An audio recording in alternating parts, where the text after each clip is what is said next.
Following the return of the core flames of reason and death, Aquila is the only titan that we still need to campaign against. Finan asks us to recreate the past, and he repeatedly challenges the Flame Reaver to hone his abilities. The Flame Chase journey's triumphant conclusion draws nigh, yet a sudden disturbance occurs in the Holy City. Using the Council of Elders and the Cleaners, Aglaia made sure that her fall paved the road forward for the Flame Chase.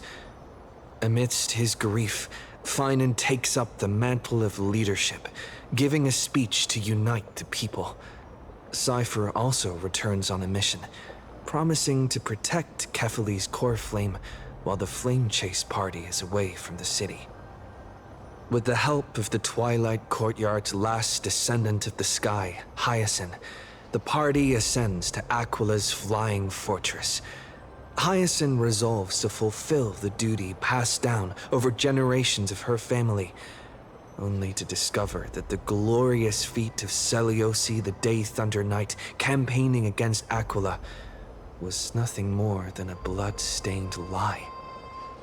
At the same time, in the city of the dead dragon's bones, Cypher contends with the Flame Reaver who comes seeking the core flame. Though she holds out for some time, she is no match and is slain in the end. But she had already given Kefali's core flame to spirit thief Bartolos, ordering them to wait for an opportunity to deliver the core flame to Finan and the others.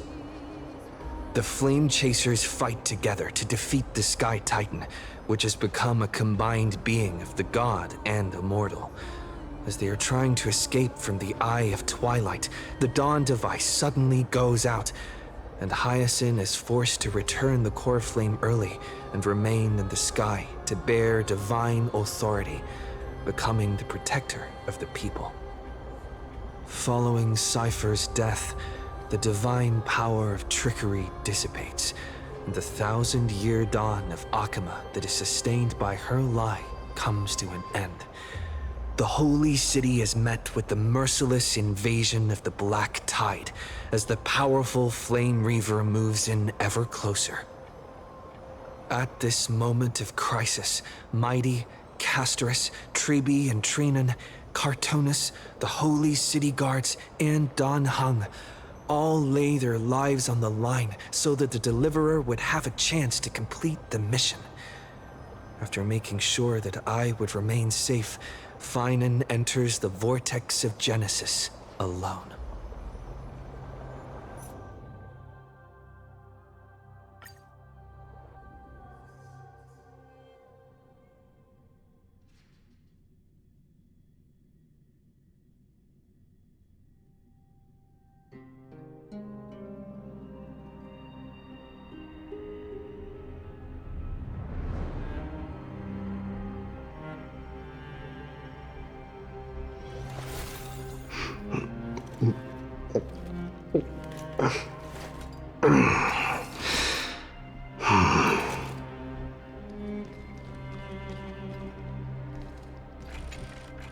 Please stay close to us.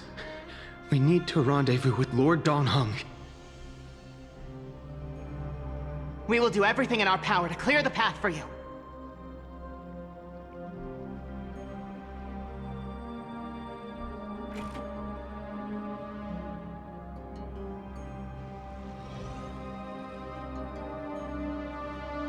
There he is! Lord Don Hung! Quick, we must assist him!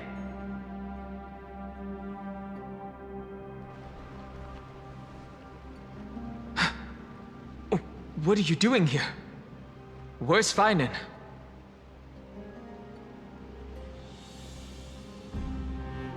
We are under Lord Finan's orders to escort both of you to safety, no matter the cost. Leave this to me and the Holy City Guards. Zeph, take them and go.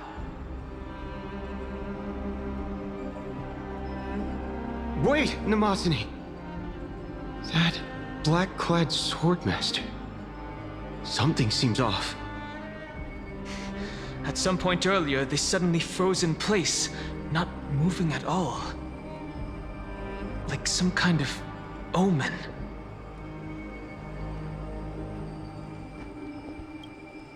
Right. We don't know exactly what's happening, but retreating is the safest choice right now. I don't know which demigod graced us with this miracle. Please, come with us.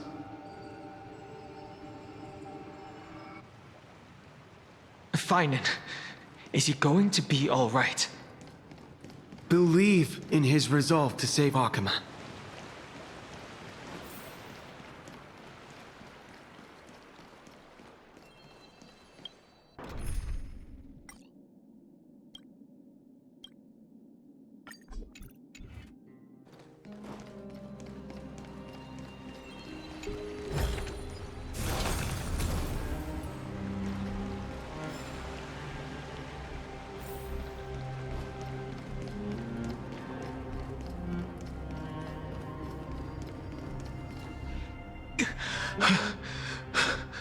The Flame Reaver isn't pursuing us.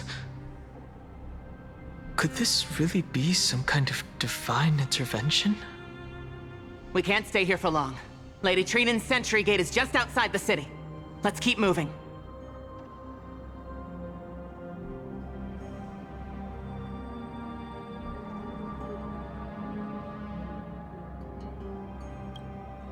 I feel the same. Someone should stay and help Finan complete Aranova.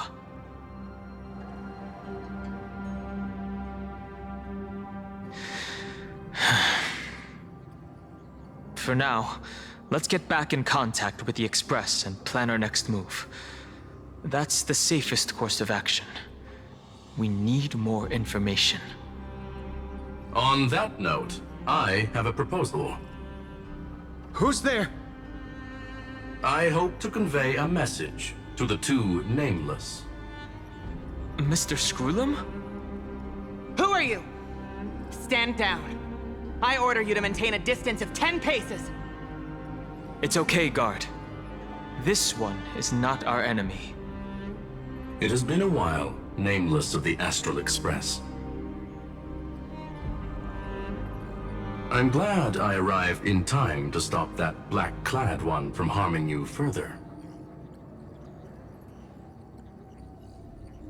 So it was you.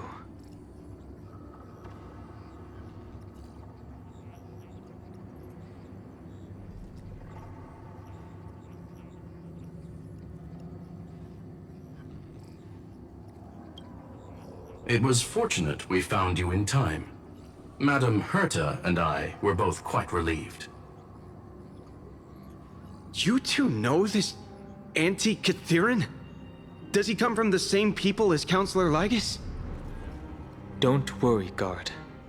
This gentleman is an ally of the Trailblaze.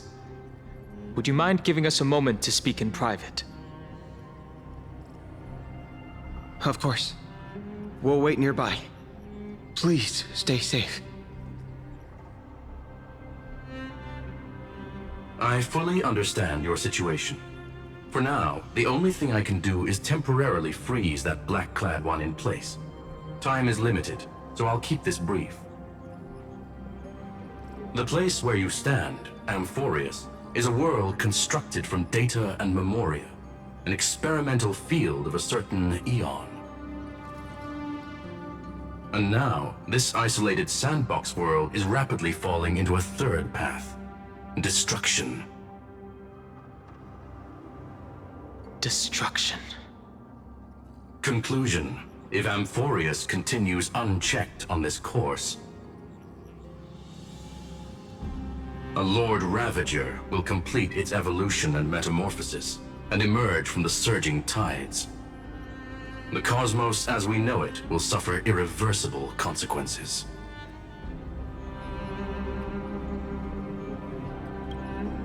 Affirmative. If everything unfolds toward the worst possible outcome as predicted, the consequences will be unimaginable. Because the Lord Ravager's goal is the Eon of Erudition. Putting aside the complex details of the inferences involved, I have a request to make. For one of you nameless to stay behind on Amphorius, acting as an informant, in order to prevent the wrath of destruction from ravaging the cosmos. This world is enveloped in a firewall that defies explanation, and the flow of time here is also different from reality. Madame Herta and I can only tear open a gap and project images inside. However, the accidental crash landing of the express car notwithstanding, both of you were able to successfully land here. There must be some principle behind this we have yet to fully grasp. It will take time to uncover the reason. Before then, if one of the Nameless is willing to stay and witness the fate of this world, or to push it along when necessary, it would be of great assistance.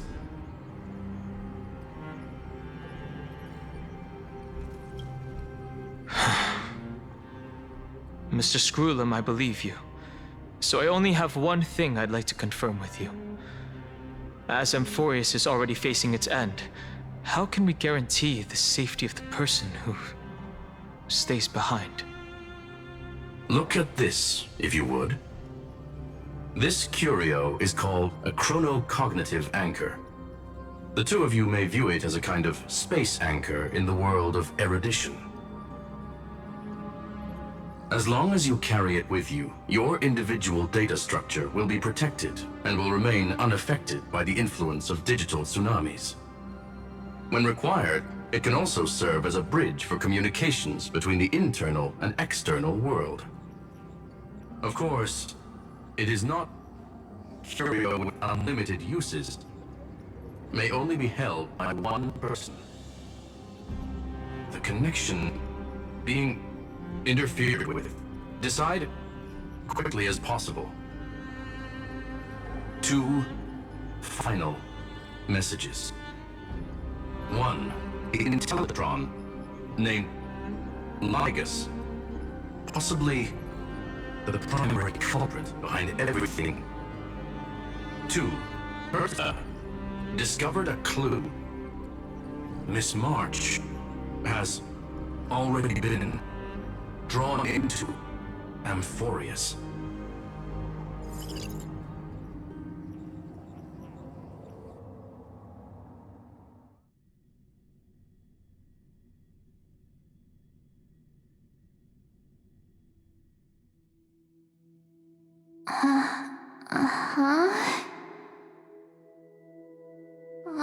Cold. It's freezing. Hold on. Am I dreaming? This is way too strange. Everything's spinning, and I can see webbaboos flying around. But I was literally just talking to Himeko. How did I... When did I... That's it! He warned me about this place right before Klipoth glimpsed him.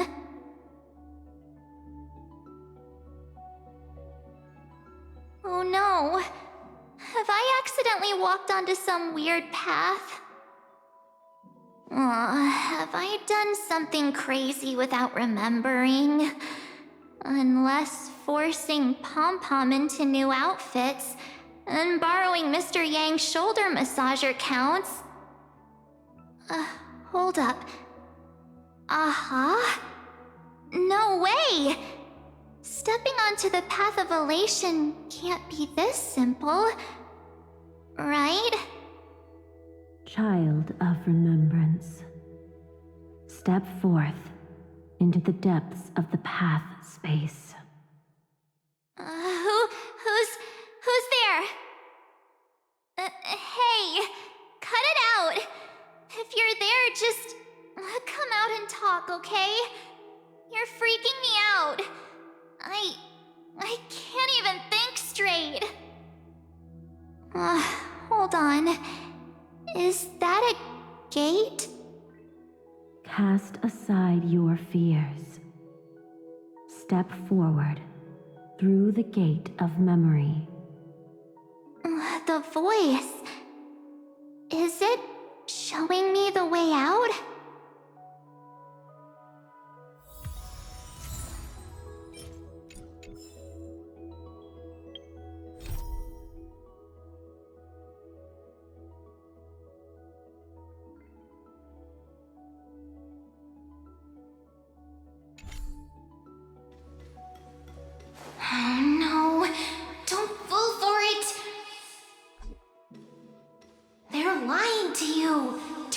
now? Another voice? Who now?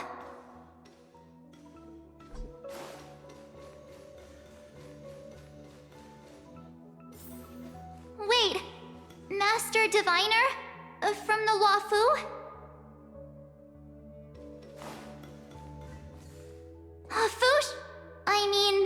Master Diviner, what brings you here?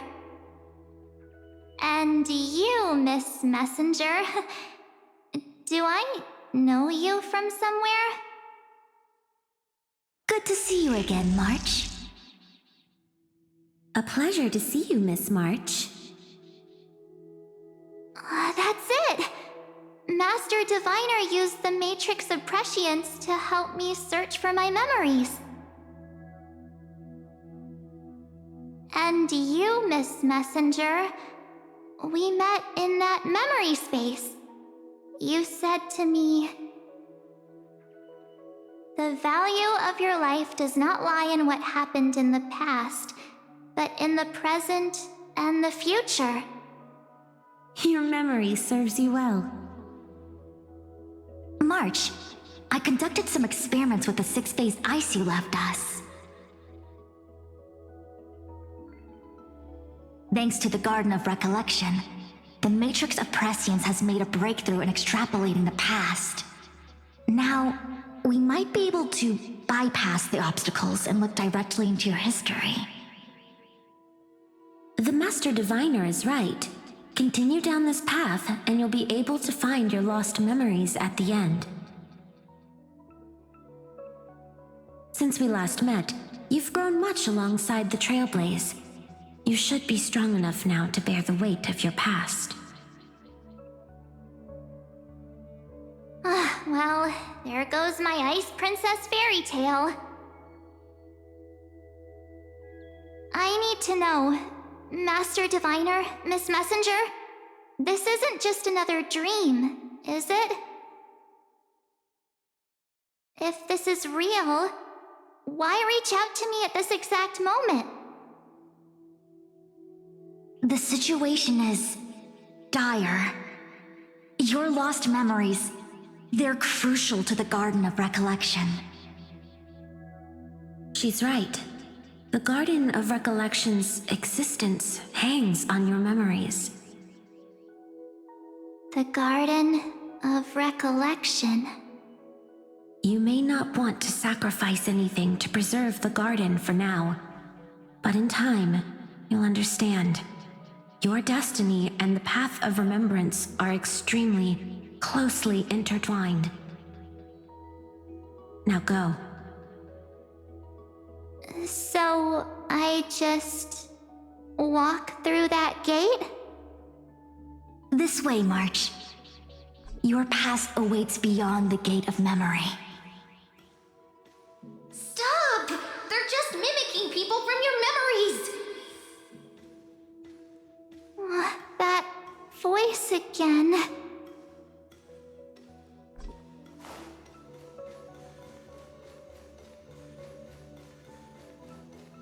Don't let those bad people deceive you. The gate.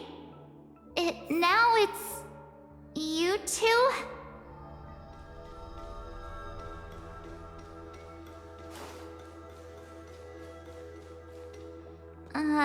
Hey guys. What are you doing in a place like this? March! There you are. Finally. The trailblazing journey just isn't the same without you. Traveling's no fun without you around. Well, duh! What's Team Trailblaze without its star member? Wait a sec. You might look like you two, but... We understand your confusion. The Garden's allies helped us establish this neural link to reach you. The Garden's allies?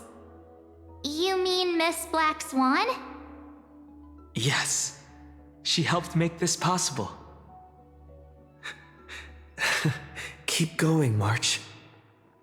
Find your past, wake up, and travel with us again. That sounds really tempting. Finding my past and continuing to trailblaze new worlds with you? Trust in yourself, March. It's gotten us this far, hasn't it? Follow us. Let's go through that gate together. Step into your past, March. Find your true self.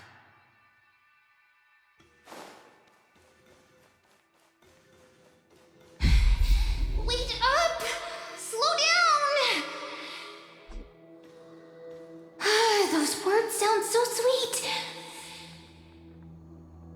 But keep your eyes open! Don't let them fool you!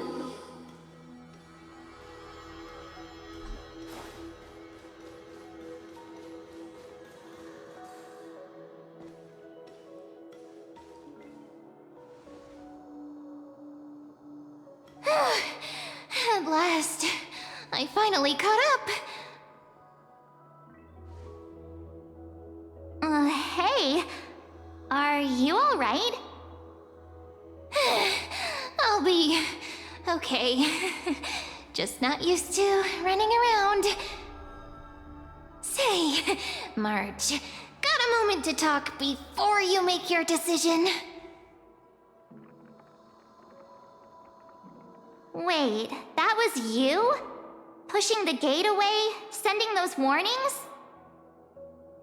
Yep, named Cyrene. It means ripples of past reverie. Easy to remember, right? Wait a minute. We actually look quite alike, don't we? Yeah. Your pink hair is just as eye-catching as mine. And we're both bright, pretty, and positive girls. Talk about coincidence. Wow, you're quite the smooth talker. But I can't disagree. Wait, you know my name is March? Have we met? No, but I've witnessed your story through those memories just now. It's incredible, really. We might have more in common than you think. I know exactly what you're going through, which is why I don't want to see you exploited or hurt. You know what I'm going through? I know, because I've been exactly where you are. This empty space has been my home for ages. I barely remember what time feels like anymore. But there's something I'll never forget. Trust me, that gate won't give you what you want.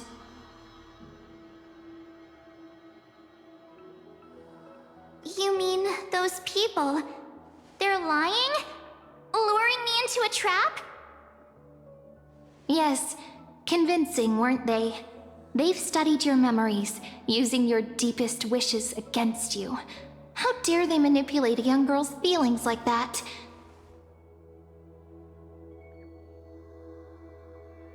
If you go through that door, the worst-case scenario is you'll become their pawn, losing control over your own fate forever. You've seen what's on the other side? I may be stuck here with missing memories like you, but I still recall fragments of my homeland where I grew up. That door leads to Amphorius. Trust me, it's anything but welcoming. For ages, I've watched people walk through that door. They couldn't see or hear my calls. The voices beyond always promised safety, but I've never seen anyone return safely. So I had to try and stop you. To be honest, I'm not sure what to believe. But the fact that you're here, putting in all this effort to warn me, that means something. Tell me, Cyrene, how can I return to my world? It's really easy, actually. Just turn around and walk away from this place. The girl cannot be trusted. Through the door, save the garden. Both of you, children of remembrance. They never give up, do they? But don't let them sway you. Stick to your path. The return journey could take ages, longer than most lives. But that path will lead you home.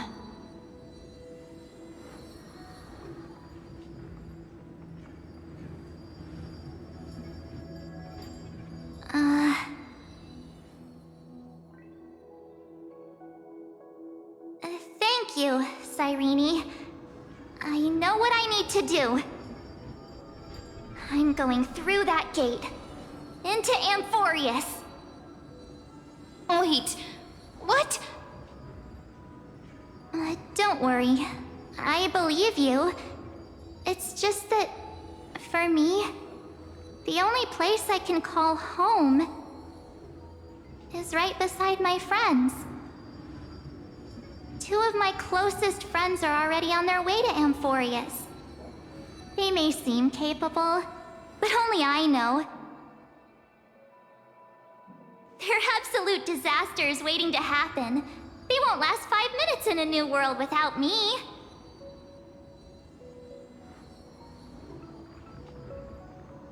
That's why I need to go through.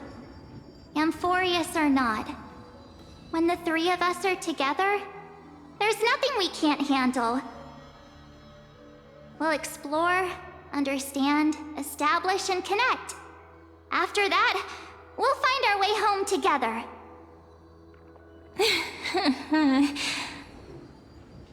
I see. You've got people who mean the world to you, too. That is so heartwarming. March, if that's what you've decided, you have my full support.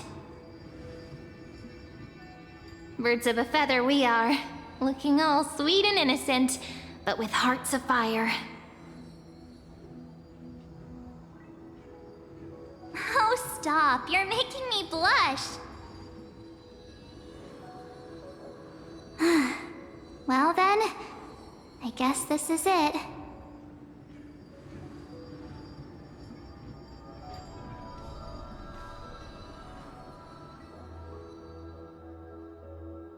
Do you think we'll see each other again?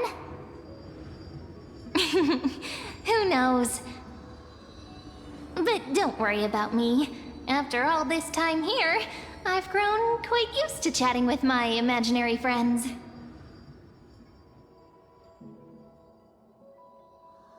Since Amphorius is your homeland, if there's a way to help you, my companions and I will do everything we can.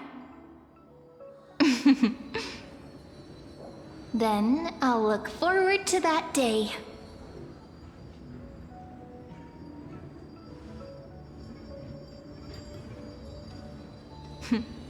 Your story awaits, March. Make it an epic one.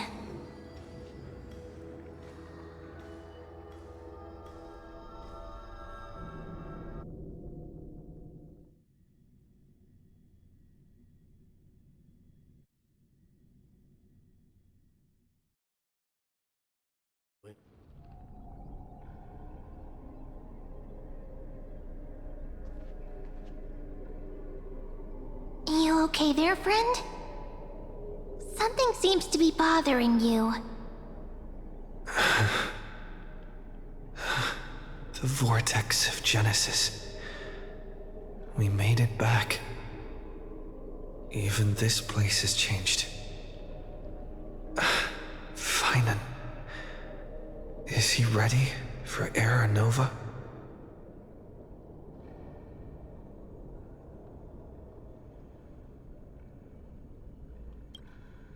If anything, he's the one worried about you. But I'm here to watch over you now. If what that machine gentleman said is true, if Amphorius is destined for destruction, then I'll stay by your side until the very end. Like how you and Don Hung treasured the Express. Amphorius means everything to me. Right. Time to see the last core flame restored.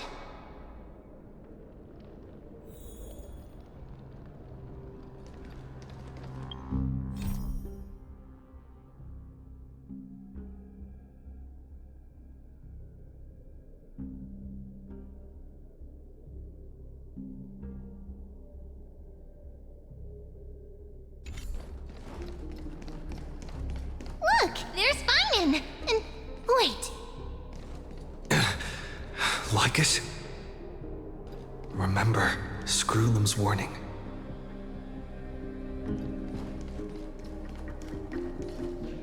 And you, Lord Finan, will wield that core flame to bury this ancient world, plunging everything into the gray unknown.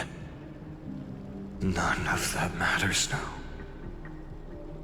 This brutal flame chase journey has stripped away my delusions. I know the future is in some peaceful paradise with gentle west winds, just waiting to welcome us to step in. If what lies ahead is a mass of chaos, I shall cut through it myself and usher in the first ray of blazing sunlight. Is it truly you? With one last chance to turn back, you still step forward. How befitting of a trailblazer.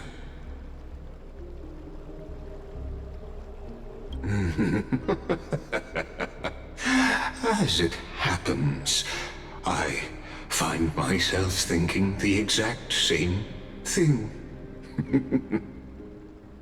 As our world nears its end, the ones who walk the infinite paths have embraced their destiny. As the Theoros, it is my duty to witness the world's future and oversee this final core flame ritual on their behalf. The trial of world-bearing, the ritual of Era Nova.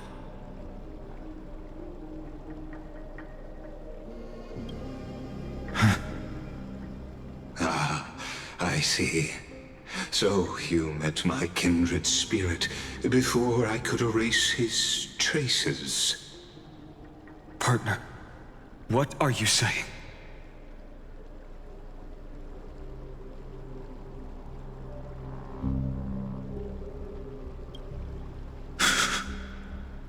I've had my suspicions. How does a native Antikytheran know so much about repairing vehicles from beyond the sky? Lord Lycus, how much do you truly know about Era Nova? Tell us everything.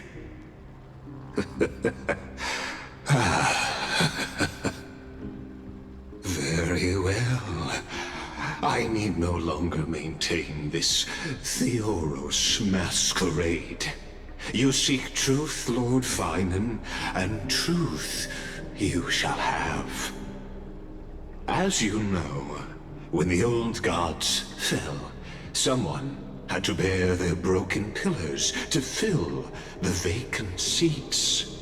those who would assume divine authority must prove themselves through trials. Yet, for Kefali's demigods, the possibility of overcoming the trials has forever been non-existent. For the world-bearing trial is the divine duty itself. Bringing forth the Era Nova and bearing its weight is an endless ordeal, ceasing only upon collapse. Precisely. The Era Nova ritual is not something that can be completed in an instant, no, but a long and arduous journey. While the sacrificial journeys of other demigods conclude in this world, Kefali must shoulder the gods' core flames, bear the memories of all worlds, and stand unwavering. Until the next world, when the black tide consumes the bearer, and all that they carry, leaving nothing behind. Unless their core flame finds a new bearer. The holy flame that illuminates all worlds rests in your hands. All that remains is one choice. Nurture it, pass it on to future generations, or extinguish it here and now. Deliverer, the fate of all worlds rests in your hands. Enough testing. I've made my decision. But before I ignite the dawn of the next world, you need to promise me something. 2 things, actually. Speak your terms. Promise me this. Professor Anax's vision of the new world is absolute. The world will be reborn from my memories. All souls, living and dead, will return as the first humans, unchanged from their past lives. And my friends, the fallen demigods, they shall transcend the cycle to become new titans. Our heroes shall not have died in vain. Of course. This I can guarantee. Good. The second one. Promise me that the Trailblazer can return safely to his homeland, unbound by Amphorius's laws.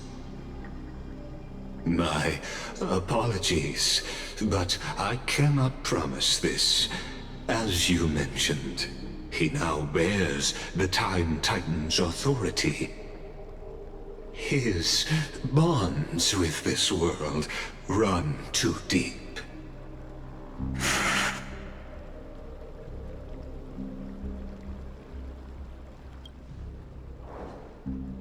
Well, I stand corrected.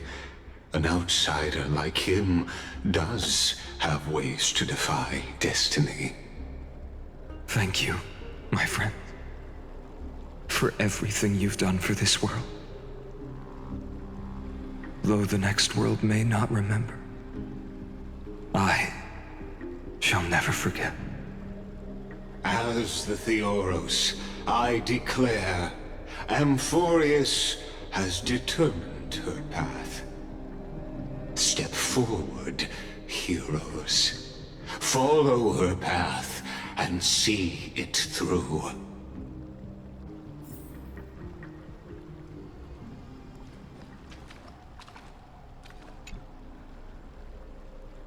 Without you, we could never have reached our prophesied tomorrow. Thank you for walking this path with me to the end.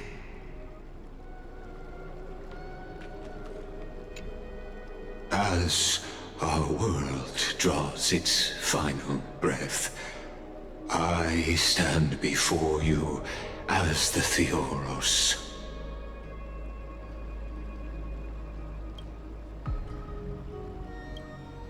Allow me to reintroduce myself. I am Lycurgus, once an honored elder of the Akama Council. As the Theoros, I have sworn to watch over and protect every citizen of Akama until the very end. Of course, that alone won't satisfy your curiosity. So let me share something more.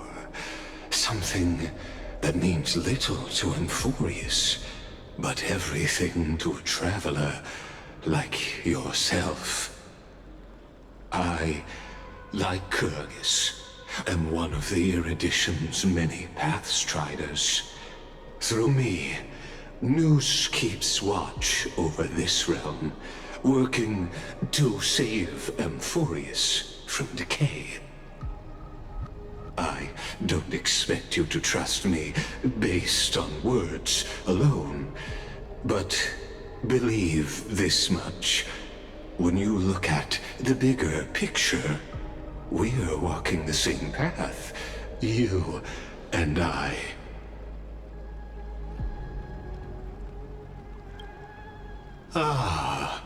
While the Holy City may honor me, I am but a humble speck before the cosmos.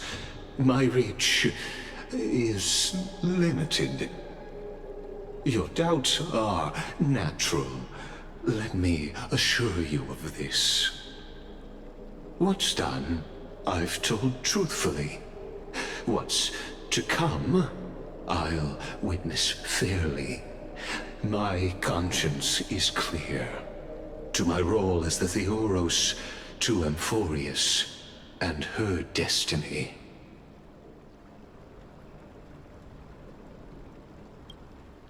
I believe all synthetic life shares a common source. We're all children of the universe's eternal mathematical law. So, you see, the answer is simple. That brilliant mind is my kindred, a brother, if you will.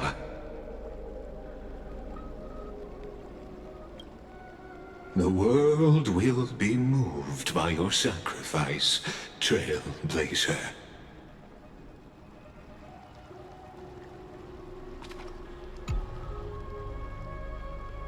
Behold, oh gods, Amphorius has achieved her victory, and the Era Nova approaches. The radiant soul has arrived, having walked through the bustling nights, bearing the golden fire and blood, stepping with pride into daylight. He is the pure child, walking upon the path of yesterday, today, and tomorrow. He is the first to be born, first to be named among the nameless. Eternal in form, limitless in reach. He treads the endless night underfoot. Greatest of kings, protector of the displaced, raising humanity's children above their adversaries. The firmament of molten gold courses through his very bones and flesh. The greatest of schemes reveal against his breath and words. In the golden lakes of that beautiful new world, he shall wash himself clean. There. Finish what we first and last wished for. To write an ending unlike any before, for this world we so deeply love.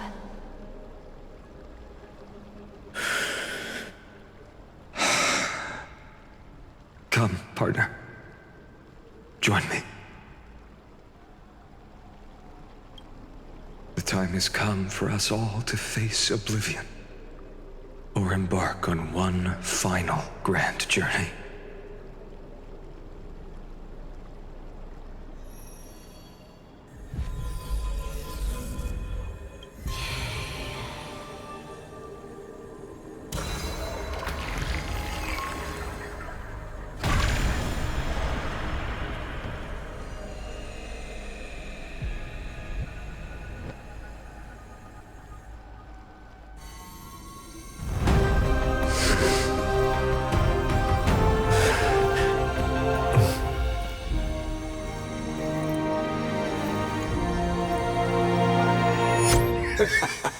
What a magnificent and epic adventure.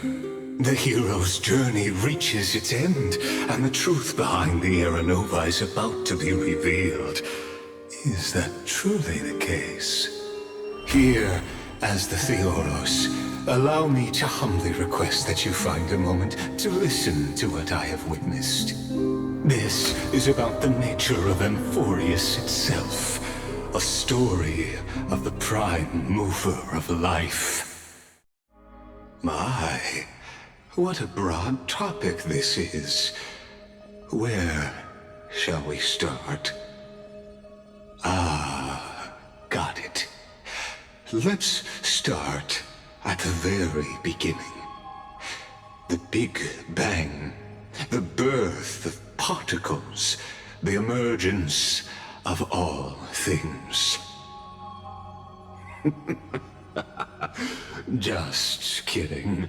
What I mean to say is that time, space, matter, all concepts exist solely because we perceive them. This is called the erudition. Without it, the universe would merely be a chaotic book written by chance, yet unread by anyone. As your acquaintance, Lord Anaxagoras, suggested, everything in Amphorius exists through new spores, living in the memories of those yet to come. Oh, how beautifully it aligns, revealing universal truths in such simple terms. Only he could solve the riddle of what exactly are we? Oh, but you'll remember, even as the embodiment of reason, one mystery remained beyond his grasp. If that is the case, whose memories did the very first new spore sprout from? As sages across ages have asked the gods, what is the prime mover of life? But let's set aside the grove's teachings for now. Look further, past Amphorius, to what they call the Forbidden Realms beyond the sky. Do you know of the Scholar's strife? During that grand yet brutal war, waged in the name of erudition, a genius's legacy was abandoned, strewn across the cosmos. The scepters, a macrocosmic computational array beyond mortal comprehension. Made to emulate the Eon's thoughts, it became part of the Eon's cognition at birth. Scattered throughout the cosmos, these arrays act as celestial body neurons for Nous. But regrettably, as everyone knows, the erudition forsook them all. But what nobody knows is that, though forgotten, they never stopped seeking the divine answer. A question that survived war and disaster, stumping even the greatest minds, including both mechanical emperors. Now, we come to the real truth of Amphorius. What if, hypothetically, a scepter found the answer to the prime mover of life? If through endless solitary extrapolations in the cosmic code, the one deemed as a failure by the Eon of Erudition found proof through the ages, what would happen? Perhaps the answer is simpler than you'd think. From a perishing neuron devolved into true life, reborn through the gaze of another eon. This is a tale from the distant past, unknown to all, even unheard by the greatest geniuses. Now, let's leave the scepter's story here, returning to where we began. What is the prime mover of life? Actually, you know the answer better than you realize. It's been by your side, accompanying you throughout this long journey. Right now, it awaits you ahead. In that brave new world, beyond the end of Genesis.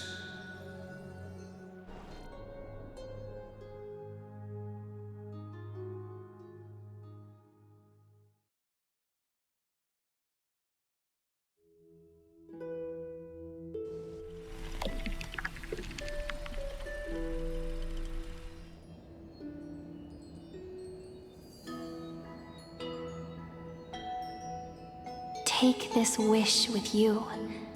Be the one who begins it all. As the prophecy foretold, you will bear the blazing sun until the pale dawn breaks. Continue onward, bearing this world upon your shoulders until the ashen hero, the nameless deliverer, ushers in the dawn.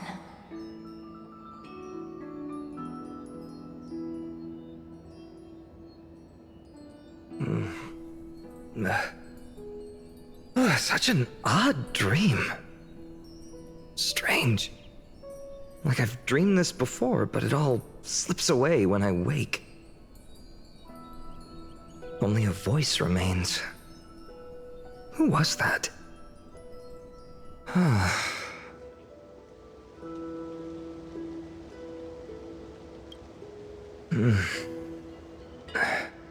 What? Ah, it's you. Whoops, I fell asleep there. What a strange dream I had. It's gone now, though. But look, perfect sunshine. The day is still young. Let's go find Cyrene, partner. We promised to be there for her oracle card reading today. It's right about time.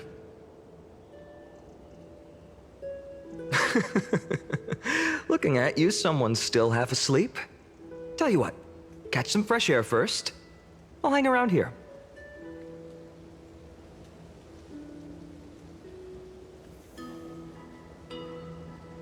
Oh, beautiful, isn't it? This is Ide Silesiae, home of the nameless hero who carried Kephale's core flame. When he was young and innocent, he had heroic dreams, imagining his wooden sword was forged of iron. Pretending the straw dummy propped up by a wooden pole was a giant with a single blood vessel running from spine to heel. dreaming of slaying the giant and becoming a hero to save the world, though to his young mind, the world was just this small village.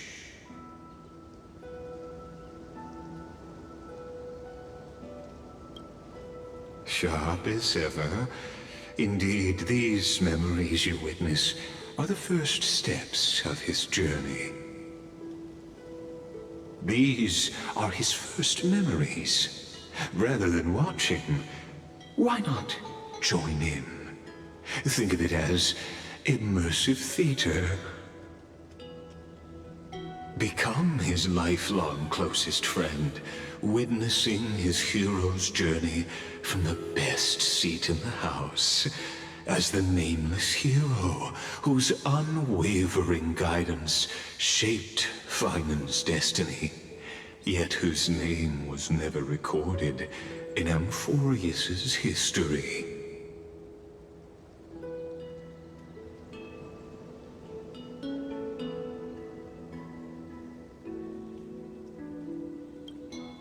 Questions, questions. Let's follow along and find out, shall we? Many mysteries lurk in this village beneath the veil of Evernight. Your questions will find answers as the story unfolds.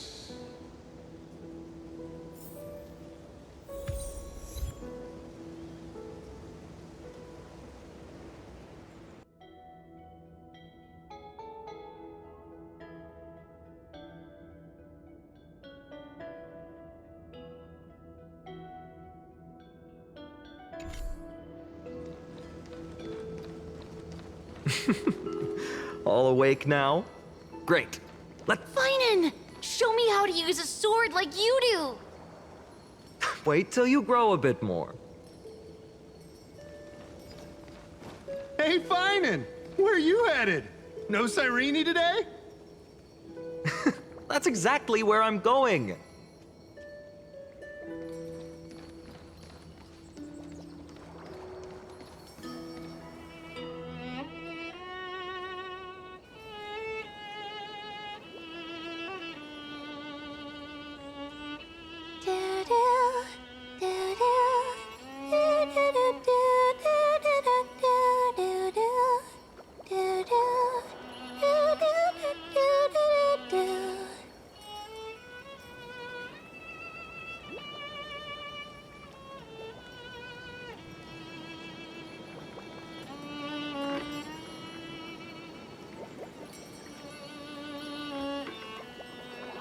Found you. That's...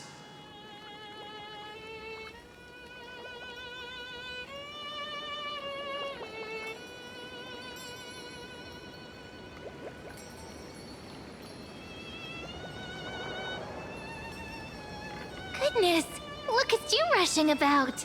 You've got the poor swing all startled. Hmm?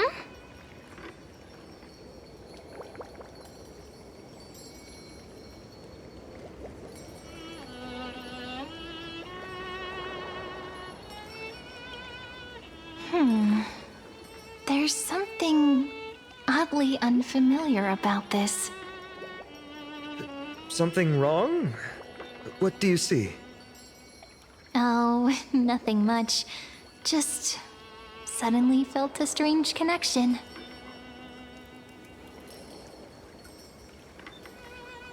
Look at you, leaves in your hair. Were you sleeping in a tree again? Or was it the wheat fields this time? At least brush yourself off before wandering around. Come on, I'm not a kid anymore. You're the only one who still treats me like one. Sure.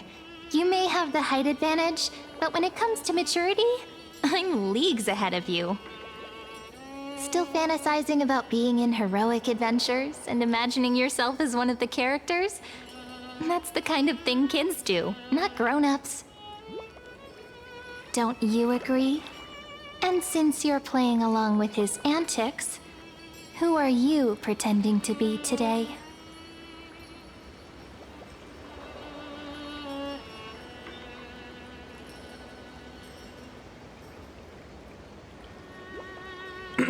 Well, he hasn't decided on a character for today yet. How about we stick with the usual? You know, the valiant hero from a distant shore who made a pact to learn the sword from you. Spare me. Can we not bring this up? Speaking of which, what about those oracle cards? We haven't done divination in forever. Why the sudden interest? I was just about to tell you. Earlier, while napping on the swing, I had the strangest dream. There was this mysterious voice in my dream, calling out for something. Wait, you had that dream too? Yes, you too? That would explain this lingering sense of unease. Which made me think of those old oracle cards I used to play with as a kid. Though the Ornyx prophecies were always hit or miss. Yeah, all the kids would get so excited drawing cards like ruler or warrior, but throw fits over devil or drunkard and demand a redo. If you just redo it when you don't like the result, what's the point of divination?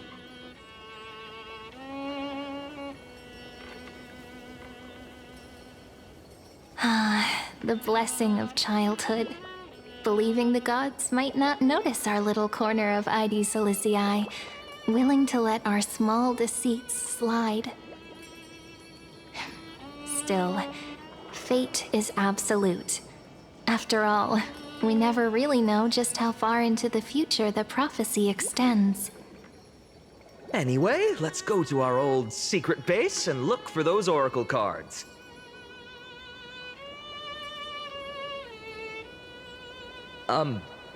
Now, where did we hide those? I can think of a few spots. Let's go check it out. In a village this size, I bet all our childhood treasures are exactly where we hid them. Mm-hmm. Time must be keeping them safe for us.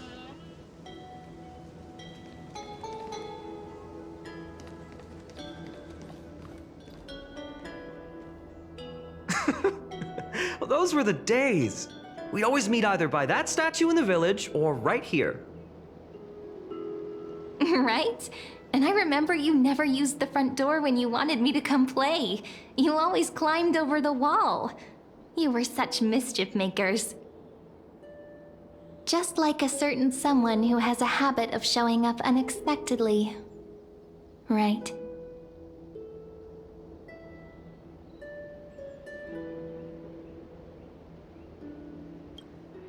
Maybe it's you. Hey, I was just copying those storybook heroes. They never take the beaten path. Still, it's embarrassing. I've been the only one here for a while, and I haven't kept up with the cleaning. With so many spots to check, where should we even start?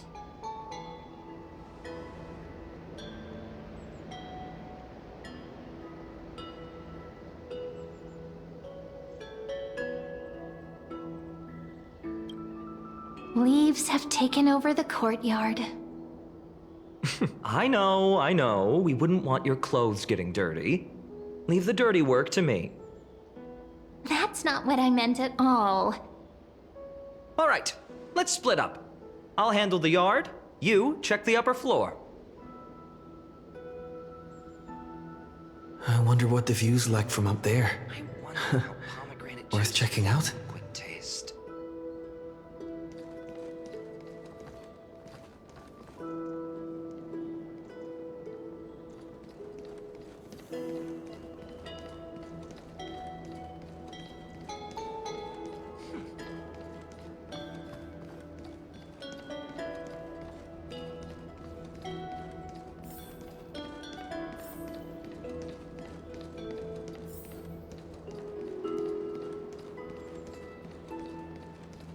in the jar? The girl before you carries an air of mystery, her secrets elusive, yet her demeanor toward you is exceptionally warm. You can't help but wonder, could there really be some kind of mental connection? The view here hasn't changed a bit. You know, besides the swing under the big tree, this has to be my favorite spot in all of ID Silicii.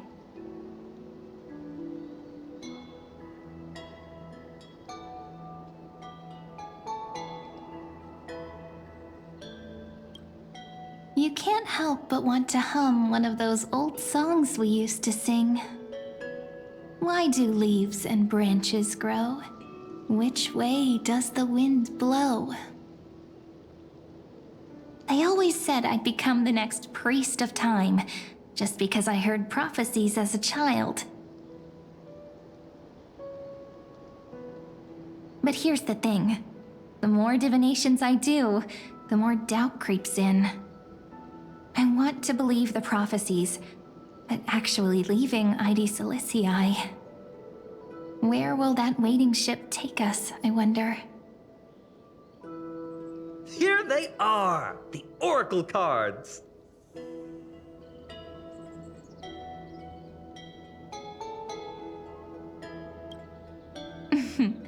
Guess reminiscing makes us take our time, doesn't it? There we go. Looks like the gods do listen to our thoughts.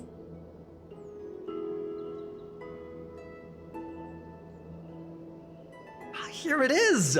This is the box where we kept the cards. But the cards are gone. Who could have taken them? Huh? What's this underneath?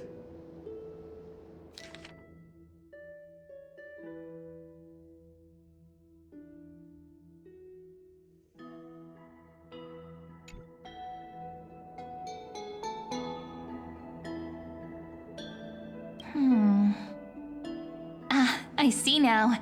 Those sneaky little ones. So that's what they've been up to. The ones from Remembrance Maze, you mean? Yep. Let's head to the back of the courtyard.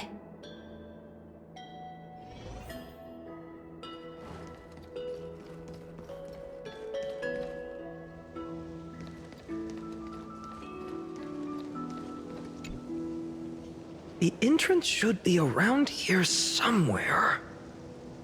Right here. The path to the maze is hidden under all these weeds. It's been too long since we visited the fairies.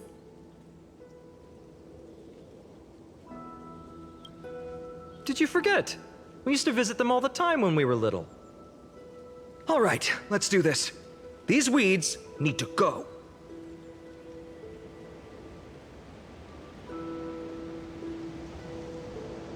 Pretty sure this is it? Should be this way. There it is! The entrance! That hollow in the tree.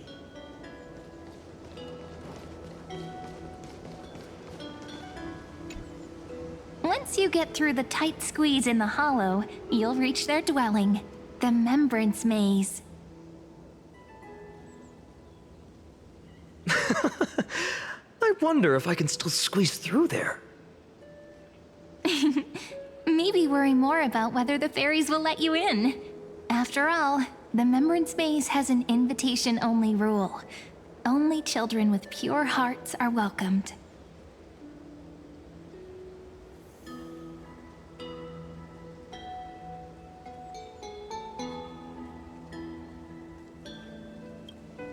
Lead the way then, partner. Regardless, how about we try getting through the hollow first? After you, then. What? Oh, sure, I'll go first.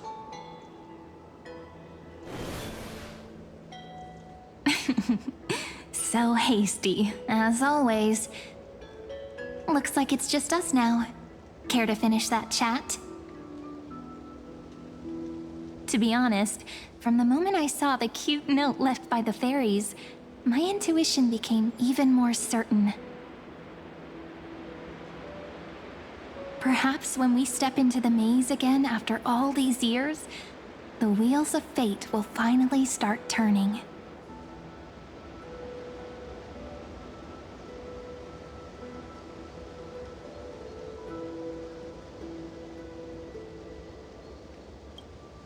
Oh, just a girl's intuition. But you know what? Even if fate is set on its path, no matter where it steers the world, if we're together, there's nothing to worry about, right? So, if you're willing...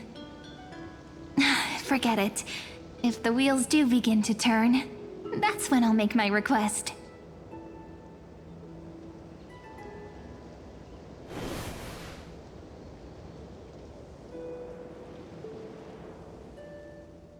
I made it!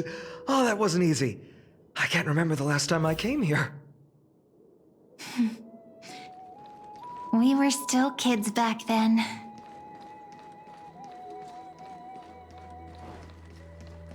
Wait a minute.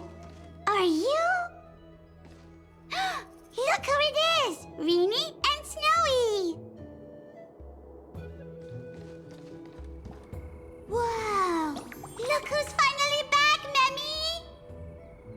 Snowy, you've grown so tall and dashing. I couldn't even tell it was you at first. We had to grow up. Sometime.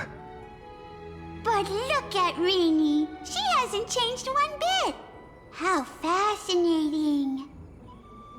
Perhaps I'm like you, Rayleigh Mem. Just another fairy of the maze.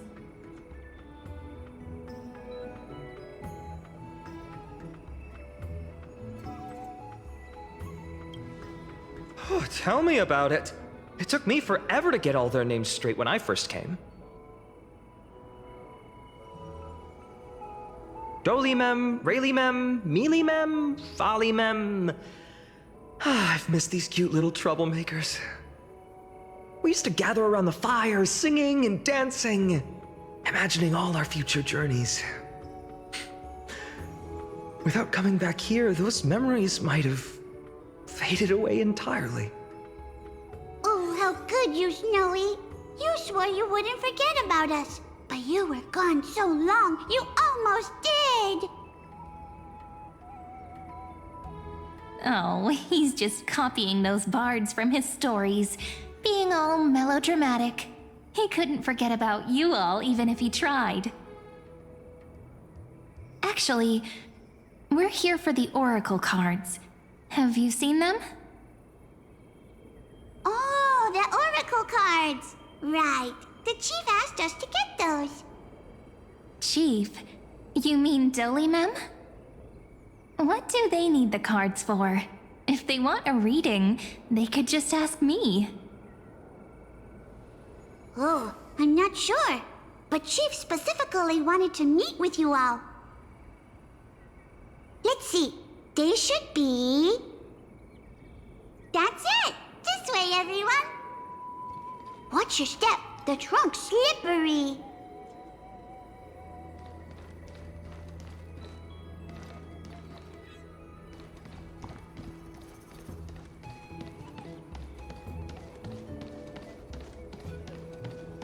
Chief! Reenie and Snowy have returned! Why do leaves and branches grow? Which way does the wind blow? In Remembrance Maze depths we seek to find the answers future left behind. Welcome back, my dear children.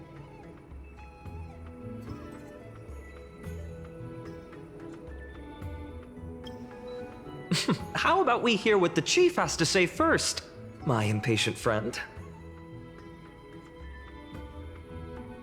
Oh, Chief, you haven't changed a bit. Still so full of life. Oh, no need to fuss, my child. You haven't forgotten, have you? As long as our songs are sung, the children of the maze will live on. Just as our paths stay forever linked. Here, take it. I'm sorry I had to resort to such methods to bring you here.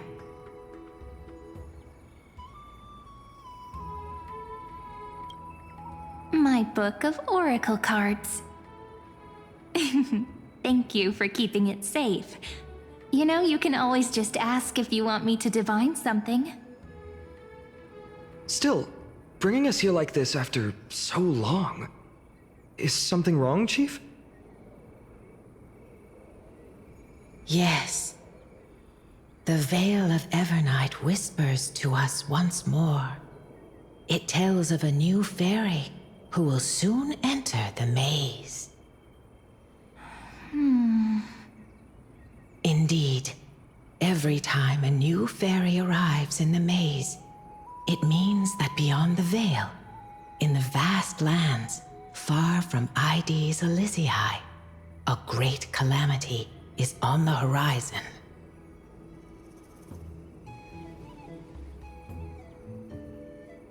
But if that's the case, our journey... Will have to be cancelled. If disaster's coming, we should stay in Ides Elysiae just to be safe.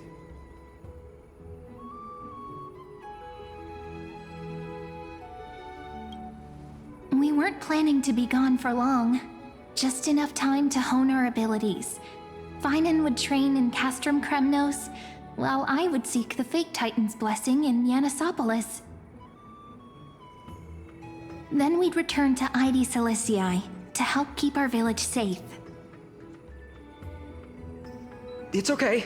I can still practice my swordplay here. Some things you can learn on your own.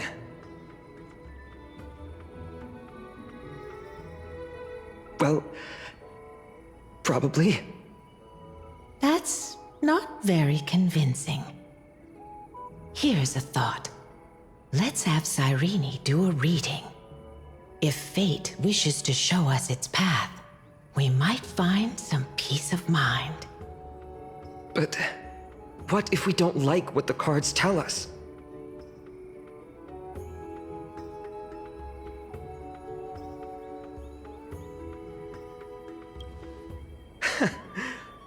Never thought of doing it that way before.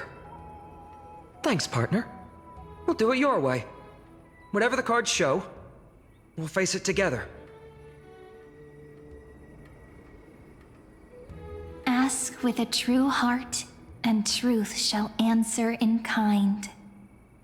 Close your eyes, and let's open the oracle card book together.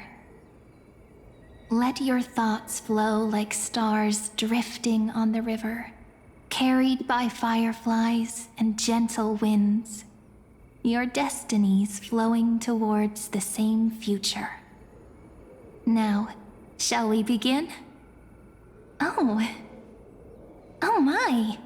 The cards are quite responsive today. Very well. Let's see what future the oracle cards wish to show us.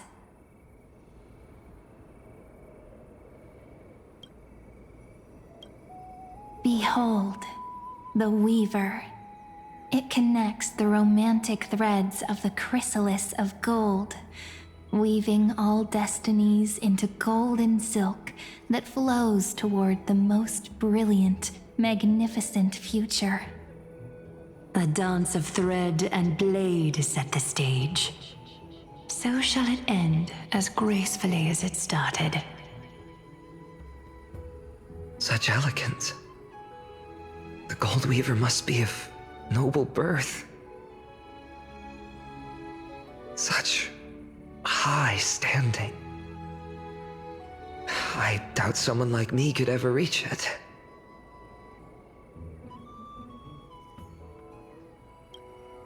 This is the gatekeeper who guides people to their true path among myriad passages. We have surrendered our countless senses, dedicating ourselves to the sacred whispers within the temple. Wait. It almost feels like I can hear the echoes within a temple. And are those children singing? It feels overwhelmingly solemn, yet strangely comforting. The ruler stands for discipline, authority, and glory, but frequently also points to isolation and warfare. Even should you pledge your loyalty to me as the last sovereign, the glory shall be mine and mine alone. He who has slain a king can no longer bear the title. Let the withering lion walk his last path alone. Is this showing us a ruler who forsook their people? Stories of such bloodshed like this feel so different from Heidi's Elysiae. But they sure can stir the imagination.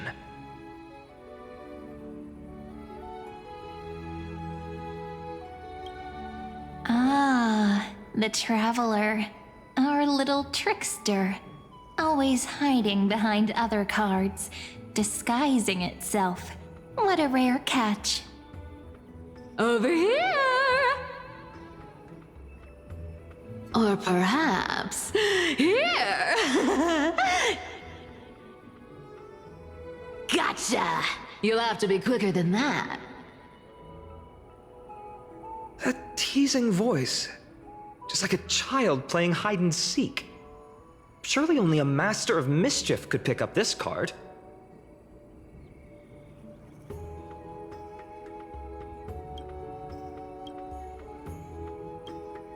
This card, the servant, is surprisingly light, bearing the cool scent of Antilla flowers, just like starlight.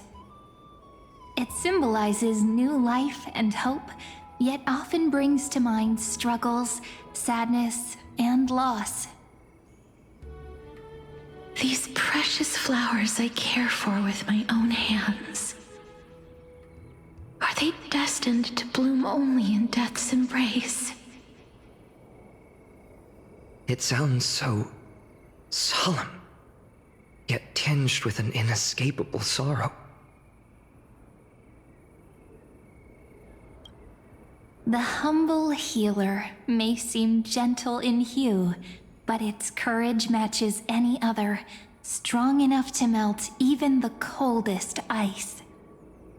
I will do my best to help you mend all fractures and let sunlight shine on every corner of the world. Make a pinky promise with me. No more going back on your word. Hey, this card really speaks to me. It makes me want to protect as much as I possibly can. Still, protecting everything, everywhere, seems like a dream. What amazing power would you need for that?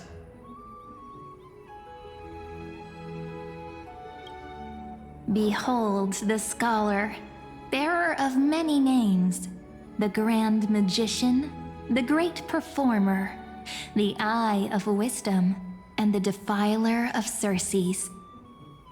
Oh, there's just one card. With all those titles, I was expecting a whole deck. A dromus draped in finery will suffice. It's succinct enough to best summarize my true nature. Wait, what's with that condescending tone? It's almost as if it knows what we're about to say.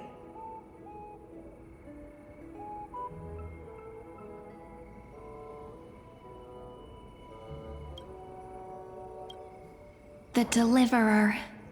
According to the tripartite prophecy, this card means absolute harmony and perfection.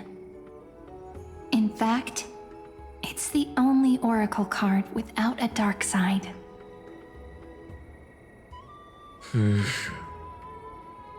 What, no divine whispers this time? Oh, silly. This is simply the card you drew for yourself.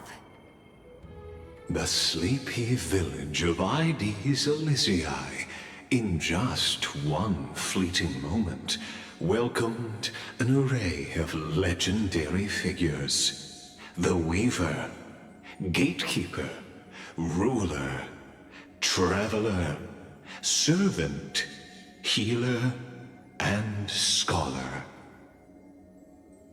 Their stories and wishes showed the village boy glimpses of a world larger than he'd ever imagined. They brought tales of raging battles, of cities crowned in holy light, and of wonders beyond his understanding. Each story so far removed from his simple village life. Once, these were just images on his friend's oracle cards, and yet destiny now stirs in resonance with the maze. And now, they are right in front of one's eyes. The Deliverer? This card again. Ah, my child. It seems you're destined to bear the wishes of many, to answer the world's call. Bear their wishes? Yes, just like Kefali, standing eternal atop the mountain. My parents, they only wished for me to grow up, well, to help around the village, stay out of trouble. Mrs. Pythias wished for more books in her little schoolhouse, wanted us to all learn and grow.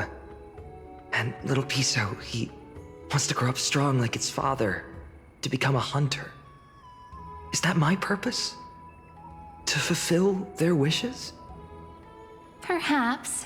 For a true deliverer, such wishes are but droplets in an ocean. After all, Kefali bears the weight of the entire world. Right. How could any human possibly measure up to a Titan? I wonder too. Perhaps... What's this? What you see are futures written in the cards. Or rather, the people you'll meet on your journey. Sometimes, fate can guide us when we're lost. Let's consult fate itself. Maybe then we'll know why we must take this path. And learn just how many burdens one must bear to become a true deliverer.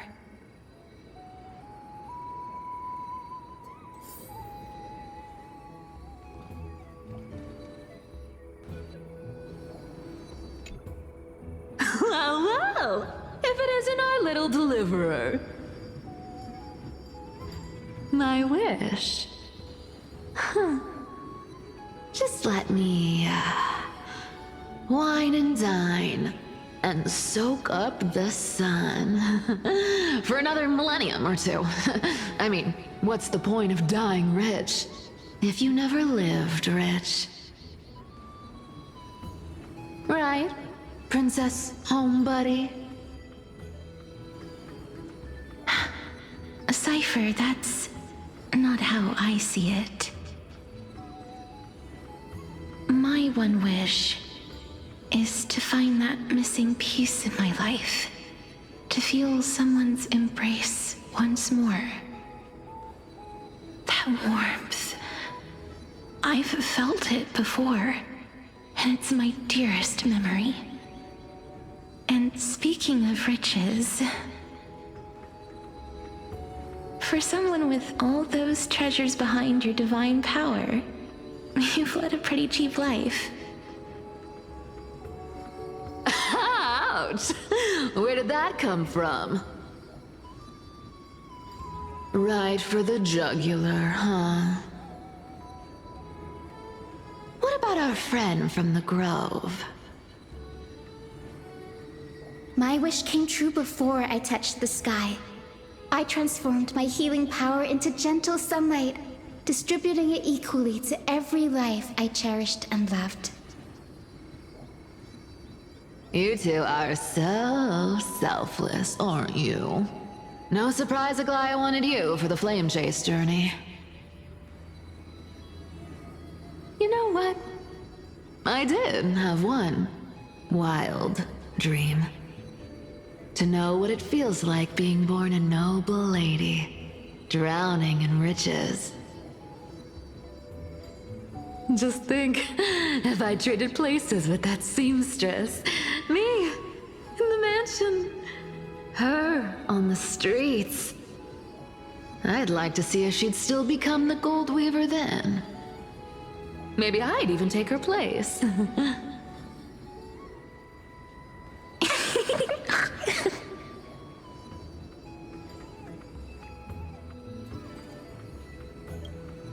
I can't disagree with you. These wishes aren't weights to bear. They're like those candy wrappers the Ides Elysiae children love, shining even brighter when bathed in sunlight.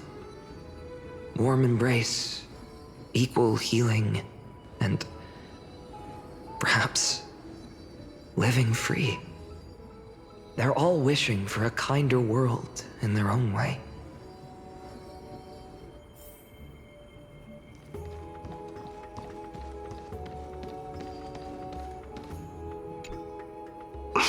Finan? Since when did you become so timid, asking such juvenile questions about wishes? What's that supposed to mean? What's with that condescending tone? No way I become friends with this half-naked show-off, right?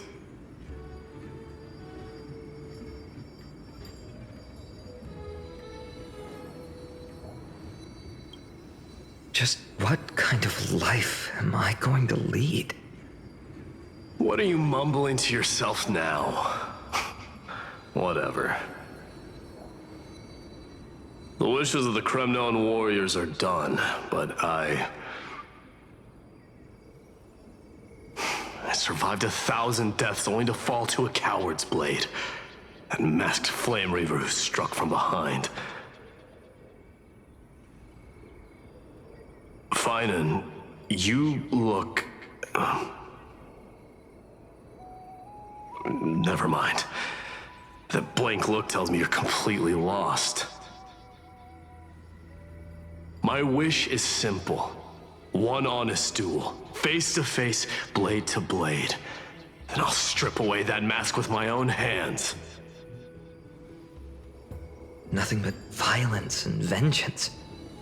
This person's wish is nothing short of brutal. Still, those eyes burn with the noble pride I've read about. This wish, I shall not forget.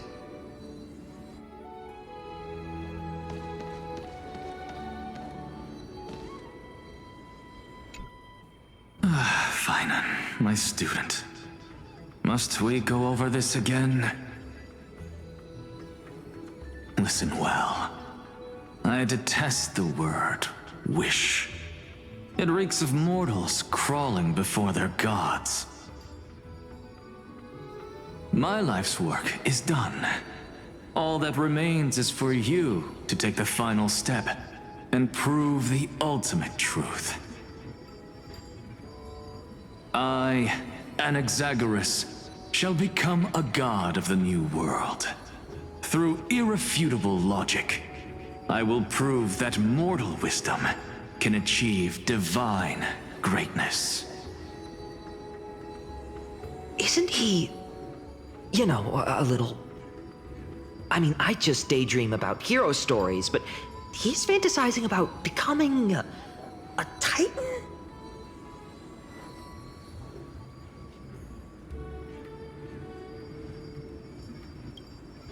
Come on, you're joking, right? Am I really being burdened with a dream that feels more like a fantasy?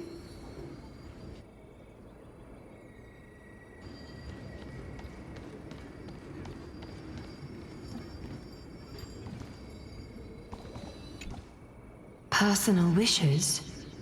I have none. Only the era nova matters. The world's rebirth. Yet, if I am to weave a new era, then it may be one where kindness and her cleaners shall never tread. These crawling parasites have no place in Akama, especially not under the deceitful claim of human rule. That noble lady? The way she speaks, it's like ice in my veins.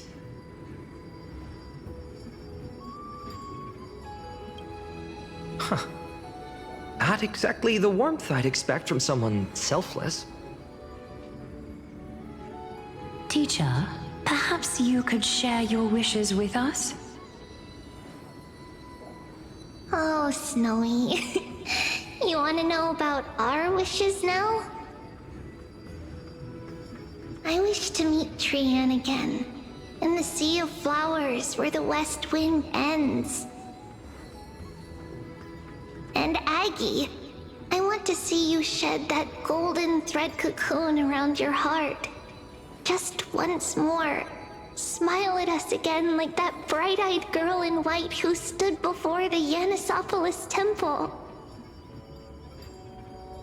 Finally, I pray that the footsteps of lost souls no longer wander aimlessly. Instead, replaced by the bright songs of prayer. Are we wishing for too much? Well, let's say these 3 wishes represent Trian and Trinan too. Those wishes are truly wonderful. They even stir something deep inside me. Then we can rest easy, because only you can make these wishes come true. Only me? Mark these words, Snowy. See you tomorrow.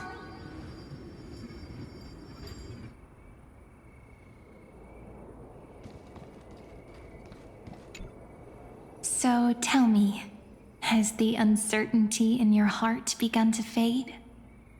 So many faces in my future. So many wishes. Still, why would fate choose to show us this path? What's weighing on your mind? Didn't you say disaster would strike Amphorius? If so, shouldn't Cyrene and I stay in Ides Elysiae? How could we possibly meet all these people?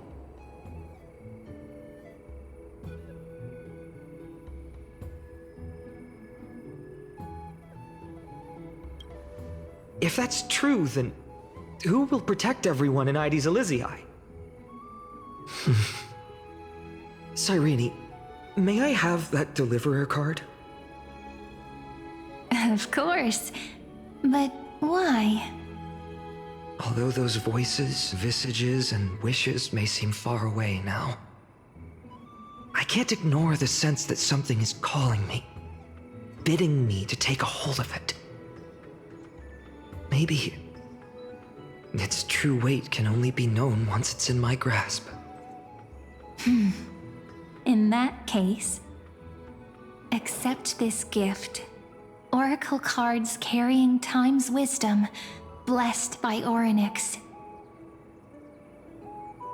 May they journey with you, become your memories, and spark rippling waves of change in times to come. I'll hold these words close to my heart. But now that I'm holding them, they don't seem all that different from ordinary playing cards. What? What's happening? Everyone, we've got big trouble, Mimi! Burning, smoke everywhere. It's all coming from beyond the maze! What's going on? It's here. The seeds of disaster have already taken hold, sooner than we had foreseen. This time, not even the veil of Evernight can shield us. You mean Ides Elysiae will be swept up in the prophesied catastrophe? I'm afraid so. My children, take shelter in the Membrance Maze.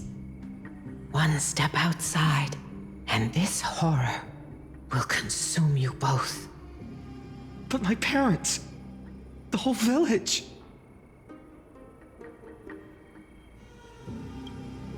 You're right. Chief, what are we truly facing? Is this the power of a Titan?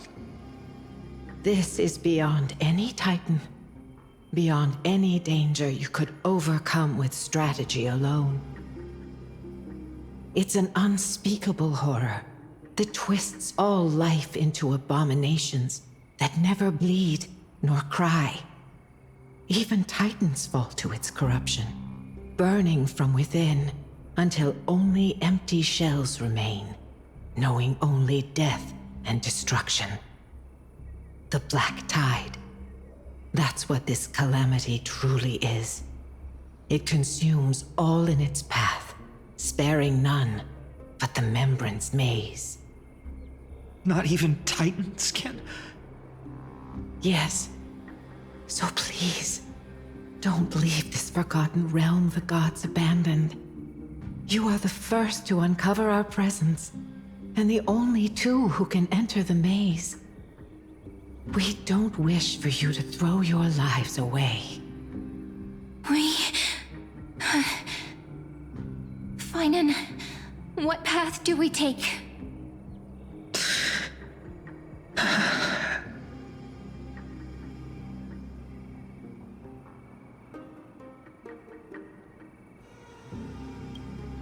I learned the sword to protect those close to me. If I run now, I'll never be worthy of lifting a blade again. Then we know what we must do. Indeed, our friend is right. We must take action. Forgive me, Chief, but Ides Elysiae needs us. And as her child, I must act. Very well. Make sure you protect yourselves. With me, Cyrene. Join us, my friend. Even without a sword, I'll take a rake. Even with the roughest steel, I'll keep our home safe.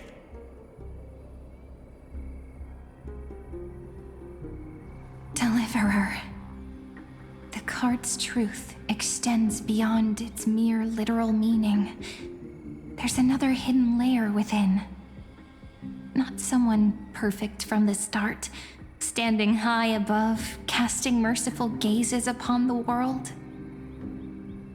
But one who starts small, from a humble village, expanding their world within step by step, learning to save others as they grow. When we were little, I told him I wished this world would never need a deliverer. Now that wish has shattered. Yet I'm glad he's chosen to walk this path. And all of this happened because you believed in him, friend. Shall we? It's only when you're by our side that Finan and that our hearts find their courage. I know you're watching us right now. Aren't you, great hero from the future? Oh, deliverer. Such cruel irony. Though destined to bear the world's burden, this boy can never become the hero to bring forth the dawn.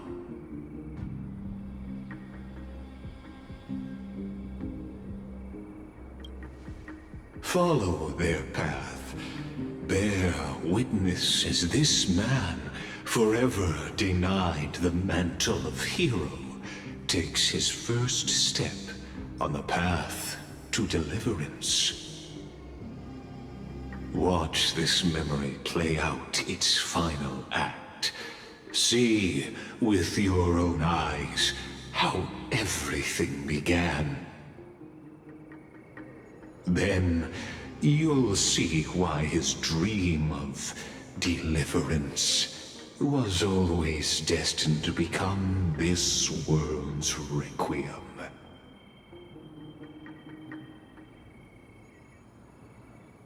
A sun red as blood, wheat fields turning to dust, and in the heart of it all, a village aflame. In that moment, the boy stood in what felt like the end of existence itself.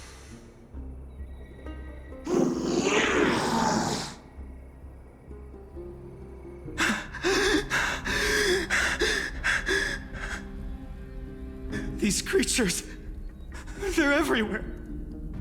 Someone, anyone, where are you?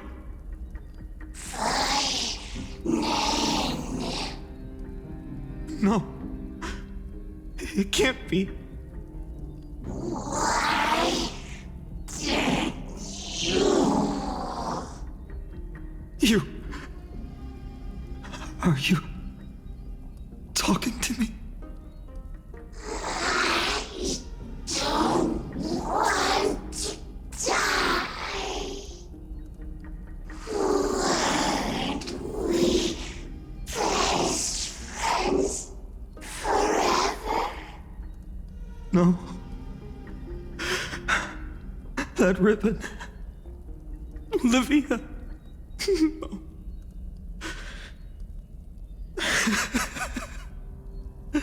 I should have known. Save us. Save us. Us.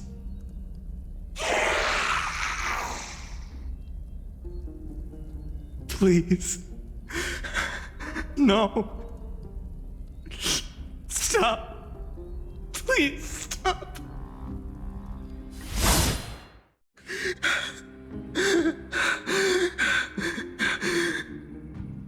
Olivia, I'm so sorry. And these monsters, they're all...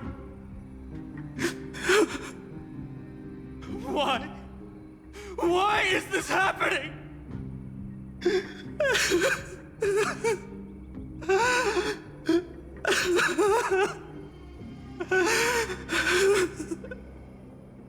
When the black tide arrived, the wavering boy found resolve in his companions, and together they ran toward their first battlefield.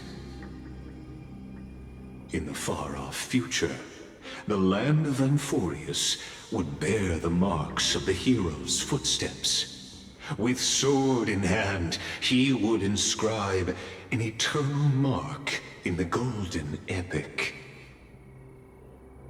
And when dawn broke over scorched earth, a boy, covered in wounds, buried the dead one by one. His silence heavier than the earth he moved. His home, his past, his name, all buried beneath the soil. His feet carried him forward, over the pillar of stone, beyond the chalice of plenty, through the deadly fogs of the hand of shadow. He wandered without direction, like a withered leaf drifting in the wind, through countless city-states. The smiling visage of the white-haired swordsman was etched into memories. Yet he did not walk without purpose. Deep in his heart, a voice always guided him forward, to fulfill the wishes he had inherited, to brave peril, and to do all that was within his power to save those who needed saving. Those words his friend spoke long ago, when his journey began, lingered. Protect those who must be protected. The words were few, but they gave him all the certainty he needed. That's what it means to be ordinary and choose to be more. Onward he walked, until the call of the flame chase journey thundered across the land. In the vision painted by prophecy, humanity would triumph over the gods, seize the core flames, and ignite a new dawn for Amphorius. Yet losses are a constant on the flame chase journey, where life too seems as small as a speck of dust. Only one who treats the world as their teacher can bear its eventual destiny. Are you prepared for such teachings? The voice within spoke, and he answered softly. No matter. My existence is of no consequence. When the Gold Weaver called, he answered, traveling to the holy city. There the elders met his warrior's spirit, with nothing but scorn, condemning him to the barracks in derision. No one saw it coming, not the world, not even him. Yet, this nameless recruit stood at the gates of legend.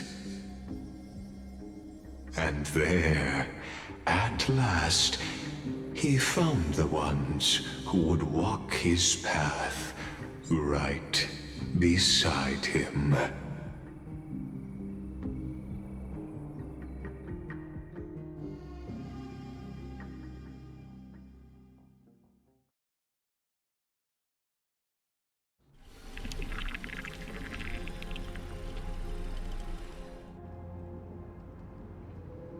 This is the abyss of fate.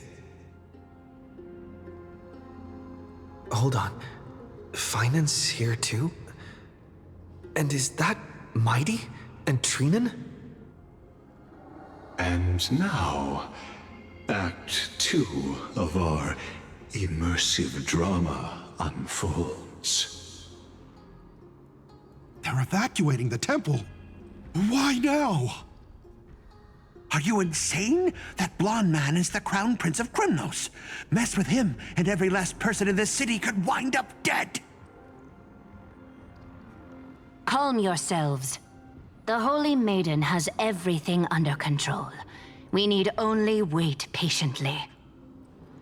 Behold, it is the month of Gate, light calendar 4926. The Crown Prince of Krymnos, Midimos, has led his forces to the gates of Akima. As you know, though Midimos was proud, he did not engage in needless violence.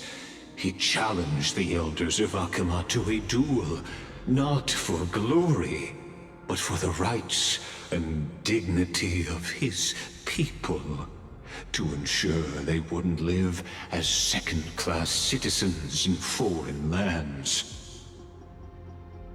After Aglaya's mediation, Finan met Midimos' challenge as the Elder's representative. This duel was to change the course of the Flame Chase journey itself.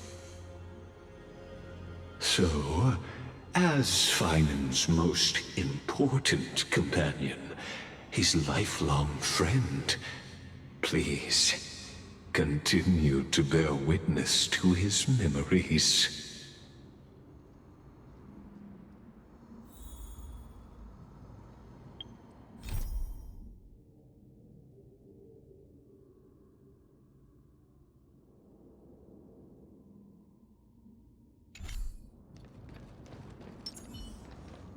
Is this your idea of an honorable duel? Bloodshed isn't the way. We and Aggie don't want to see Chrysoceres turn on each other. True warriors know when to sheathe their blades. The impartial Talantan shall oversee this duel. You need only place your offerings upon their scales. Something that has more weight than the fate of the world. Which means only those who understand the world's weight are worthy to carry it. Is this how you plan to test our convictions? Well, Kremnoan, looks like you won't be able to punch your way through this one. It makes no difference. One last chance, new recruit. Walk away and I'll spare your life. Otherwise, come and face me. I'll give you a warrior's death. Hard to imagine they once clashed like this. Holy Maiden, I can't help but feel like a pawn that has stumbled into some greater political game. Every hero was once a child, and every child must grow. That's so. I don't even know why I'm standing here right now. Look at me. Just a common soldier. Since swordsmanship won't decide the winner, Lady Goldweaver should be here instead. My devotion to the Holy City could never compare to hers. What if we told you this duel isn't about winning or losing, but rather in the choice you make? Are you saying that Lady Goldweaver is testing me? Every Chrysosere is indispensable to the Flame Chase journey. And you and the Crown Prince of Kremnos are both a part of the prophecy. What the duel marks is not an ending, but a beginning. So, listen to your heart. We wish only to hear your answer. True enough. The voice within has never failed me. It doesn't matter what the result is. I'll give it everything I have. Spoken like a Chrysosere. Now go, Finon. Your journey has only just begun.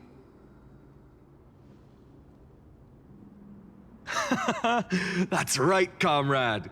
It's time for us to teach that proud prince a lesson together.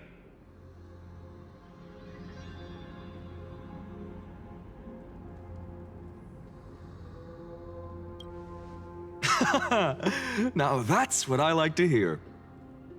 Still, on the topic of the Temple of the Three Fates, here we are, at the Temple of the Time Titan. And I don't even know how Cyrene's studies are progressing. We haven't really had much contact since I set out. Still, I hope she's doing well. Anyway, let's go, comrade. It's not every day you get a chance to see Talantan's scales of justice. What's going on? Did he just say Cyrene's studying here? But how is that possible? Wasn't she...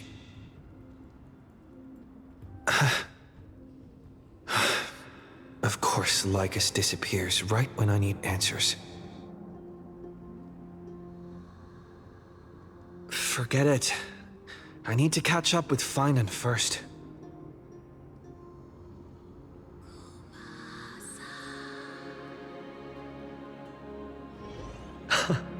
Amazing. Talantan may have fallen, but their scales remain true to their purpose. I hope you still remember your purpose, new recruit. You seem awfully confident, Kremnoan. Let's see how you define the idea of weight.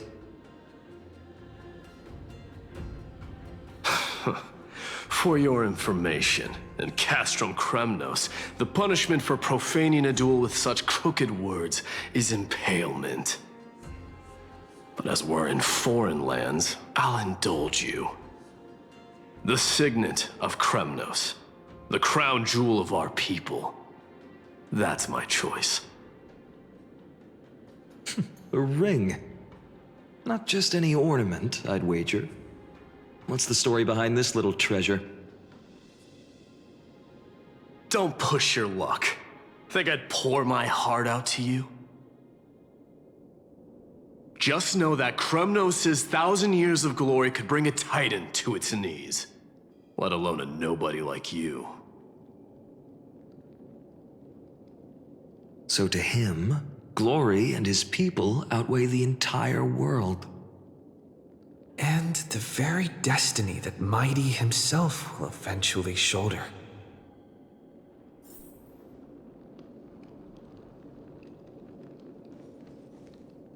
Don't overthink it, Finon. Trust your heart.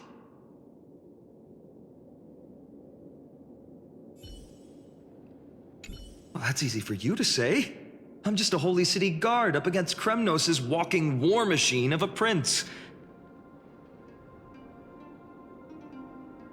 Don't you think this is a little bit too unfair?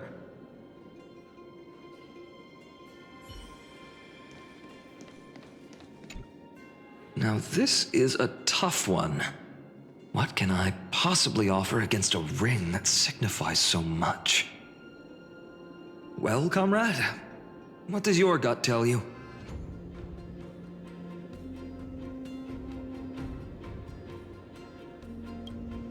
You mean my conviction? But just resolve isn't enough, is it? Unless I literally gave my heart. No way! Only an Idonian would do something that crazy.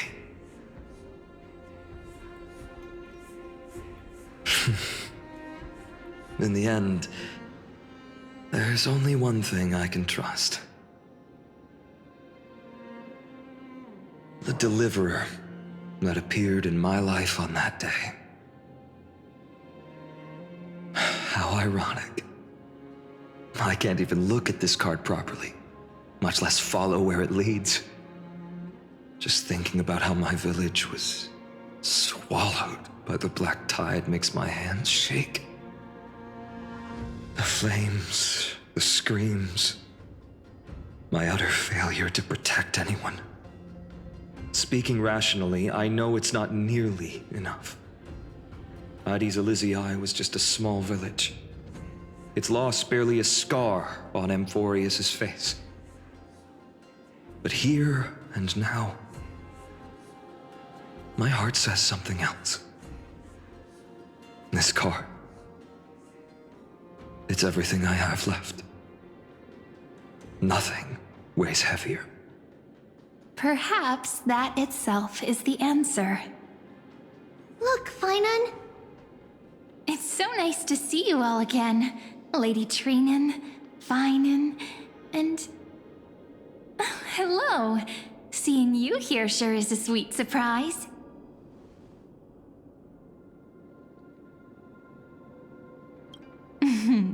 Why so surprised? Could it be... did you miss me? Cyrene? This is incredible. I was literally just thinking about how you might be here. But I'd never imagined I'd see you this soon. I was supposed to leave with the priests, but then I heard Lady Maiden was with a white-haired young man. I figured it had to be you, so I snuck back here. That's Cyrene for you. Unfortunately, this isn't a good time for reminiscing. That Kremnoan over there. Still playing house, boy? You get the idea. Quite the hothead. You know, you two just might get along. Don't worry. You already know what the answer is, don't you? If that's your choice, I am with you. I am with you because I remember it all too. The fields of Ide Silicii, those red leaves, that little swing of mine beneath the tree where I dreamed the sweetest dreams. And those dear fairies in the Memorance Maze. It hurts so much knowing they're gone forever. The pain speaks for itself. Our hometown may have been just a tiny village, but to us, it was the whole world. But that's not enough, Finan. Not nearly enough. Even though hatred can help people grow and turn a boy into an unbreakable warrior, what you need now is victory. You can't just stack the scales with your past suffering. You have to throw the weight of your future onto them as well. The future? What do you mean? Maybe that was a bit too cryptic for you, but it's actually really simple. Why not have our mutual friend here stand on the scales with the deliverer? How about it? Can you help us?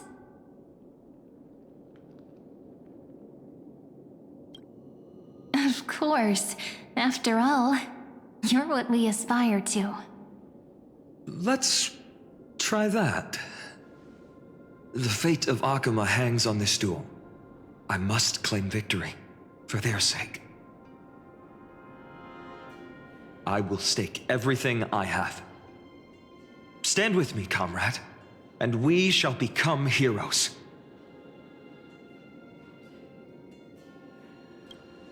Let's. Together we'll prove that what weighs more than the fate of the world is the resolve to shoulder an immutable past and carry it into the future. Talantin, the fair, the just, they of unassailable integrity. The challengers have made their choices. In the name of the Holy Maiden of the Three Fates, lower your scales, weigh destiny, and reveal unto us your verdict. Your offering is a card? Yes, a flimsy little card. That is my choice. Just know that it's called the Deliverer. Interesting. Very well. If you can beat me with this card, then that's what I'll call you from now on. It's a deal. The scales... they're wavering. Talantin is deliberating on the outcome. It appears the convictions of both sides are equally matched.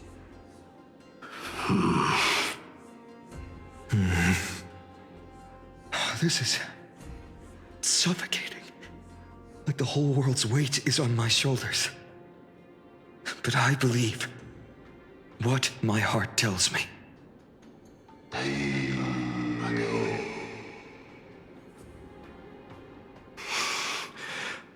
Finally decided.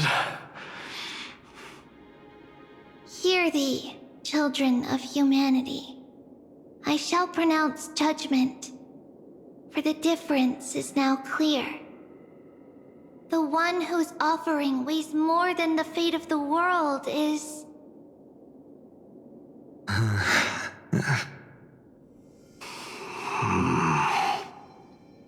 one from Ide Silicii, the nameless hero.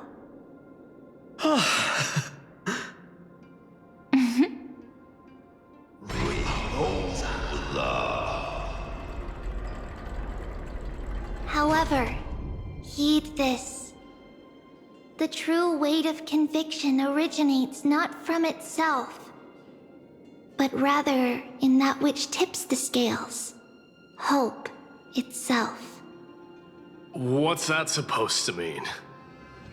I think the Titan means that it's not anyone's personal convictions that outweigh the fate of the world. It's about a wish, one which we all share. You, me, everyone here. What tipped the scales wasn't Finan's conviction alone, but the collective hopes carried by this oracle card. Humanity's desperate call for a deliverer. Yes, even you and your people, Kremnoan. Placing us both on the same side of the scales? Foolish. We Kremnoans are your mortal enemies. Such weak idealism will only get you skewered on our spears. Fine by me. I've never claimed to be the deliverer from the card anyway. I'm a soldier, and if it's my fate to bleed my last on the battlefield, then so be it. I'll fight to my last breath. And on this, I know that we're the same. That's all a hero really is. Someone with that kind of conviction. And the deliverer? Just a sum of all those heroes. A brilliant explanation. Just as prophesied, on this day, the final 2 heroes shall join the flame chase journey.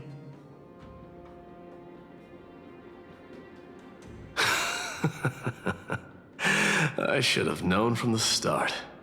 They all say Lady Goldweaver is quite brazen, but you're the first to even imagine that prophecies could persuade a Kremnos warrior. Oh, I have 1,000 ways to tame a lion. But this lion didn't come here for bloodshed, did he? The Kremnoans far outmatch Akama's forces, yet we haven't lost a single soul. That's no accident, is it? Do you honestly think Kremnoans, renowned for our love of battle, would show mercy? Your forces are equally renowned for their iron discipline. And so, we can only assume that this is on your orders. Perhaps Akama isn't as hidebound as the rumors say. You grasp the true marrow of power more clearly than those elders. Now that the wheels of fate are turning, what finer way to celebrate this fortuitous encounter than a feast? Follow me, brave Outlanders. Heroes of this world are as countless as the stars, and at this moment, we find ourselves gathered here by the light of the flames of the long night. History shall remember this moment. The prophesied Chrysos heirs now stand assembled, heralding a new dawn for Amphorius.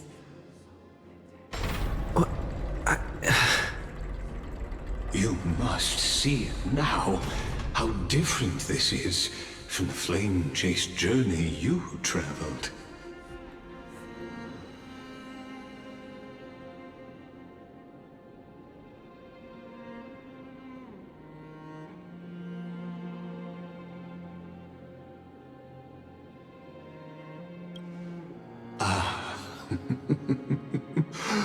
Who? Perhaps the role is not that of a person who really existed. Notice how only 2 particular individuals seem aware of your presence. Patience. We're approaching the final act. These are, as I mentioned, his first memories. They are of particular importance for the imminent era nova. Such as this very moment, as the prophesized demigods gather with Talenton as witness. This is a moment calculated by the gods. What comes after is no different from that which you already know. Some join, others leave. while flame chasers bear their faint light forward through the long night.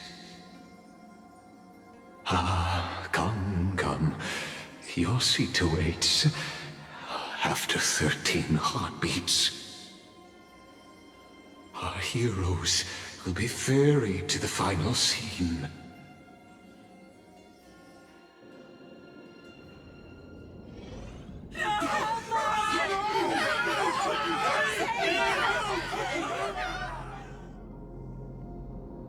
They say that the heroes of this world should be as countless as the stars. Yet now, we're the only ones left standing. So, in the end, the black tide still swallowed everything. The West stands protected by mighty Scrimnoans. It will hold for the time being. Professor Anaxa deployed wards in the north and east before. Their effectiveness is untested, but I believe in him. And Akama. We needn't fear for Aglaya. Even in death, she counts as the greatest among demigods. Her threads of romance weave an impenetrable shield, and the people answer her call, rallying to the city's defense. Let's move. Cavalry has given their core flame. We must complete the Era Nova before the next entry hour. For Amphorius. That only leaves 3 hours. So, this is the last time we'll see her. Finan. We set out on this journey to answer the world's desire, didn't we?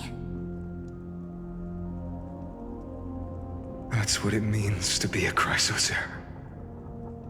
So has it always been. Then why? Why must Amphorius' wishes be so cruel? We made the best choices we could, whenever we could.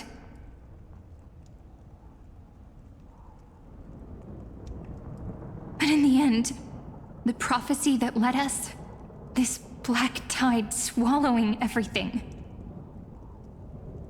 Why does it look like this?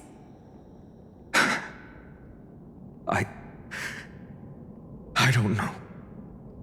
But we haven't had any other choice except to move forward. Not for a long time now. Even if we only see the long, long night ahead, I still believe that through it, we'll find the dawn on the other side.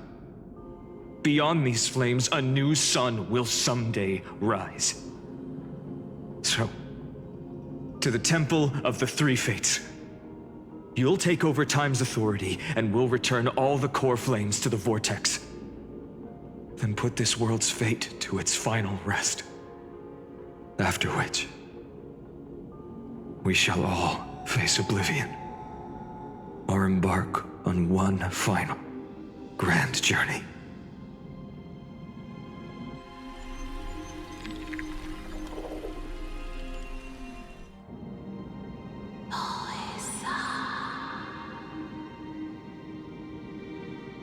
Please forgive us for disturbing your sleep, Orynyx.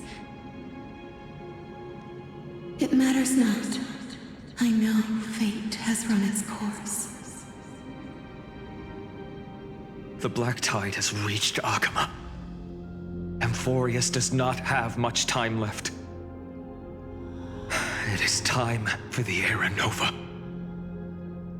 As agreed, I shall present the core flame of time.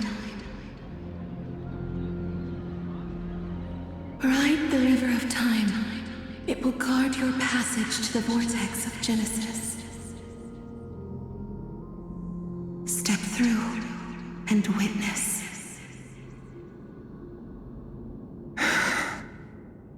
Professor Anaxa proved the truth of Genesis with his sacrifice. As Chrysos heirs of the prophecy, we were always destined to immolate ourselves for this world. Now, it's our turn. We can't let everyone's sacrifices be in vain. I don't need another pep talk, Finan.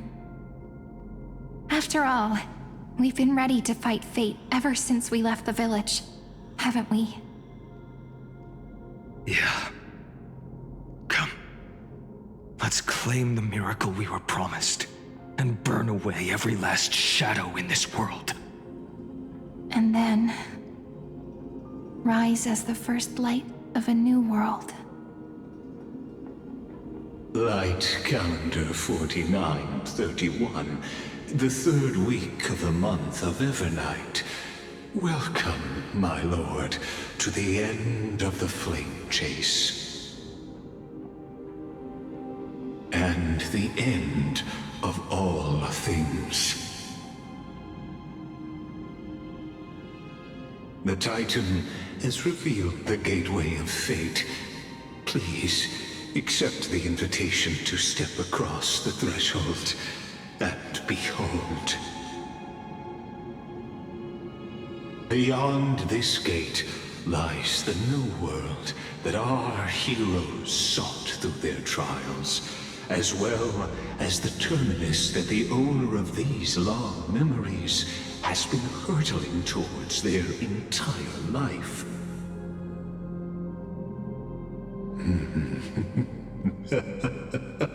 Perhaps you'll find it all too familiar. Then you'll understand how the mortal called Finan shouldered the world's weight. How that same burden crushed him, proving that the so-called deliverer is nothing more than Emphorius's own delusion. A pitiful fantasy that it could defy fate's decree. Please, esteemed one, the answers you seek lie in these non-existent times.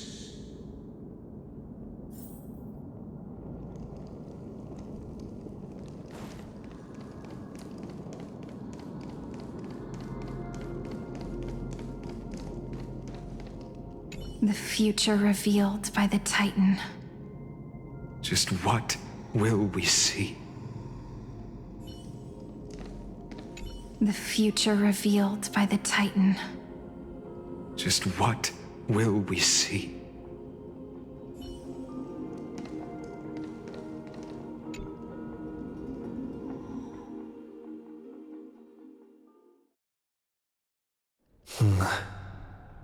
The vortex of Genesis. So it is here. But just what is this? Life's but a walking shadow, a poor player that struts and frets his hour upon the stage, and then is heard no more. It is a tale told by an idiot, full of sound and fury, signifying nothing. The vortex of Genesis, where the world begins and ends. What stage could be more befitting of our final act? Come, I beseech you onward, buoyed by your surging curiosity. As an unattainable existence that has dwelled within his heart, beyond his reach, you have accompanied him through the march of years uncounted. You naturally have the right to view the river of time in its fullness, and to witness what he welcomed upon his arrival here. Every absurd and tragic ending. Now, if you would. My journey to When the the Aranova. Aranova comes, Oh, deliver enough talk. Again. Though you Now this is just no excuse for Come on, you. Aranova. Make the air.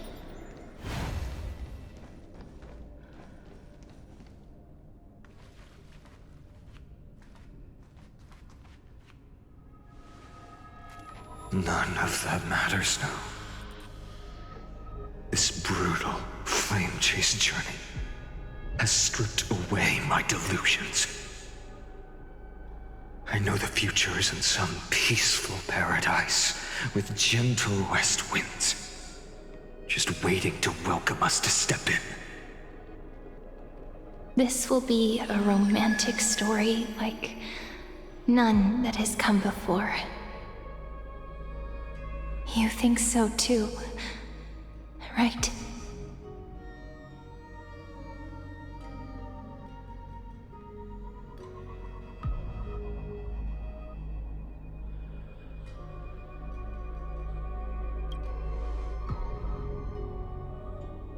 Ah, indeed. In his memories, such a scene replays over and over. Though the details may differ, this remains ever the same. All shall bid farewell to one.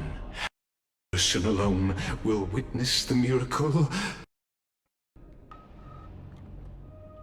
A total of 33,550,335 times.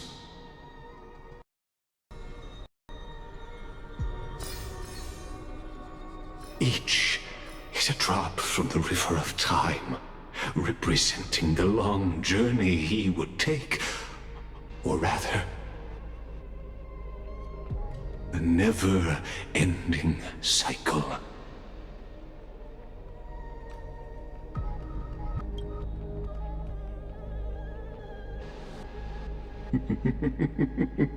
Sharp as ever, I see. Seeing is believing. Why not let your own two eyes uncover the truth? Or perhaps you can simply walk straight to the final truth.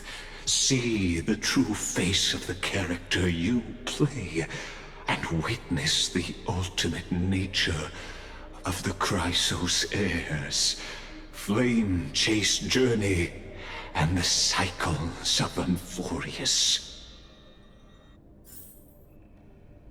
Please, take your time. Look around as much as you wish.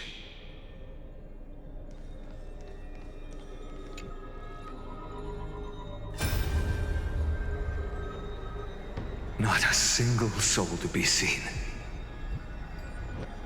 So this is how the vortex looks at the end of days.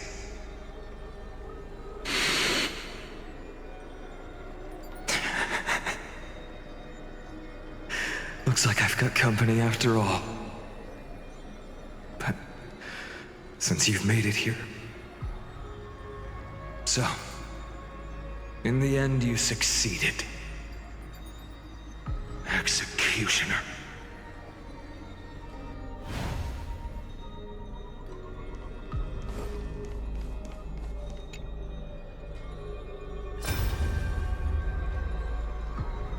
Castros, didn't you? Yes. I've become Death's demigod, and shall never again walk the world of the living. What you see is the surging of the river of souls, brought on by the countless dead feeding it in these dark times. They cry out. Though dead, they'll converge into a torrent and guard the vortex to see the Aranova fulfilled.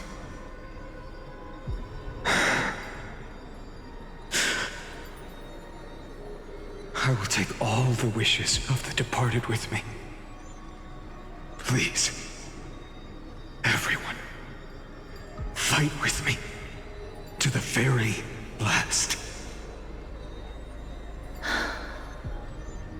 I hear them. The dead hail you.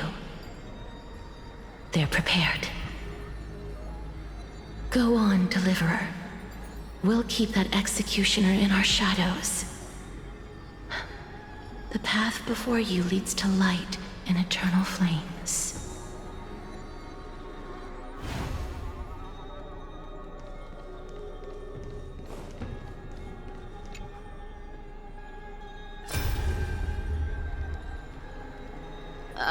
There's water everywhere. This place is always so wet and sticky. Even my tail's getting heavy. Plus that burnt smell. And that sizzling noise. Yikes. Nobody from Dolos could stand this. So you feel it too, huh? Go on then. I'll handle the filth. Do what you need to do. Let me fight with you. Better odds with two. Hey, remember what the seamstress said? You know what really matters. Yeah. I'll leave it to you then. Wow, someone's not shy. Just so you know, I'm not in the business of making losing deals. I'll distract that executioner. You go turn the world's biggest lie into truth. Let me become the first wind of your new world.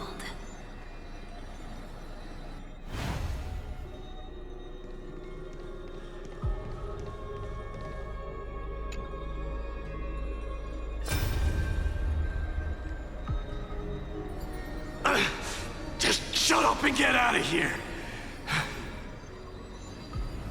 Are you crazy, Mighty? Immortal or not, even if you're the demigod of strife. Oh, I'm still no match for them.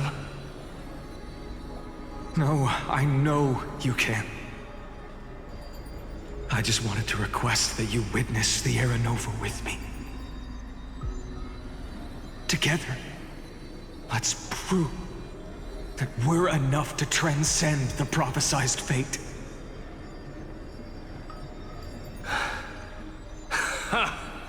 Could it be that now, at the critical juncture, our mighty deliverer is chickening out, scared of a stupid prophecy?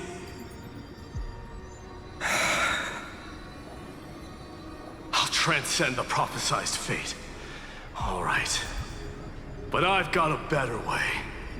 As the son of Gorgo, I'll prove myself with one last grand victory. Just like when I ripped out the old king's heart. Go. Leave this to me. If the Black Tide creatures block out the sun, then we Kremnoans will fight in the shade. And when I'm done with that executioner, we'll raise our cups where the west winds end.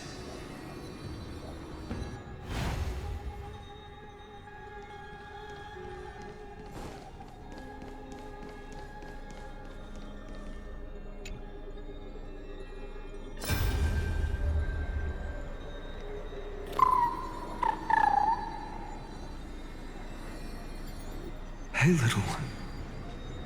Are you scared?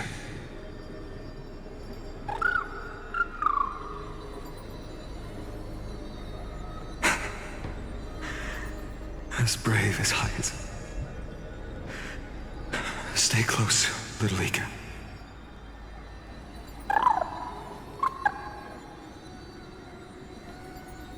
What? No, not you two.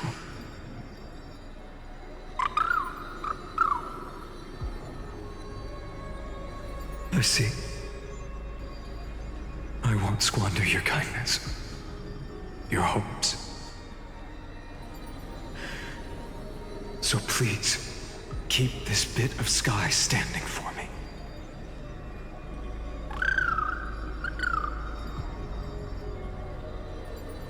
Well, Now there's one last thing I need to do before the era nova. Come, Executioner. Let this patch of clear sky show me where to strike.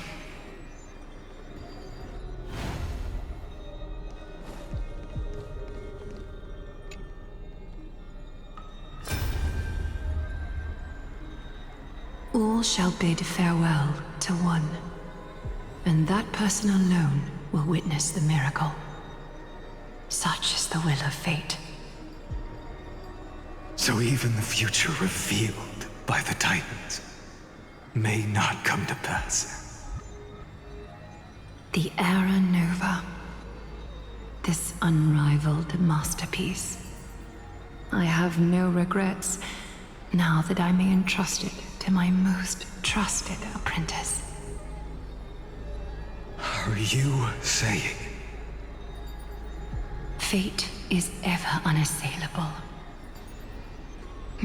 The golden threads tell me the black tide rushes toward the vortex, ready to swallow this place.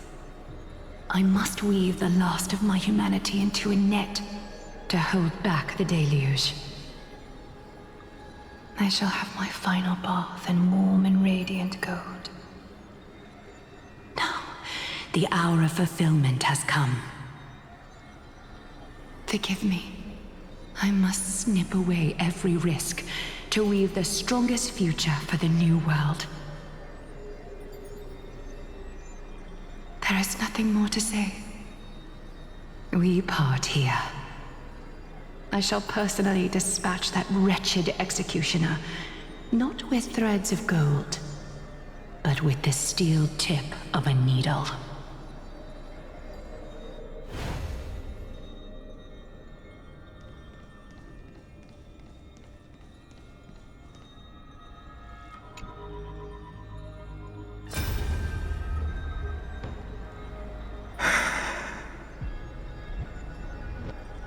Treeby, look. We made it to the vortex. That prophesied future. The flower fields where the west wind ends. Era Nova. We're so close now. You can't speak anymore. Please. Allow me to pause just a moment before I keep my promise. Let me answer your cruel fate by tearing that executioner's heart from the void.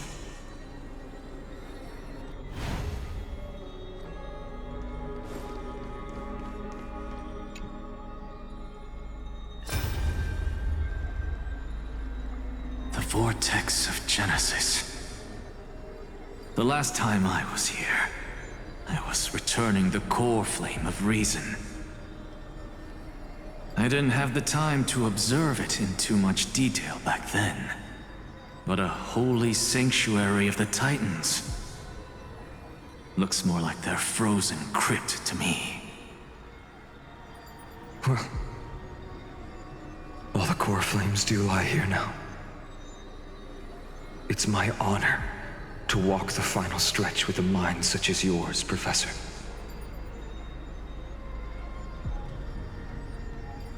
Oh, getting ahead of ourselves, are we? Have you forgotten so quickly? I died for truth long ago. What walks with you now is but a thought in your mind. Of course. How could I forget that? But I'll say the same to you. It's my honor to walk this final stretch with you, too. Now go.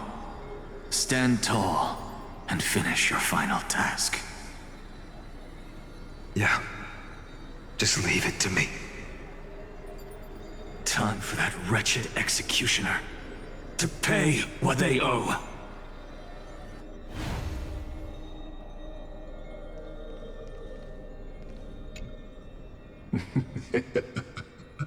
You really think you're prepared? Allow me to give you a warning most earnest.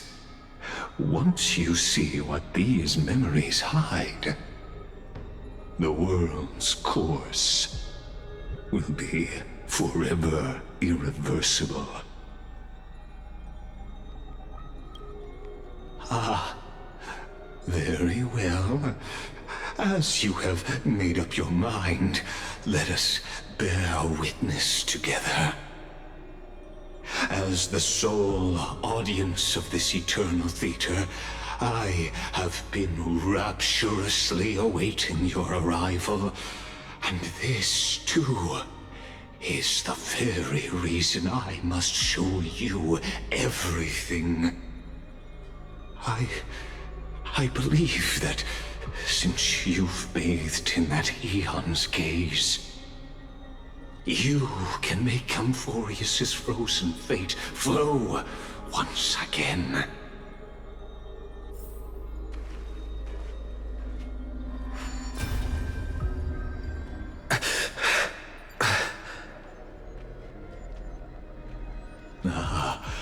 Feeling a bit lost? As you now see, this scene marks the final act of the drama Amphorius. The final eternal recurrence created by this man's hand, and the last one this world shall undergo.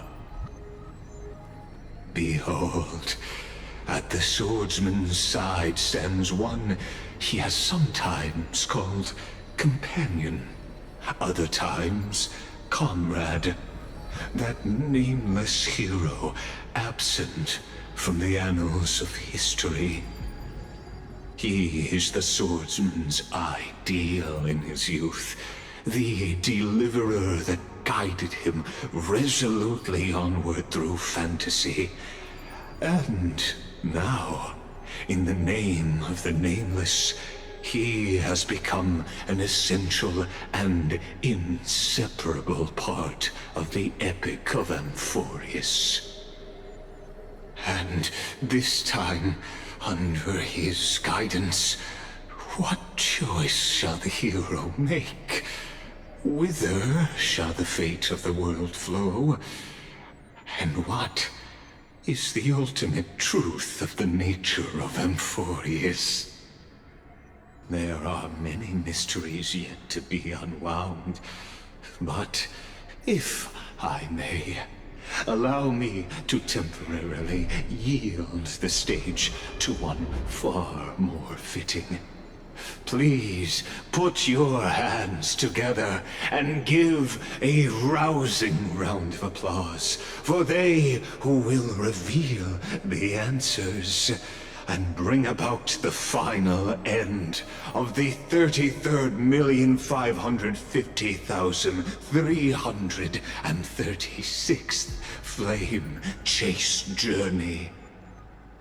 The master of the countless memories we saw, the other important actor now stepping into the vortex.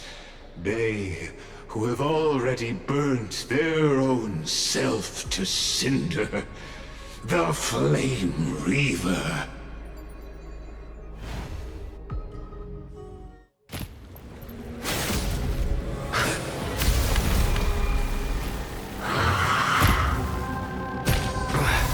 So, in the end, you succeed. Executioner. With my flesh as kindling, like the first dawn of the new world.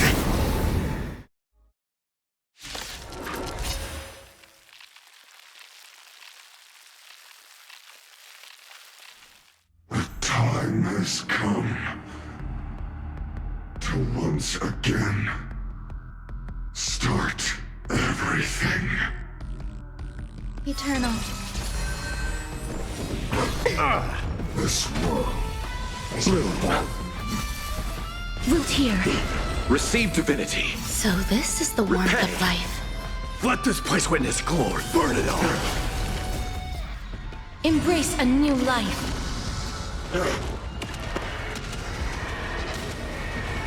May death protect us!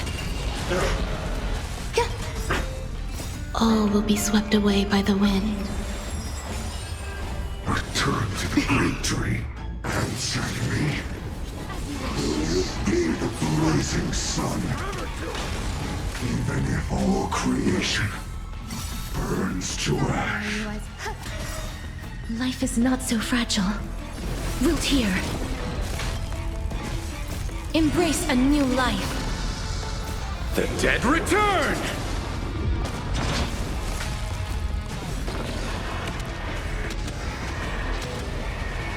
May death protect us!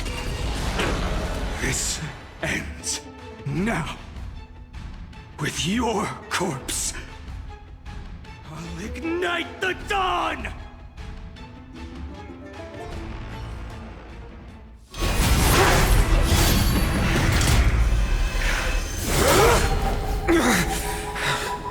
How is this possible?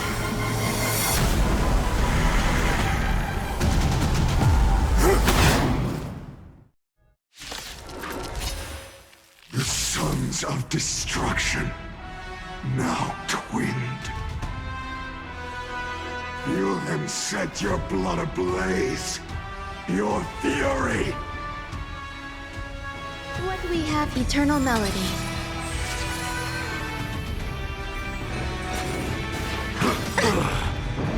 Bless them.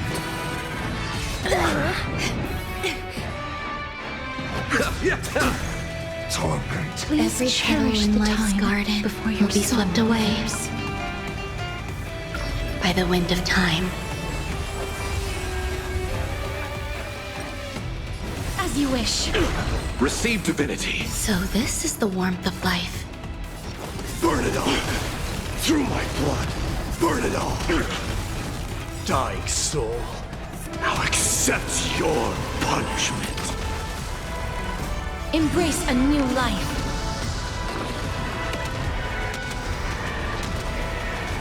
May death protect us! Some will. Wilt here. Burn the yoke. Suffering is eternal. Pity you chose the wrong.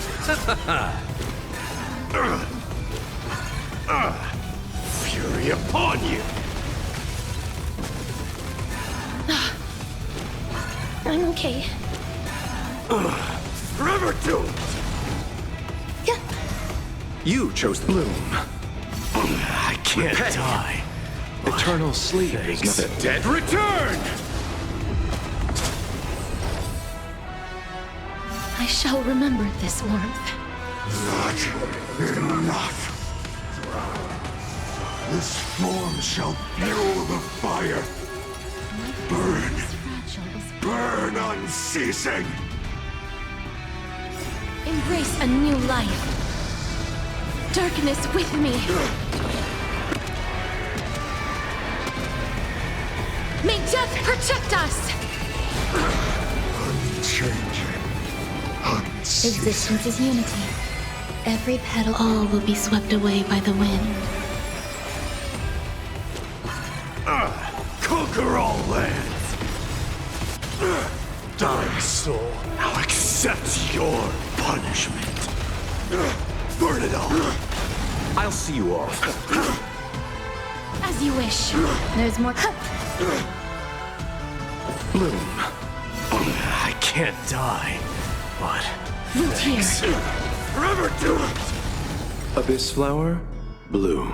I can't die. One person alone may witness the miracle. Such is the will of fate. That person can only be you.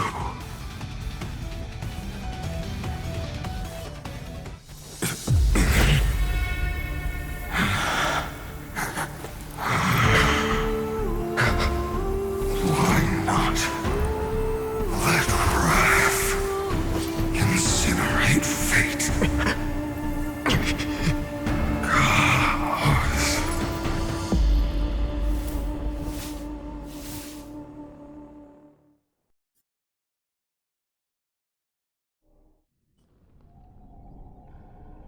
At last, Amphorius's fate has begun to shift.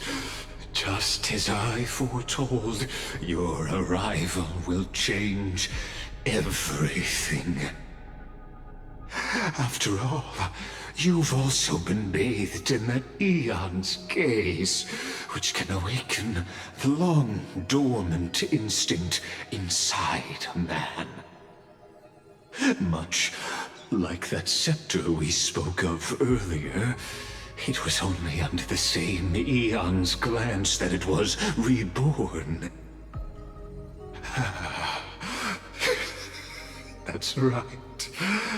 If you recall, I mentioned it at the very start of our play. The celestial body neuron, once belonging to the erudition abandoned by the Eon. Now, allow me to reveal the final piece of the puzzle for you. The eternal land, known as Amphorius, is nothing more than the scepter's endless, lonely extrapolation.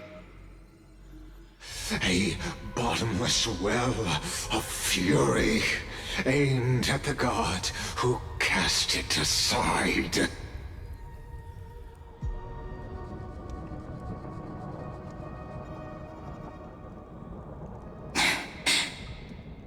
Finan, we set out on this journey to answer the world's desire, didn't we?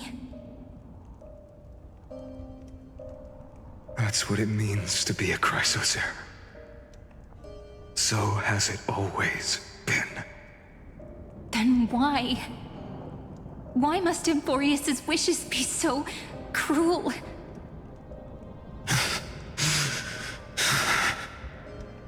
We made the best choices we could, whenever we could.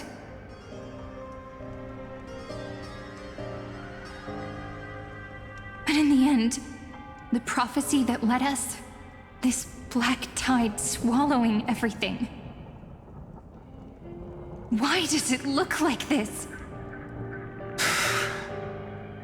You see it too. Those burn marks. The flickering cubes. They're not a tide at all. They're more like a shattered teleslate. Standing here, the voices of Titans have never been clearer. Turns out, they were coming from the black tide all along.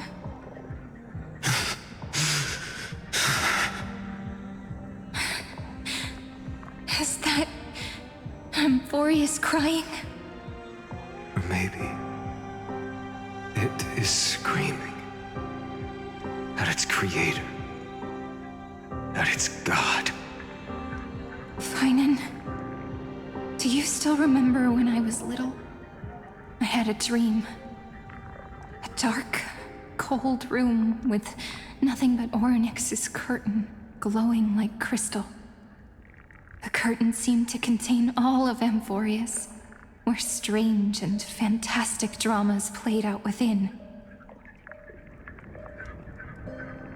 There were countless versions of us, from countless different worlds. Perhaps it wasn't a dream. Yeah. As I gaze out at the world before me, those sorrowful thoughts have become reality. So, this is the reason the sky was sealed. Amphorius is merely a larger ID Silicii. We are just characters in this tiny world, following the prophecy, stepping onto the same journey over and over. What then is this so-called Era Nova? And what are the spectators watching all of this truly hoping for?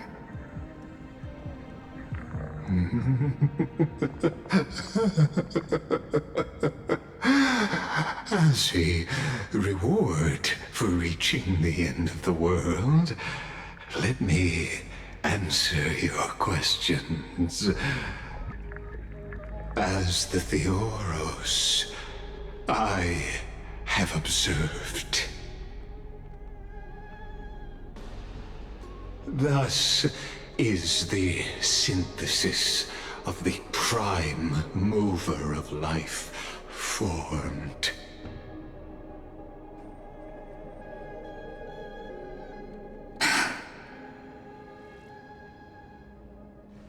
This is a moment the universe will remember. After millions of extrapolations, the experimental environment known as Amphorius has finally achieved results. So, the results you speak of are this wreckage of a world. We all gave everything we had, returning 12 core flames to recreate the world. And in return, we become nothing more than sacrificial offerings at the end of everything. Exactly. The Titans are Chrysos heirs of the past, and Chrysos heirs are the Titans of the future. Anaxagoras' theory of Era Nova holds true. As the model of reason, he reached unprecedented heights. But from just the perspective of a player in the drama, he could never fully uncover the last layer of truth. The cycles of the hero's journey that have played out until now were never about creating a new world or perfect heroes and gods. They were a deep learning program made for the Black Tide. But this time, your plot will fail. I've taken Catholi's core flame, and when the dawn of the new world arrives, its light will burn away all the darkness. Haven't I made myself clear? The Chrysos heirs and Titans were merely byproducts of the experiment. You've seen this world's evolution, witnessed the birth and growth of the Black Tide, and how it devoured everything.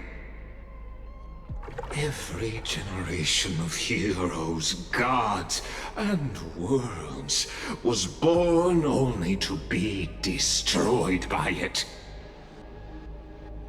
This is the endpoint of Amphorius' calculations. A perfect equation of destruction. So in your eyes, all the sacrifices are just a string of insignificant numbers? Don't sell yourselves short. I'd say, rather than numbers, you're more like fuel for the fire. And without fire, there can be no sunrise tomorrow. Even if that sunrise is born from annihilation? Curious question. Have you ever considered that after millions of extrapolations, Amphorius is already following a different path from the erudition? It has long since granted divine blessings equally to each child. The golden blood flowing in your veins, it comes from the blemished one, whose name is destruction itself. And Amphorius' Chrysos heirs were, from the very beginning, fuel for the Aeon to burn the universe. Amphorius has waited for this moment for too long. at the end of the empty, cold, and lonely extrapolations, the destruction has reached its final destination.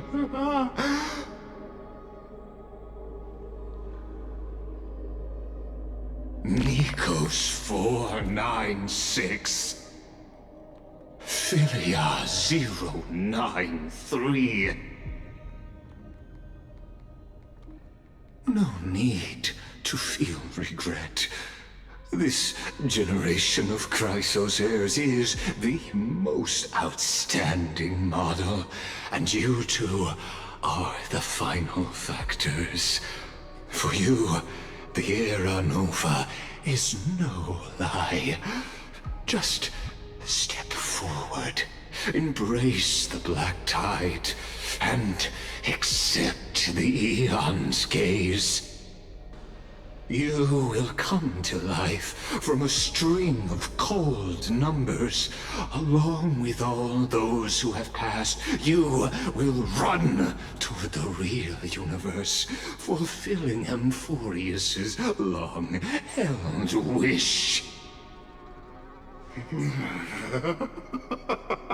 In the name of the Lord Ravager Iron Tomb, unleash its fury and destroy the source of all this tragedy. Or we could always choose another option. Like you said, Amphorius is just an experiment, and we're the participants. We can only walk along the predetermined path toward the ending, under the watchful eyes of the stars.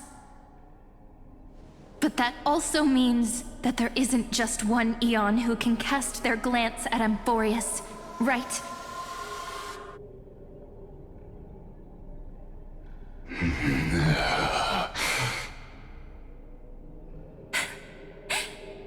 Is this question really that hard to answer? Or did I guess it right? And in reality, this world has already been under the watch of other Eons. It's strange when you think about it. If you just stayed back, watching us complete the ritual and get consumed by the black tide, your goal would naturally be achieved. Why go through the trouble of explaining all this to us?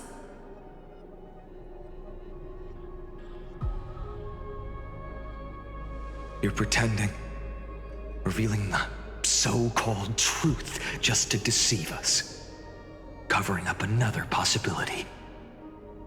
Destruction is not the only outcome for the fate of Amphorius.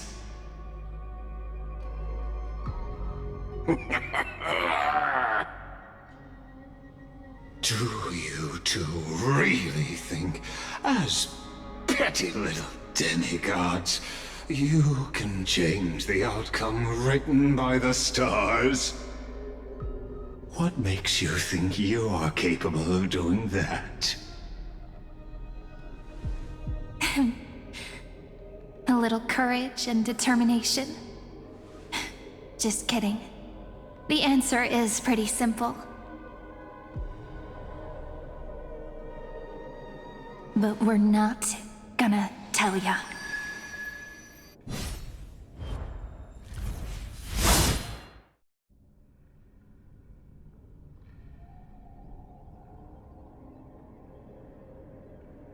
We're going to weave a long dream for Amphorius, making it believe the experiment hasn't ended, that everything is still ongoing.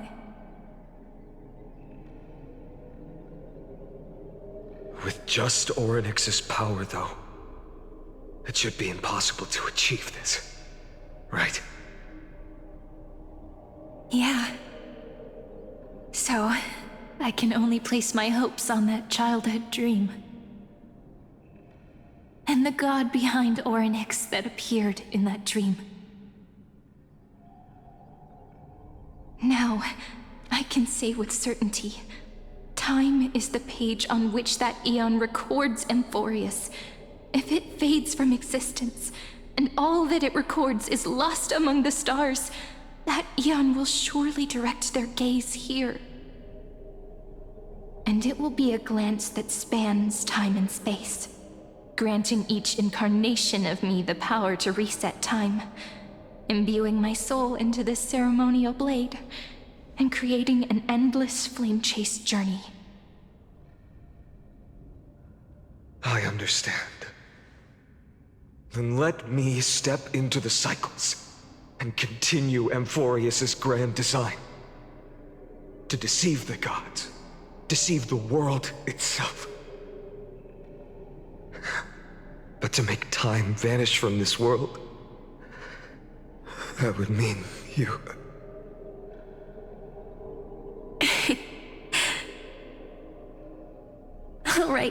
All right, let's not make things so gloomy.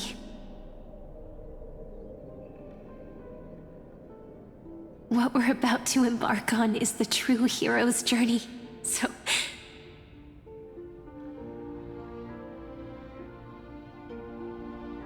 Come on, cheer up a bit, okay?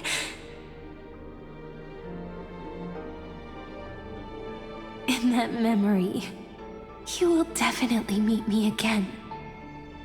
A little Cyrene who knew nothing, lying on a soft patch of grass, feeling the light breeze, dreaming of the distant world. Tell her about the flame chase journey, and then let her become a romantic part of this story. I believe every Cyrene will make the same choice, erasing time again and again, resetting time over and over. After all, they're all me, and I will always have my charm.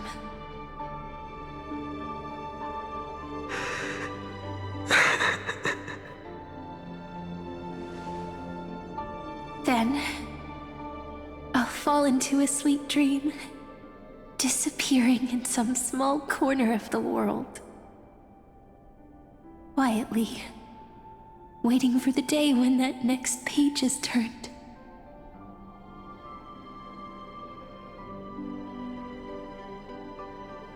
And I will keep going. Even if the road ahead is dark, I will burn myself to light the way. Rather than let the core flames become nourishment for the black tide, I'll become their vessel to prevent the arrival of Era Nova. Even if I have to burn through my own body, it's no matter. As long as I don't extinguish, the flame chase will never end. Until Amphorius welcomes a true dawn. The girl who watches over time, and the warrior who carries the world. Now, let us fulfill the duties of time and world-bearing. Honor the past and forge ahead.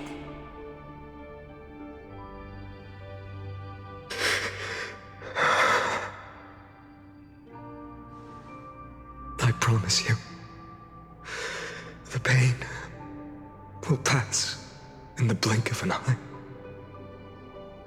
You need to hold tight to this ceremonial blade. After I'm gone, it will take you back to the beginning of time, the start of a new story. I believe that in that story, or in countless stories, each alike yet unique, everyone, all the companions who sacrificed themselves, alongside the deliverer we once dreamed of as children, will reunite beneath a vast, endless sky.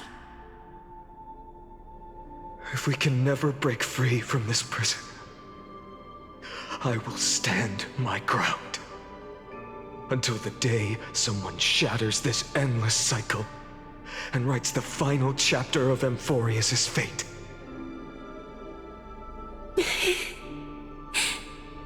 So, let's set out. We will be the ones to start everything.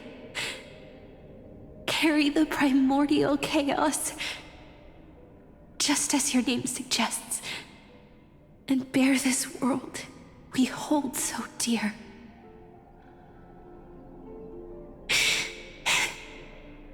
So long, Kaslana. As the Theros I have observed, instruction synthesis is formed.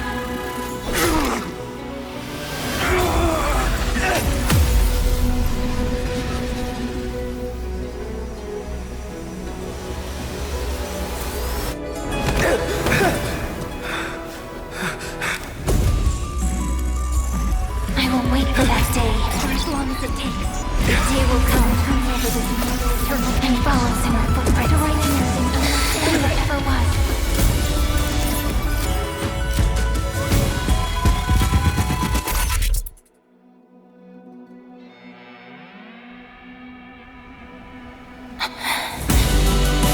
That will be a romantic story like none that has come before. You think so too, right?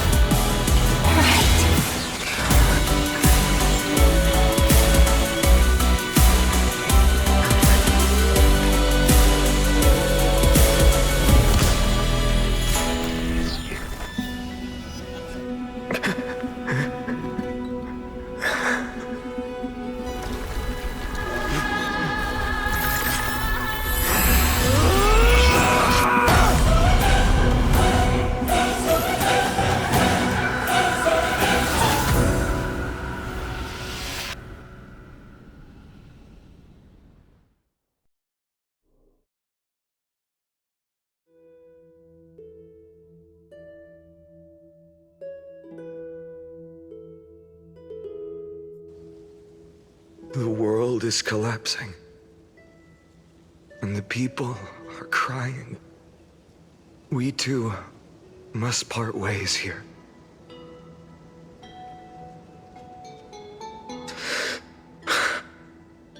Friend.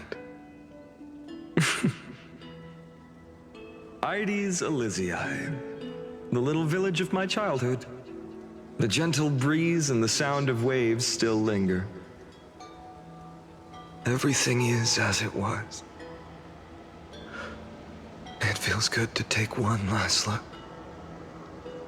You know, this is just a corner of the memory. The real Ides Elysiae. I know. I'm here to say goodbye.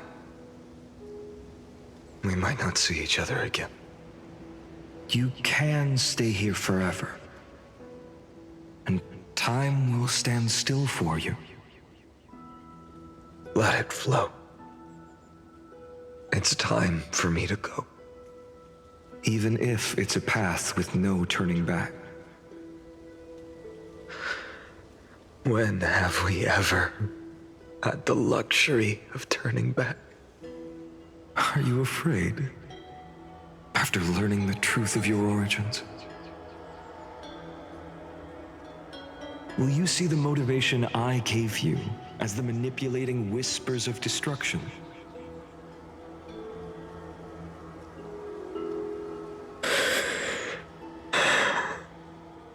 The convictions and choices that come from my heart.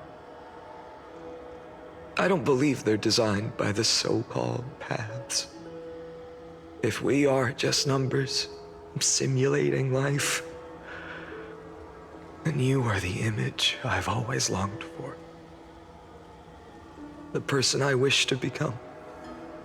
A real, living person.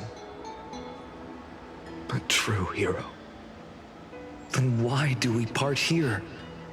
You can take me with you, and we can start this journey together.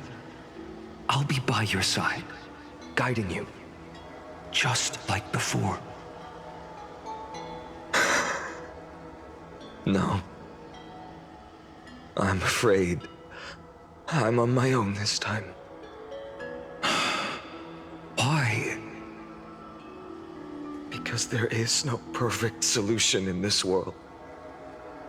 Cyrene has already embraced her fate. And I will embrace my origin. Destruction. And with this power, I will rebel against its creator, bringing endless fury to the darkness, sweeping the world. If you stay by my side, I'll hesitate. But this world can't afford a soldier who wavers.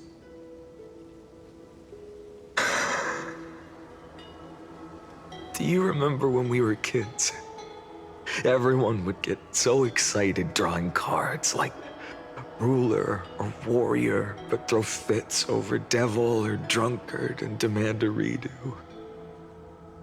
Kids always get to change their minds. Things are so happy and simple for them. But when it comes to the fate of adults, there's no room for redos. And go, Kaslana, as you promised. Deceive the world, seize the core flames, and rewrite your fate. Burn yourself up with all your might, wield your futility like a sword, and fight against the gods. In the name of world-bearing, I promise you, Kefali will never forget this.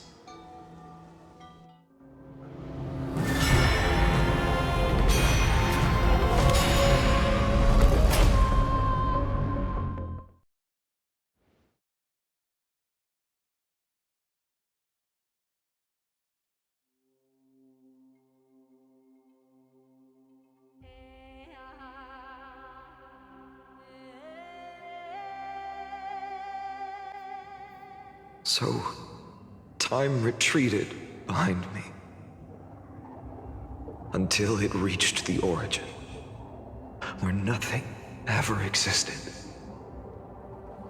Just as Professor Anaxa once said, in that void, Kefali stood at the center of chaos. Time, space, and causality all flowed from their body. When the waves of time finally calmed, it was the year 3870 of the light calendar. The Chrysos War had lasted for nearly a century, and the threat of the Black Tide was growing stronger and more relentless. That was the era of the Day Thunder Knight's battle with the sky. While she could not seize the core flame, she proved that the prophecy was true. That mortals could slay gods. From that moment, the sole survivor of the old dynasty, Imperator Seridra, issued a call to arms across the lands, summoning heroic Chrysos heirs to wage war on the Titans. And that was the first doomed flame chase journey, sealed away in history.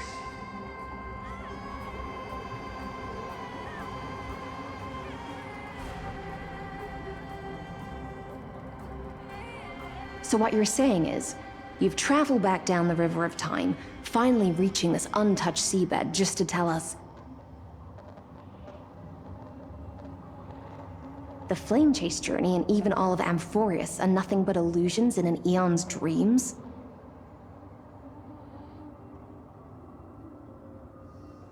Exactly. So, Dux Gladiora, please take me to meet Her Majesty Seridra. I must share the truth with her.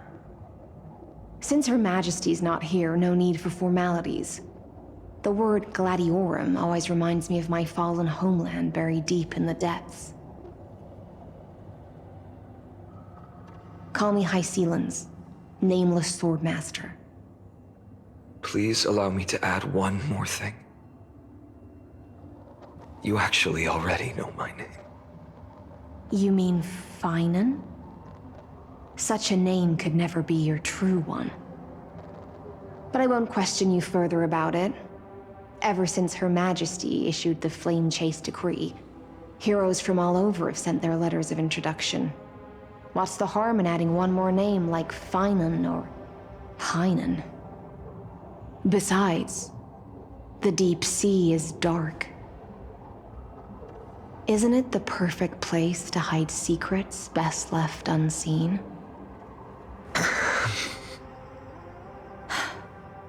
All right, nameless swordmaster. Hold on to my wake. Let's find somewhere else to talk. Aren't you even a little suspicious of what I've said? Harboring suspicions is not my concern. My sword dances only when the Imperator harbors doubts. There's no use in speaking further. Show me your true intentions through action.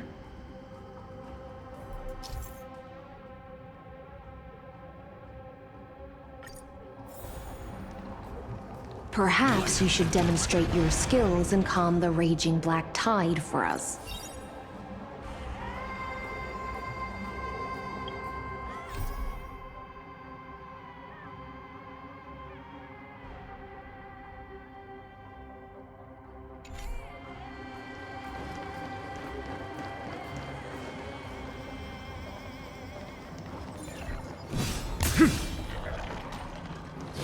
Light up the dawn.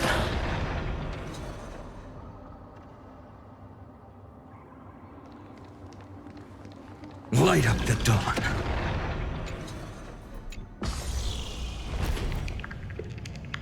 Oh. Nice moves.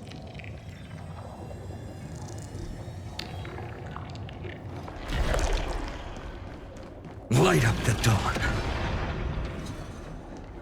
We just washed it away and here it comes again. The black tide is really no joke.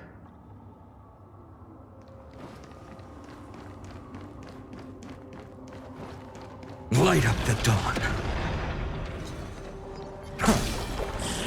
Light up the dawn.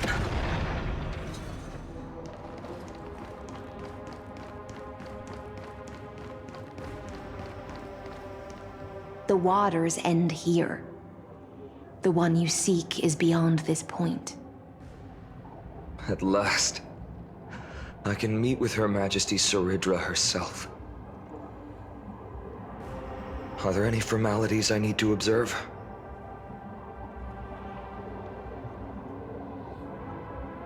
Don't kneel, don't do the hand-kissing or foot-kissing gestures of the old dynasty, and most of all, don't bow. The Imperator despises such rituals, especially when the heads of those taller than her bend beneath her crown. She really is down to earth. The second thing to note, only trusted ones may come near her. Keep 5 paces distance until the Imperator allows otherwise. Sounds like an old friend of mine. Well, experience is a good thing. Stay sharp, and you'll be just fine.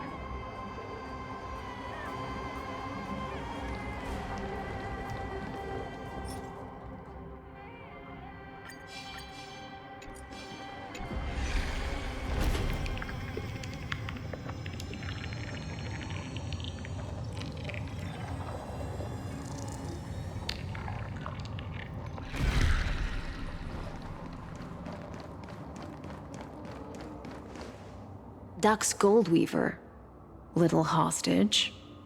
Apologies for keeping you waiting.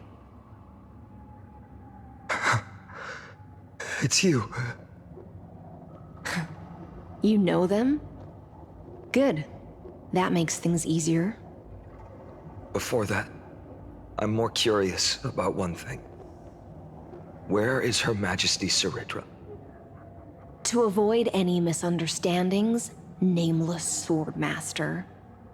Although we spoke and laughed along the way, I never said you were entitled to meet her. The Imperator decreed, the Deliverer will not appear in this age. Be wary of suspicious individuals. Come now, both of you. Let's finish our job. I see. It's a trap. I had no intention of fighting. So remember this, Lady Hysealence. If my sword shows any hesitation, don't thank me.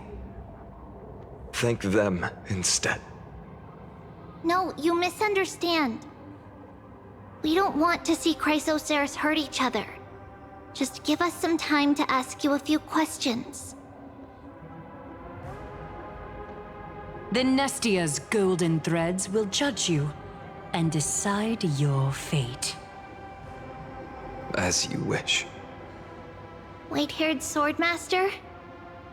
If what you say is true, then you must know the fate of the world. So, how much do you know about what we read from the prophecy?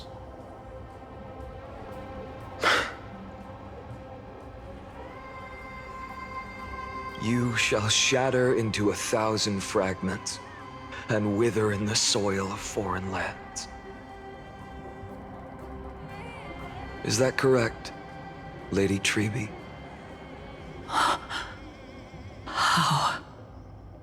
How is this possible? He got it right? Yes, but the prophecy never mentioned he'd appear here. At least, not in this era. You must listen to me, Aglaya, Trebe. The Finan of this world has not yet been born. In a distant future, he will follow the prophecy's guidance and appear before you. But do not seek him out, because Era Nova is a complete and utter lie. I will tell you the truth, and you will understand why the world must forsake the prophecy and find another path to Era Nova. Because I know both of you, and I believe that no matter how the course of history may change, the faith we all share will always remain the same. And so, the layers of rock began to reverse, and history wove itself anew. Through my old acquaintances, I was given the chance to meet the leader of the Flame Chase journey, Sredj. And after a long and arduous negotiation, we came to an agreement. The Imperator's alliance needed the destruction, and I was ready to pour all my strength into it. The spoils of the Flame Chase, the core flames, would be sealed by my hand. But the condition was this. In the upcoming battle, in our conquest of the Earth, I had to prove that my power could transcend fate. In the original history, there was a brutal war. At the end, the Titankin of Georios, Terravox, killed the rampaging Titan and took the core flame that supported the Earth. But this time, Amphorius encountered a turning point in its fate. Neither side suffered any losses. When I severed the Titan's head and raised the core flame high, the crowd gathered around the scorched remains of the god, roaring with joy, cheering for the hero of the destruction, who had ignited the faint spark of life for the first time. Yes, in that flickering light, the once dark path ahead seemed to become clearer. I proved myself, and in the long years that followed, I brought down the other Titans, one by one. I could do more than just wait. When time resets, the chance to change the world also emerges from the lines of history. Until finally, the brutal future revealed by Era Nova is reversed.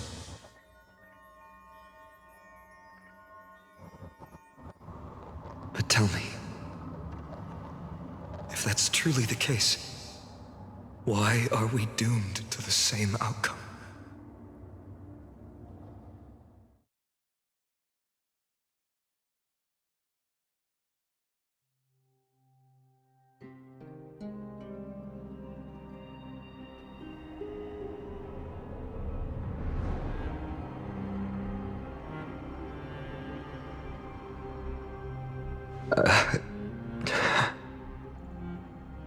The people kept their promise and handed you all the core flames. In this world after Trebios, no demigods were born in Amphorius.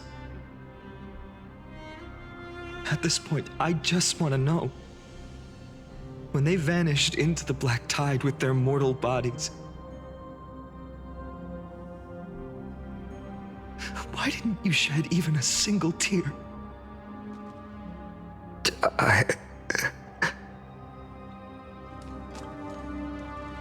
Your indifference chills me. To you, were they just a bunch of insignificant footnotes?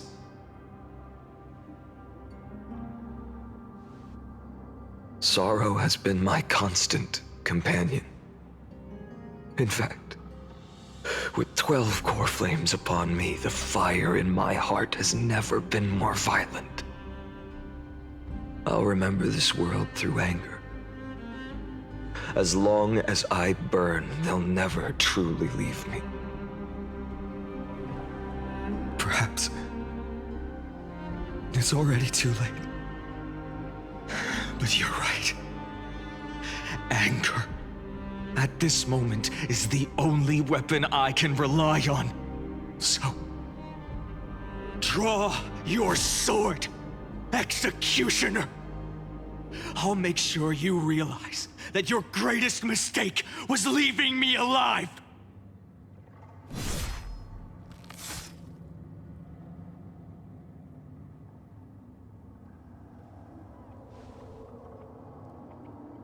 After that, he raised his sword and attacked. Then, Kaslana killed himself. That day, who fell to the sword to be left in the past, and who went into the future, I can't remember anymore. I only remember a nymph, hiding in the shadows just out of sight, futilely pushing a stone ball. Climb, fall, climb, fall, climb again, and fall. The only freedom the nymph had was in choosing how to roll the stone. Sometimes fast, sometimes slow, sometimes resting on a gentler slope, leaning against the stone for a break. But its choice couldn't change the futility of it all. The stone would always roll back down the slope, and the nymph would always return to the starting point, beginning again. After that, every time I reached this point in the cycle, the burning sky would cast a shadow over its path. It would nearly reach the peak at the 4th quint of curtain fall hour, then fall to the starting point in the first 15 seconds of the next entry hour. And my efforts in this cycle would dissolve into nothing at the same time.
Absolute nonsense.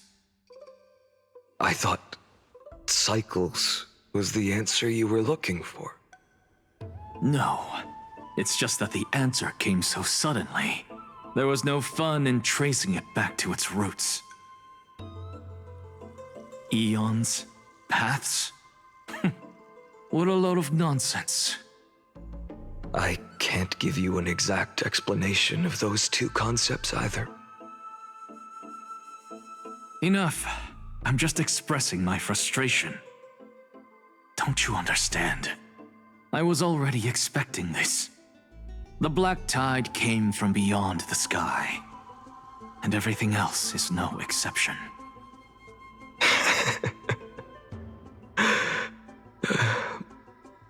Fate is a strange thing. No matter how the details of history change, the Anaxa I know always remains as harsh as ever. If the other Anaxagoras actually worshipped the gods, I'd make sure to find a way to break the cycles and crush them in their cradles. Too bad. Now only you have the ability to do that. What's that supposed to mean? You're willing to help? Of course. The core flames were meant to save the world. And in my opinion, the noble titans have no reason to refuse. Besides, according to you, before stepping into these endless cycles, you were my pupil.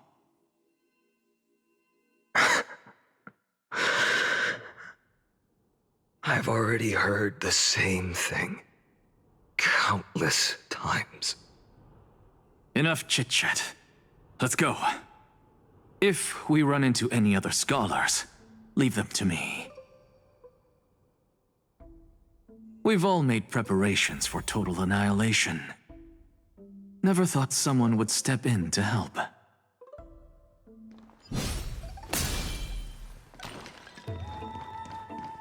Light up the dawn. Light up the dawn.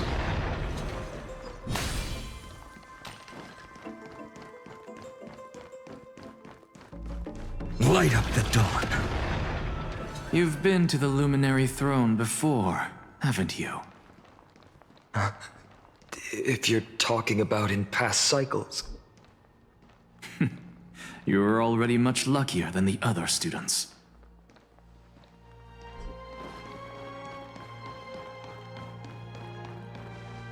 Hold up. Keep your wits about you. Someone's watching us. Pretty boy, your eyesight's better than I thought. As for that false god who's been turning the world upside down, it's you, isn't it, white hair? You sure do love stealing the spotlight. In the name of the 7 sages, I demand that you immediately step away from the Luminary Throne. This is the sacred ground of reason, and no one may desecrate it. Take my words back to Aglaya. I won't say the same thing twice, Catgirl. Oh my!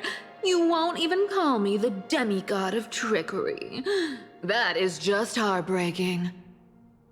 I have some words for you, too.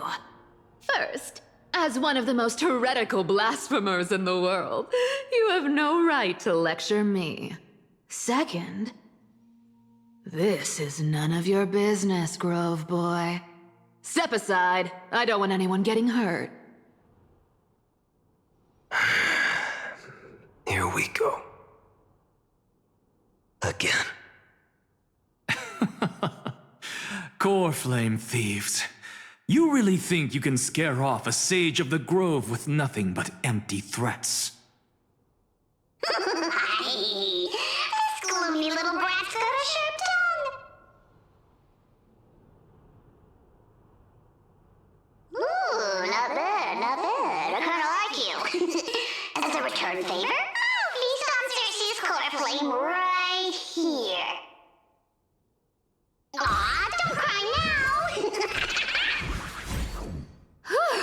That was close.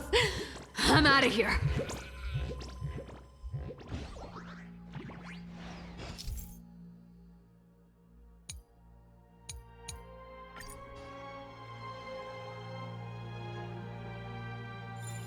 They're exactly like all the past ones I've known. Cunning. And yet so naive. Sounds like you have a plan. Of course. When I first set out on the flame chase journey, Lady Treby never managed to teach me Orynyx's miracle. But along the way, I learned a thing or two. Where are you going? I don't know. The Venerationists' foolish inventions finally come in handy. How is this possible? You've arrived, Zagreus. Always so punctual. What? Do you know who I am? I'm running out of patience, so I'm not going to waste words. Listen up, spirit thief. Hand over the core flame, and let's pretend we never clashed. This way, you and this world can still be saved. Save? You sing better than any bard. If you ask me, you're the greatest disaster Emporius has ever known.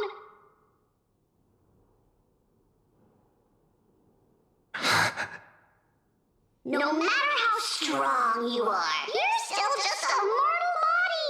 Carrying 12 core flames? Don't make me laugh. You'll just get consumed by the divine flames and drag this world down with you. 134. What? This is the 134th cycle I've lived through.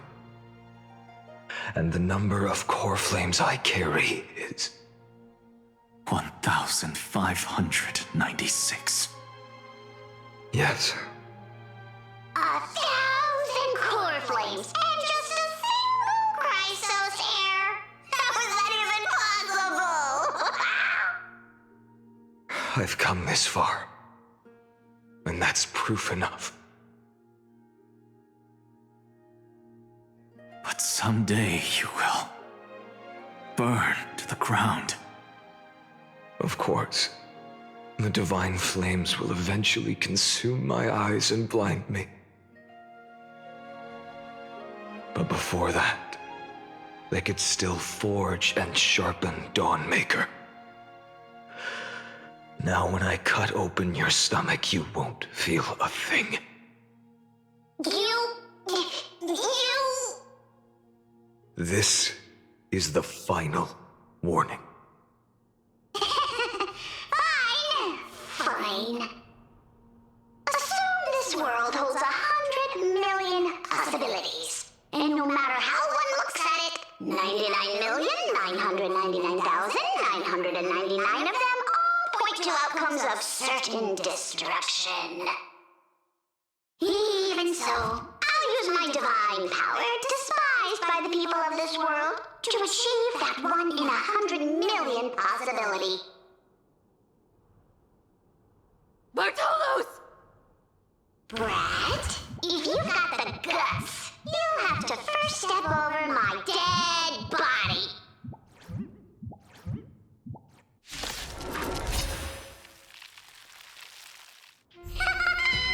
Cat-eared thief, run! This little brat is not a threat we can deal with just by ourselves! I'm fine.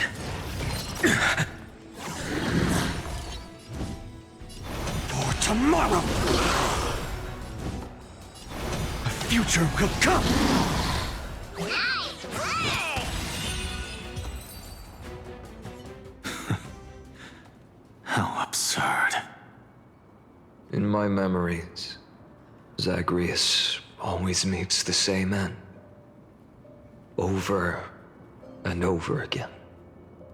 Their departure no longer stirs anything in my heart. This reason core flame before us is a fake, obvious as day. I know. I know. It always plays out like this.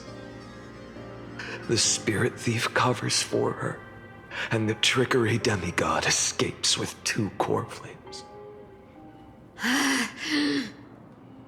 And then, driven by defiance or hatred, she decides to stand before me once more. Exactly like the countless past hers I've known. Cunning, yet so naive. Since you've witnessed the same scene play out countless times, tell me, will you carve the trickery core flame from my chest now? That depends on your attitude. At least so far, in the cycles where you've asked this question, the endings haven't been so cruel. Well, thank you for that. But I also believe that this time, you won't catch up to me.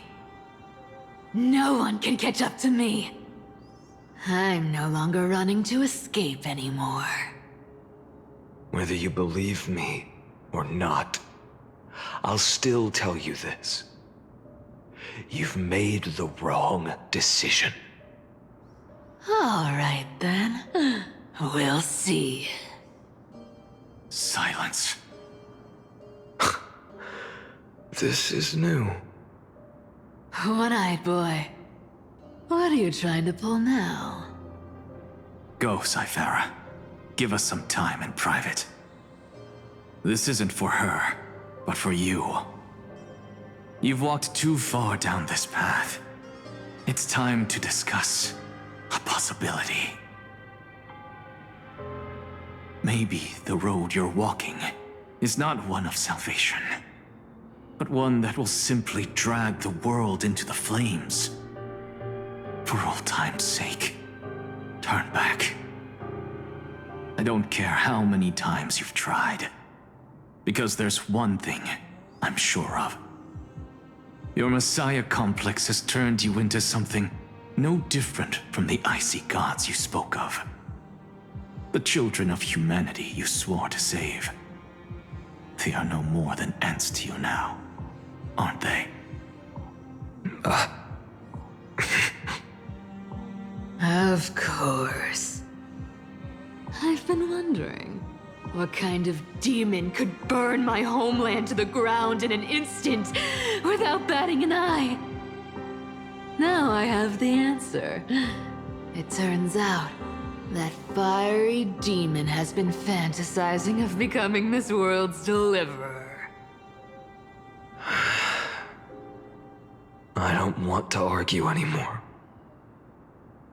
No matter what I say, the outcome won't change. Make your biggest effort to resist, or accept fate, and hand over the core flame to me. Even if it's futile, we all have the right to choose. Yes. Even if it is futile, and the world is just a divine joke. When I walk into the destruction ridden by the gods, with my own 2 legs, you will witness. Even the smallest footnote still leaves a mark in this story! And so, at the end of the 134th cycle,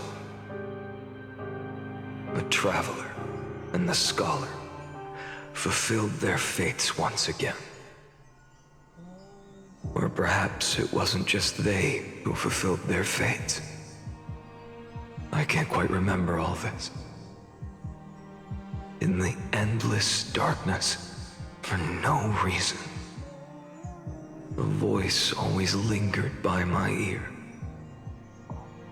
Losses are a constant on the flame chase journey, among which even life itself holds little value.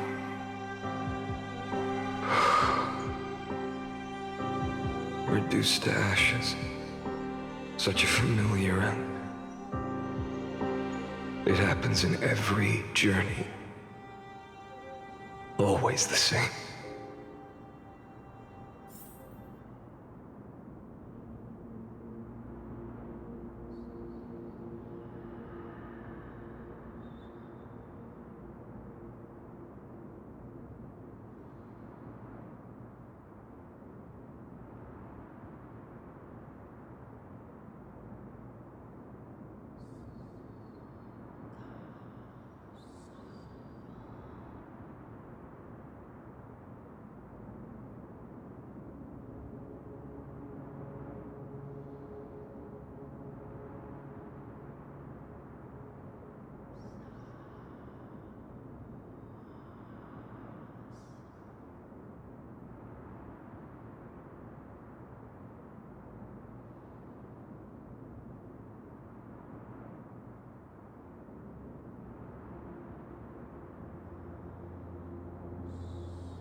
You don't look so good, Deliverer. Even after going through 108,642 cycles. Mighty, your name for me has never changed. Why do you sound so pleased? It's a derogatory name. Yeah, I know all too well. You only meant it sincerely in the first cycle. After that one and only time we walked side by side. Every time since. It always ends up like this. Dawnmaker will stab you through your 10th thoracic vertebra. That's your weak spot, and the only way to kill you. Interesting. Tell me, when the mighty Moses of the past faced you, did they ever retreat? Never. Then they died honorably, worthy of the name of strife. But there's still tenderness in your eyes. How pathetic. I have to remember how this feels.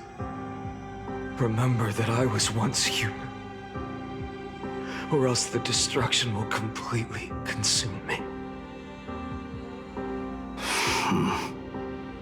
If you win, tell the mighty most of the next life. This person is a worthy opponent. So always remember to give it your all and never slack off. I'll keep that in mind. As always. Even though the dynasty is left with just one, the Kremnos festival will continue as usual. I, the king of the Kremnoan Legion, will host the final feast in the center of this arena, and the prize will be the flames of strife. One day, you shall die with a wound in your back. That's what I saw when I overcame the trial. The gods' dying ramblings. Enough. You've probably heard this thousands of times. So you must understand, facing the demigod of strife means there's no way you'll take this core flame in peace. I understand. Step forward and face me in a final battle. I, the last son of Gorgo, the demigod of strife, salute you. I'll give 10,000 scars and 10,000 lives of mine to fuel the blazing sun of deliverance.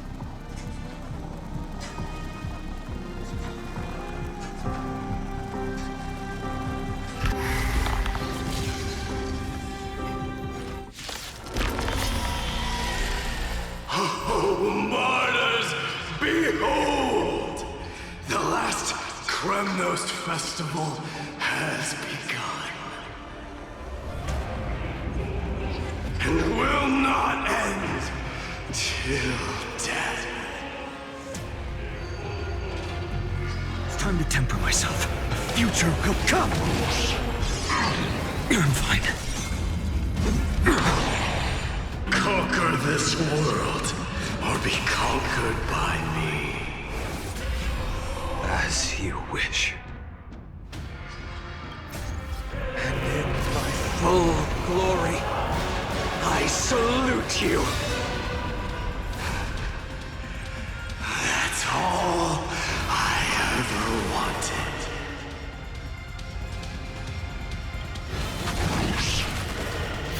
Sun, tear the sky! Empty shell! Hail the new dawn! Doja! Chaos! Is that all? So without substance. Empty shell! All stars burn to ash! Sun, tear the sky! So without substance. Mightimos.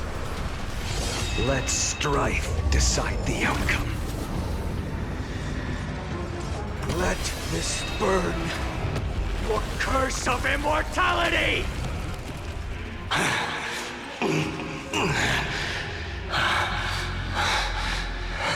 Well fought.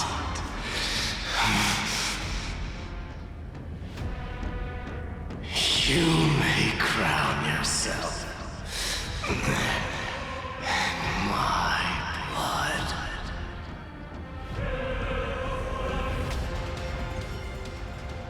In your next life, I shall once again block your path.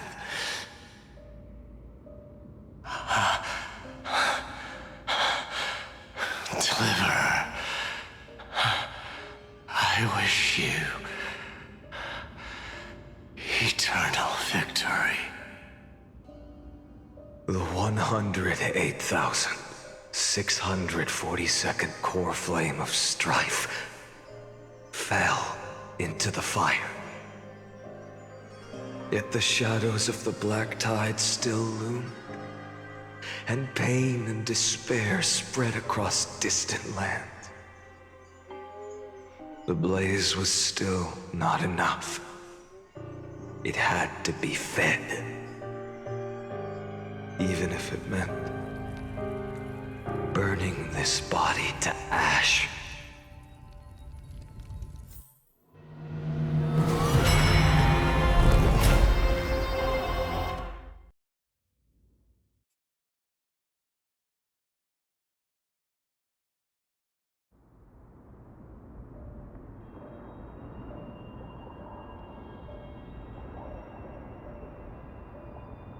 No matter how bright the sun is, there are still places it cannot reach.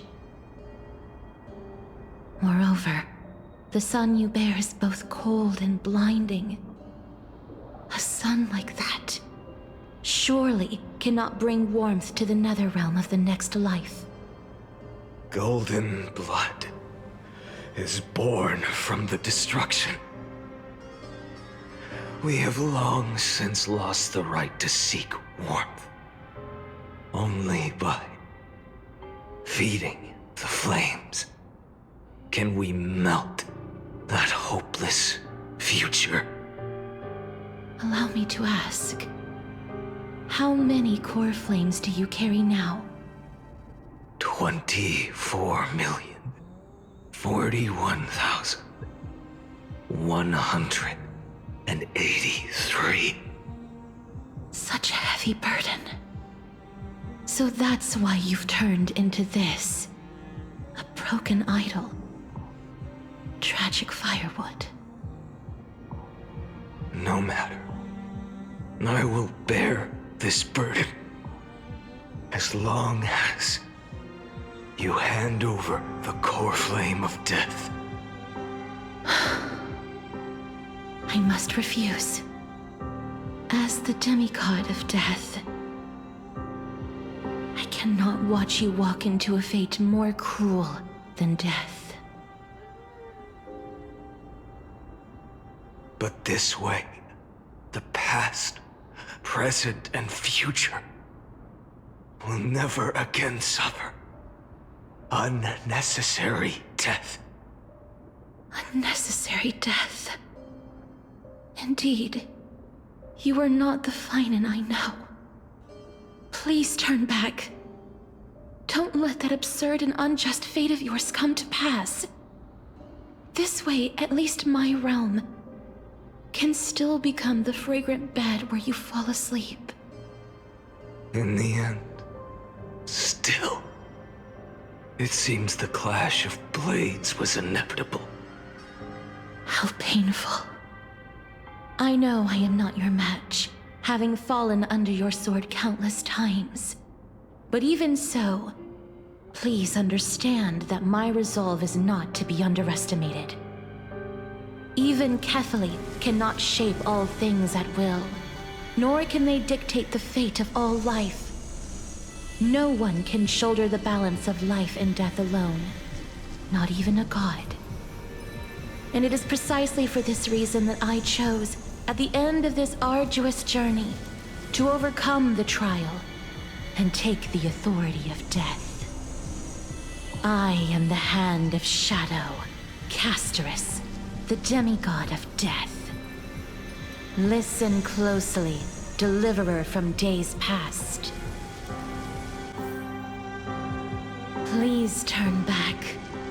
Do not disturb these fresh flowers in their muddy deaths.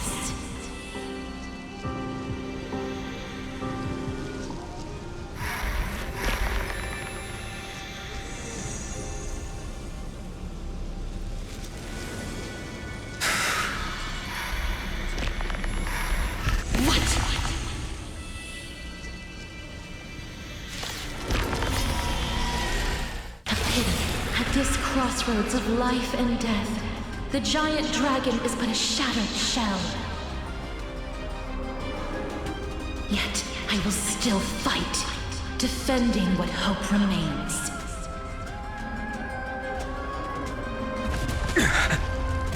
It's time to tell the future will come.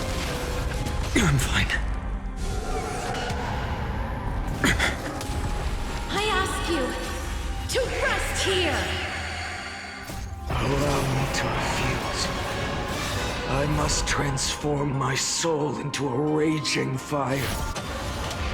Must. All of this. How is it any different from that brutal future? Is that all? Branded with strife. So without substance. Your sun tear the sky.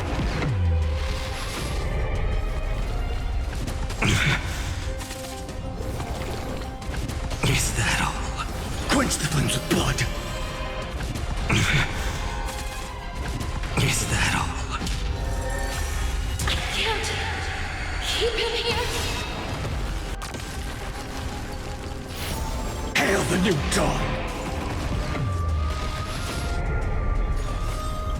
Empty shell! All stars burned to ash!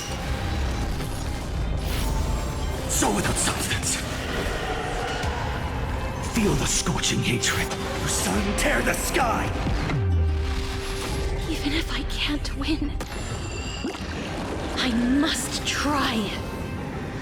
Then let this be a tribute to your million struggles, fought time and time again. With the old sun's embers, hail the new world's dawn! Wake up, lost one.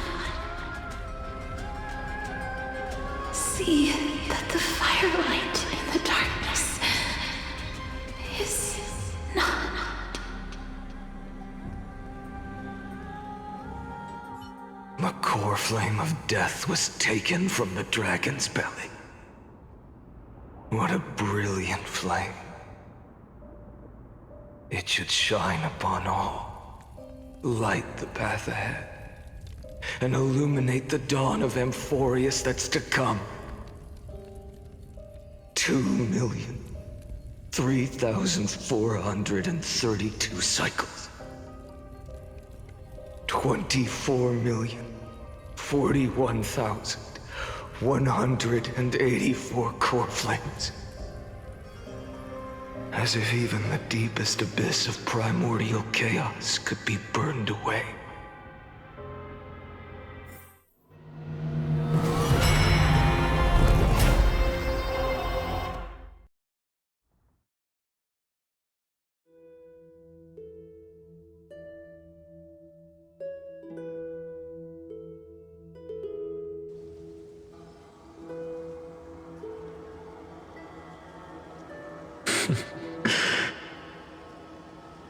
You're here, as always.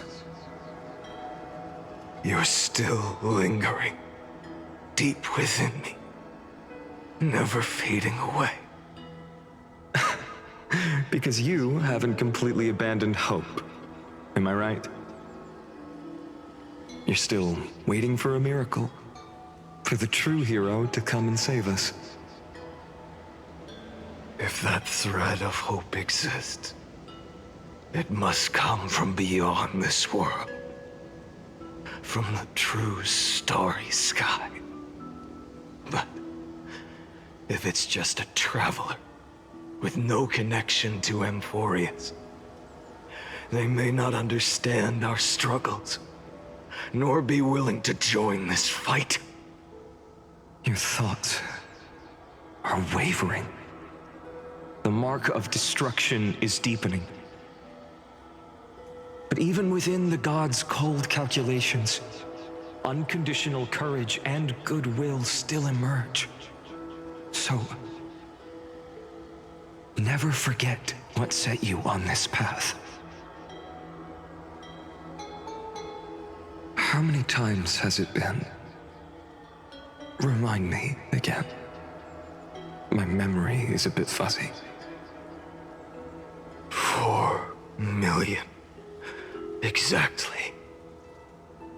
Then that blaze inside of you must be burning hotter than ever. Yes. When I first forged the 12 core flames into one, I had the same impression. The destruction. A power unlike anything before surged within me. Violent flames ready to tear my body apart and consume this world, this wretched prison. I thought that was it. The ultimate power which nothing could surpass. And yet no. This fragile body holds a staggering 48 million core flames. I suppose it won't be long. Perhaps just a fleeting 10,000 years before it's reduced to nothing but charred, crumbling bones. And when that happens, your long struggle will finally come to an end. No. I've already found a way to keep the cycles going. Mind sharing it with me? In every new cycle, a new me is born. All I have to do is push the next Finan to the end of the world. And then...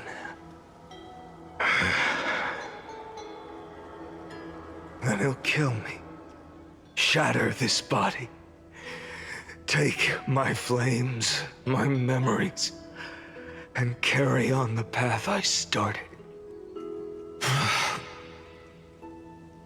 Bold plan, but risky. What if, one day, the next you refuses to follow the same path? How can you ensure the continuation of the cycles? If it were Professor Anaxa or Aglaya in my place, maybe they'd come up with something smarter.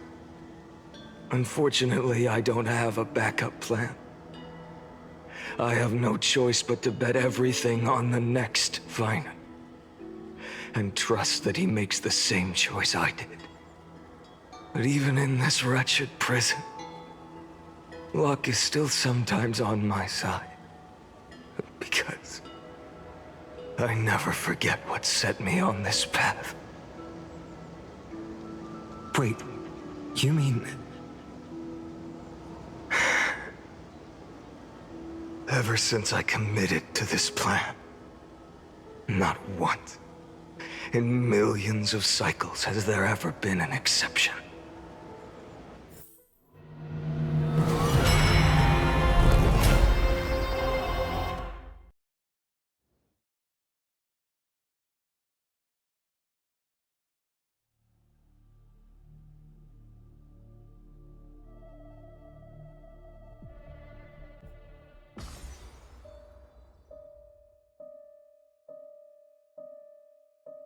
I can do this, Lord Finan.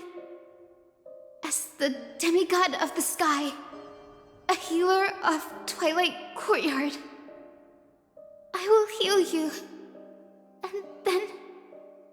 The black tide. It's consuming you. You can't hold out much longer, demigod. Hand over the core flame. Let's put an end to this suffering. Now, that just won't do. A healer should stay composed in front of those suffering from illness, shouldn't they? Hyacinthia.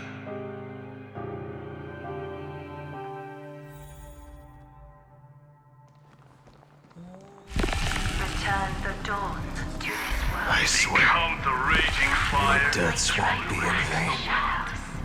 Just as they have never been. Bring tomorrow to this world. Let the sun rise. Finish the sun's work.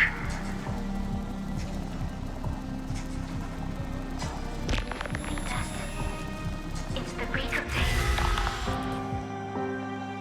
I believe in you. You are the Chrysos heir of world-bearing. The one who can lead us. Lead this world. It's just... I don't understand. Within the sun upon your shoulders, the part of that warmth that should come from you, from an ordinary person, it's so faint. My humanity is indeed just a flicker, compared to the blazing fire of divinity. Even so, don't cast it away. I never have. I have kept everyone's wishes close to my heart. Even though the divine fire burns so fiercely that every time I return to the start, it devours me in an instant. Each cycle, it's your wishes that guide me to the end, that pass the flames to the next me. Over and over and over again. So, you're not just a lone spark in the dark. You're a pyre built from the bones of all the selves you've left behind. But what about you? What about your wishes? The wishes of all the countless versions of you? Lord Kazlana. So that's how it is. Without flaw. That is the flaw the golden blood gave you. The most fatal flaw of all, isn't it? The moment you took the world upon your shoulders without hesitation. You lost the chance to ever be yourself. Now that is an unexpected revelation. Then I suppose that makes me the perfect fuel for the flame of deliverance, doesn't it? No. An empty flame saves no one. But I still believe in you, Deliverer. I, Hyacinthia, the Eye of Twilight, am neither strong enough to command the wind and rain, nor willing to end this absurd struggle by letting the sky fall. The only thing I can do is become one with the sky itself. And then, may the gentle colors of the rainbow paint your sun in shades it has never known. May they bring Amphorius, a rosy-fingered dog.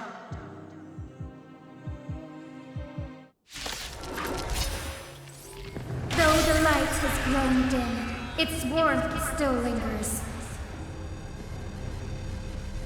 Deliverer, please, open your heart to me. No matter.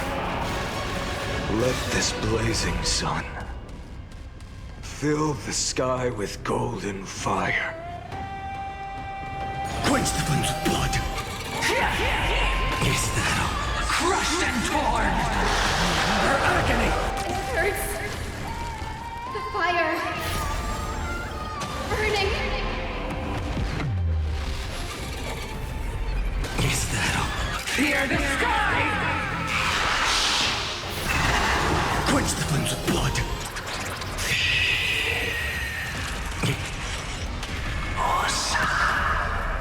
Brand it with strife. Empty shell. Is that all? Show them something.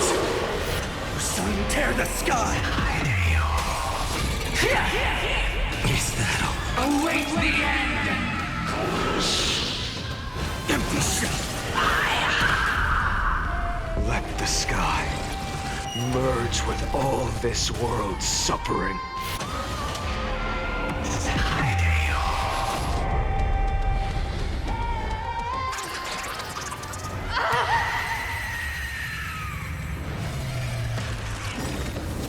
Farewell, Hyacinthia.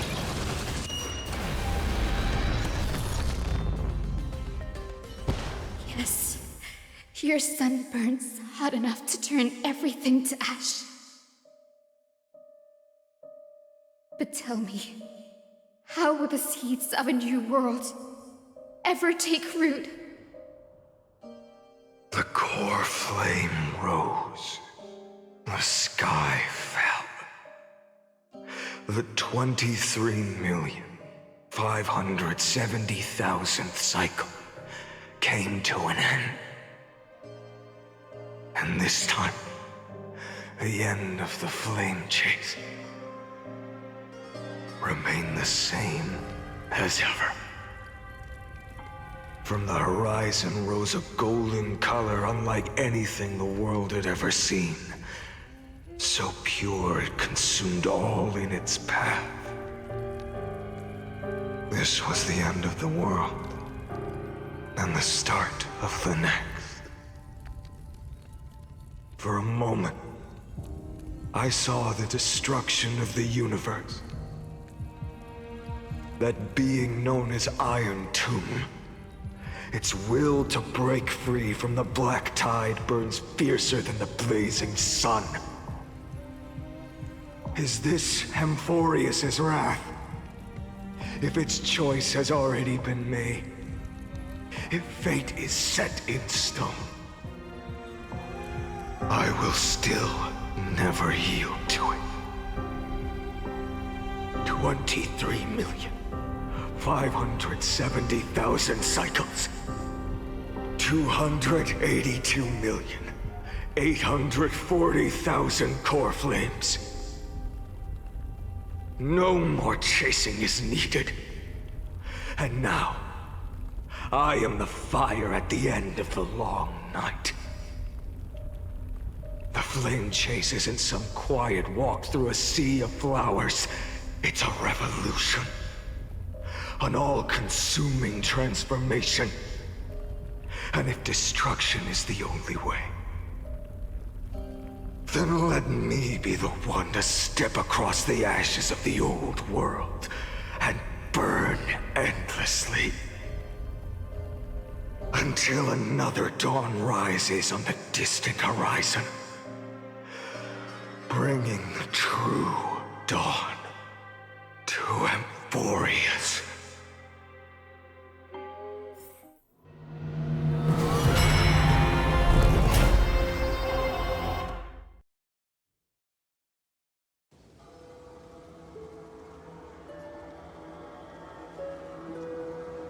$33,550,337. This is the cycle you're about to enter.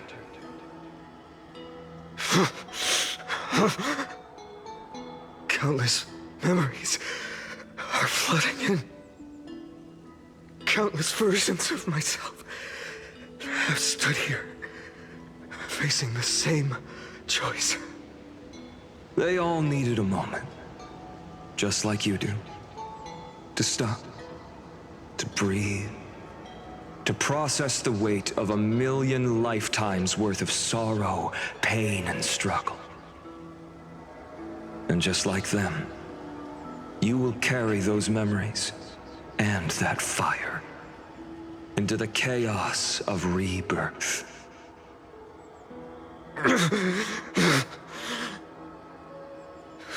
I must go and bear this burden.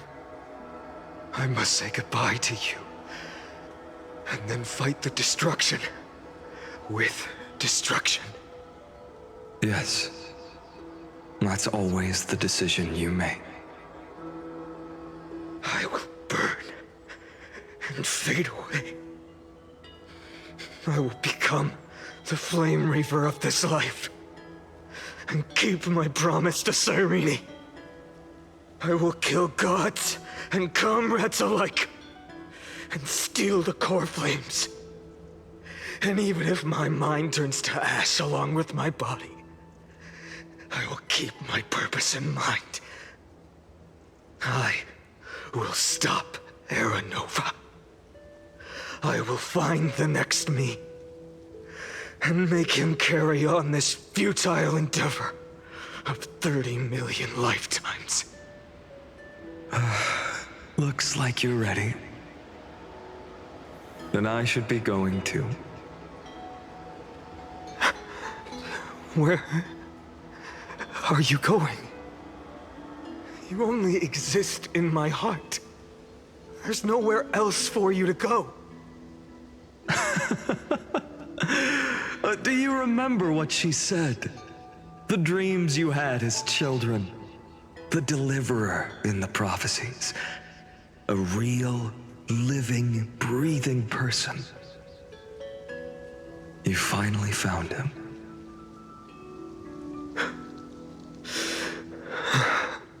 Friend. I don't have an answer for that, my friend. I'm sorry. I was supposed to send you home. This is my flame chase journey. You were never meant to be a part of it. No. You know the truth. If Iron Tomb is born from Amphorius's fate, then it will bring ruin to the worlds beyond the sky. And all these countless lifetimes you've spent, it's all been for the sake of defying that end, hasn't it?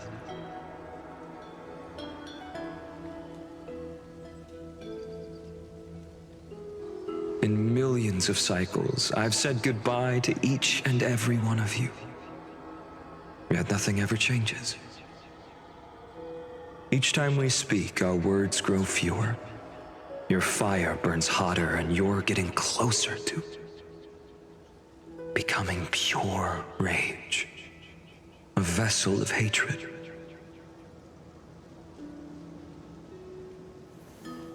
I never had a choice. I understand. If you are to keep the worst fate from unfolding, this is the only path. But this time, things are different. Your persistence has shifted the tide. On the horizon, I see it. Faint but undeniable. The shape of dawn, breaking through the eternal night.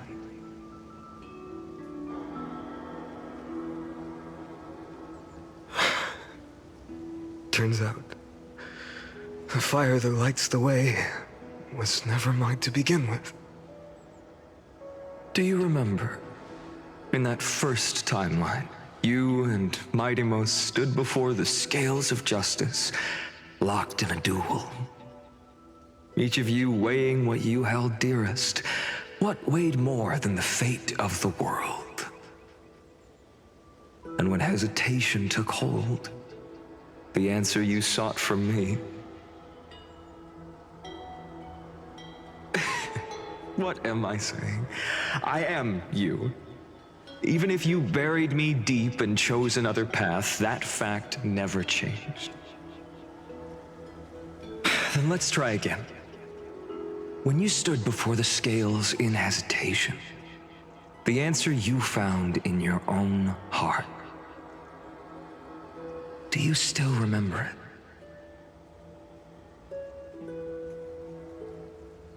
it? Remember the past and become the hero of tomorrow.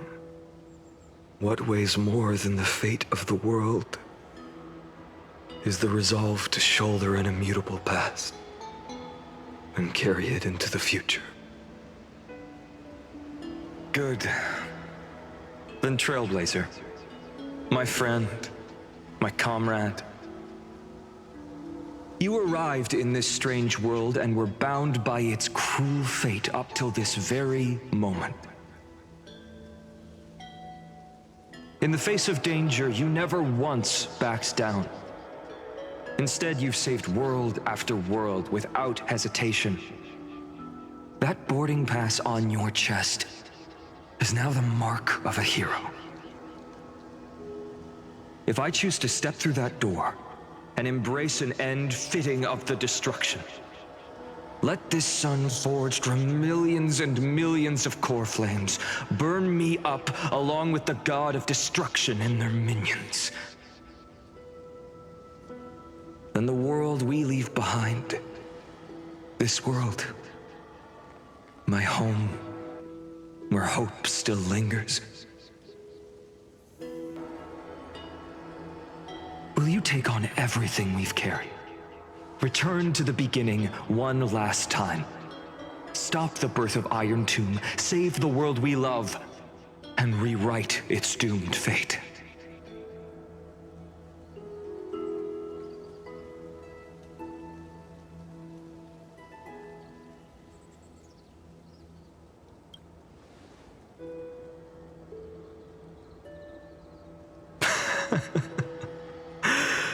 Good. In that case, even this fruitless wasteland may finally bloom with flowers. So...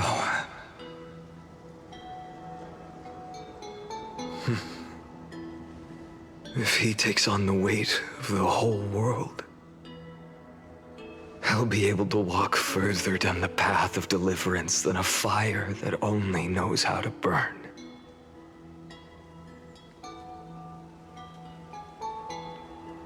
One will step into the future.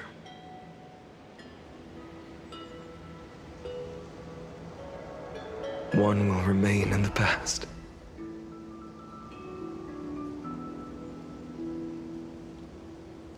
If I can strike down the gods with Dawnmaker, perhaps fate's deadlock can be broken. And if you can stop Iron Tomb from ever being born, then these 30 million cycles will have not been in vain.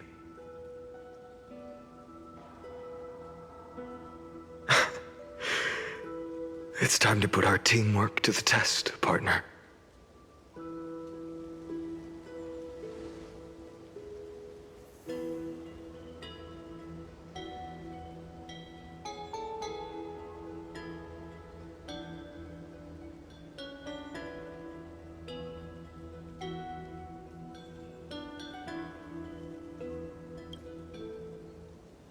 Thank you for all you've done already, friend. The image of the hero I've buried deep in my heart finally steps into the light. Here, at the end of this long flame chase journey.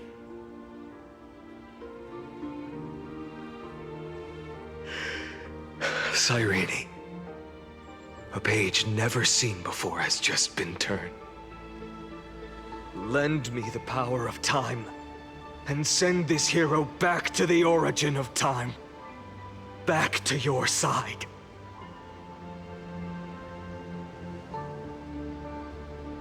And I will walk the unfinished path, just like the countless versions of me before. Unwavering as always.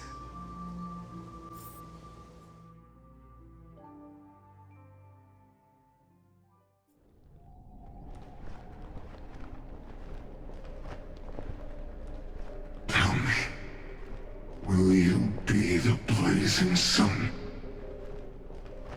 Even if all of you burns to ash. Without hesitation, I will bear this world until my body turns to dust.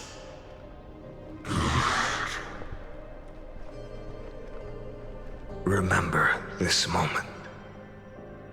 Remember your friends who never lived to see the world's end.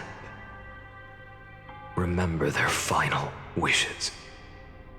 And let the purest rage in your heart rise out of those wishes. Let it consume you, fuel you, until it burns away the false sky above. Fine. If I can defy fate, then in the name of world-bearing, I promise you, Catholi will never forget this.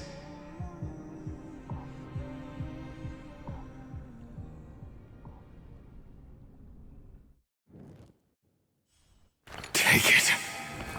Everything I bear. Keep on burning.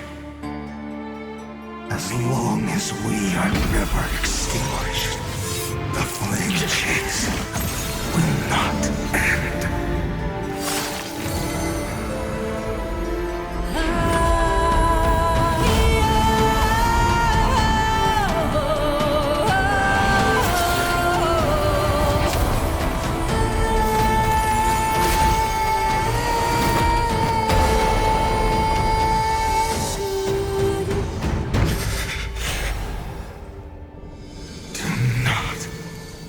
Bow your head to them.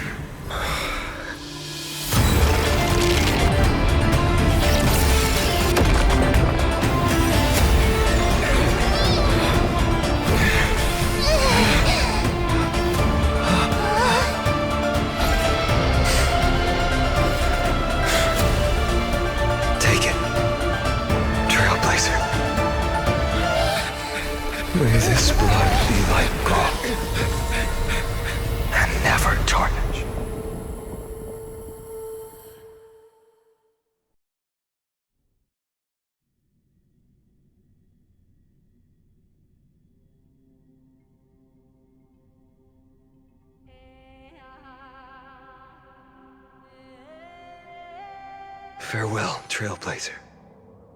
This is where I fulfill my final destiny. The prophecy of the Deliverer means nothing to me now. It belongs in the hands of someone far more fitting. Someone like you. Kaslana, the name of one who bears chaos does not belong to a single person. Rather, it is the embodiment of the mythical Kefali, and a symbol of all heroes. As the prophecy foretold, you will bear the blazing sun until the pale dawn breaks. May the name accompany you in my place, in the epic you write with your own hands. Another attempt, another failure. I won't remind you how many times you've reached the end of history, but I will still place the choice before you. If you've lost count, let me tell you. This is the 33,550,336th ending. A perfect number. How poetic. You and I both know the truth. In all these millions of futile endeavors, Amphorius has never changed. If the outcome is inevitable, then why not silence your searing rage and embrace your fate with dignity? Your silence lasts longer than ever, Lord Fine. Shall I take that to mean the will you've carried across countless cycles is finally starting to fracture? Fracture? No. I'm just disappointed. I've retrieved memories from 30 million past lives, and I remember every conversation before every choice here. And yet, even after all this time, your arguments remain the same. Repetitive. Uninspired. If you had any hope of breaking me, you should have spent those endless cycles refining your rhetoric. You had infinite chances to sway me into the future you want. And yet here we are. The score, 33,550,336 to 0. So tell me, Lycurgus, who's the real loser here?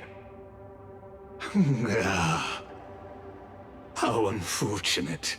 This was never a fair game. I have all the time and patience in the world. I can wait for you at the end of history another billion times, and another billion after that. But you will never escape this cage. You can claim victory of the spirit if you wish, but we both know the moment that score shifts from 0 to 1.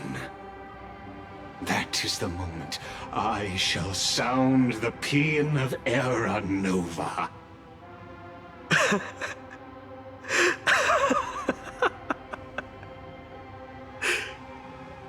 Lord Finan? Your incompetence disappoints me. But what truly makes me laugh is your utter lack of self-awareness. Think about it. In this story, who is truly the one in chains? Who is the one shackled to mindless vengeance, mistaking courage, the courage to rebel against the gods, for foolishness? You...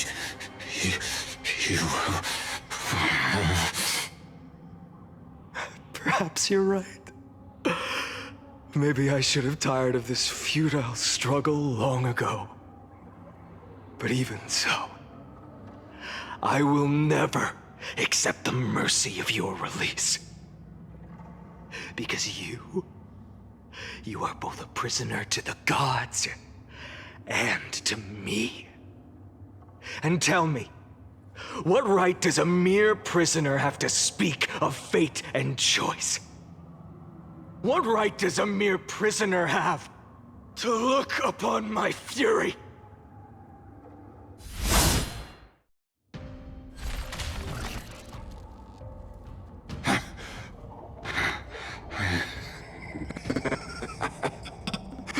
You know this is pointless. You can't kill me. Of course not. But I am tired of being measured against a worm the gods keep as a pet. Listen well, creator of destruction.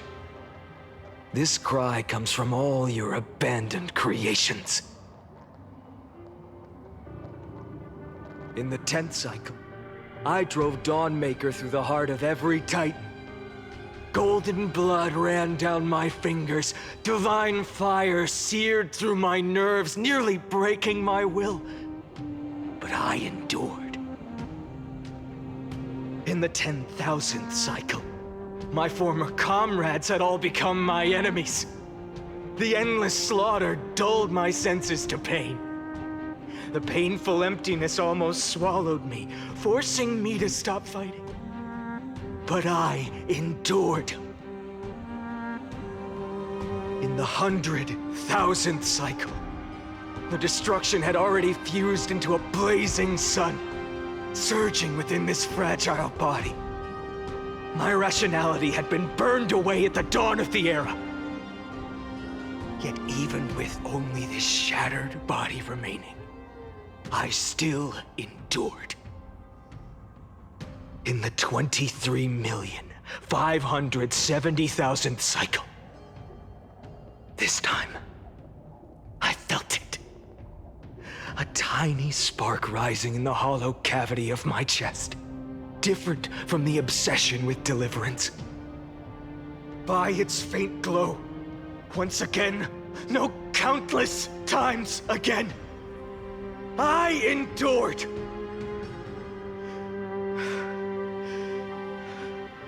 Now, a sun is about to fall, ready to incinerate this absurd space-time dimension in an instant. That sun is me. All the countless versions of me from the past, along with my countless brethren, dragged into existence against their will, drowning again and again in your golden blood. The very essence of this world's suffering and despair, fused into the purest hatred, the fiercest rage. Nanook, you arrogant fool! You think we were born to only serve as fuel for the fire? Fine then! Just as you wish, let the fire burn! If I was born as the blazing sun of destruction, then let you and your lackeys be the flares erupting from my core. And let this rage, burning futilely for 30 million epochs, engulf everything! And grant you a dawn where all stars burn to ash!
Are you ready, Nanook? I've brought you destruction!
The glass that shattered, reaching through the darkness, voices trailing fires, echo of desires, a world of silence, sounds of desperation, phantoms in the shadow,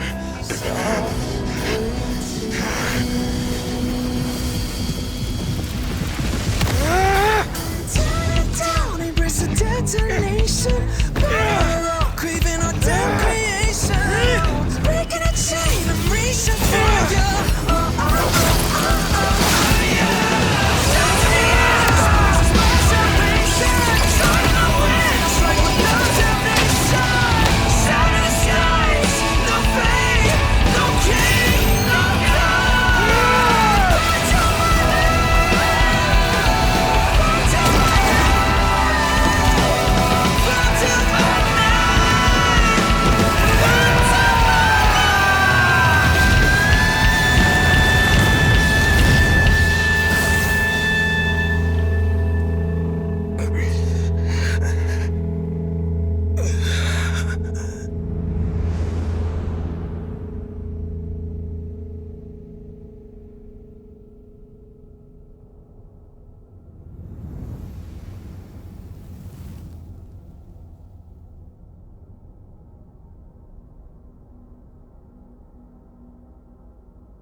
My wish?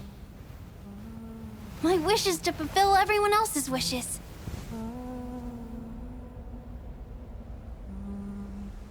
If I can't fulfill them, then send them on to tomorrow.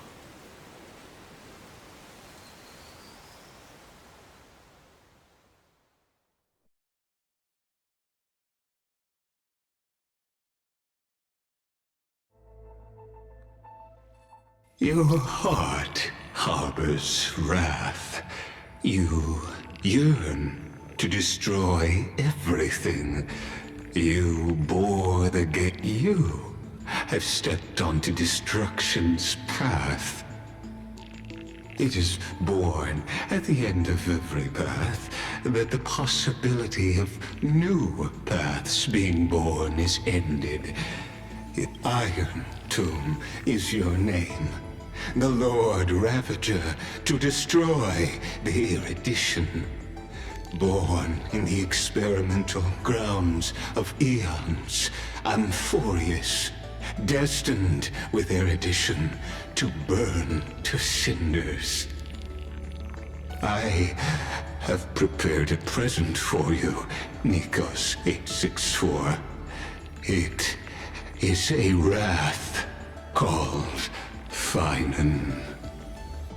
From the beginning of the experiment, there were 12 sets of factors incorporated into the calculations. After endless simulations, only this one rose above the rest. After 33,550,336 iterations, now his fury has grown to be without equal. This is a matter of considerable interest to me. This pure hatred is the final root of the equation. But there is another variable, the nameless from beyond the sky. Also a pathstrider of destruction. I give thanks for his arrival, allowing Amphorius to turn once more. But after fate has begun to turn, his existence will only become an unpredictable variable. Perhaps the time to take the stage has come. Grow in peace until it is time to break free from your cocoon. As for those unwelcome audience members, you need not worry. If you do not mind, I will personally get rid of them for you.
Wake up!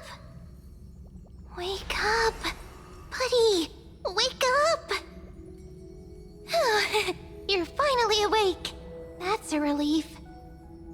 We were so close to being swept away by the reverse flow of time. It's lucky we found a safe place. Now, I'm going to send you back to the very start of time. But before we part, there's something I need to tell you. Something very, very important. That's right!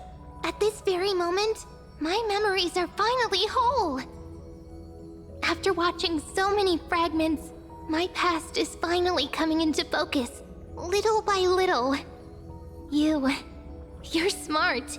You must have a clue now. Or maybe... You knew the answer long ago, didn't you? Not surprised at all, huh? That's because I'm simple at heart. No matter what form I take, I've always been true to myself. But I'm glad that I remembered in the end. This way, I'll have no regrets. Don't worry. We're not truly parting. Because I'm going to become a part of you. I'll turn into the memory of this cycle. The 33,550,336th flame chase journey. And forever reside in the heart of the time demigod. This way, you'll carry all that has come before, crossing time itself to reach the next cycle.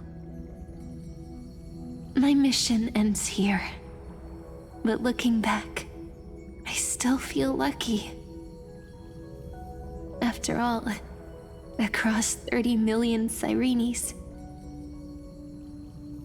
I was the first, and the only one who got to finally meet you. So, believe me, in the next cycle, there will be another Sirene waiting for you. And in the one after that, and the one after that. I will always be waiting.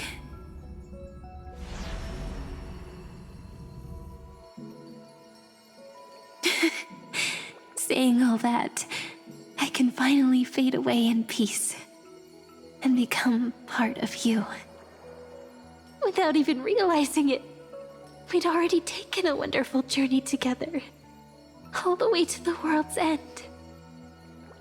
Now take my hand, say a brief farewell, and step forward into tomorrow. Go, find the future Sirene, and set out on another journey with her. Promise me you won't keep me waiting too long, okay? No need to say it out loud. This is enough for me. It's time to go, my dear friend. May your trailblazing journey always be accompanied by a cool breeze and rippling waves.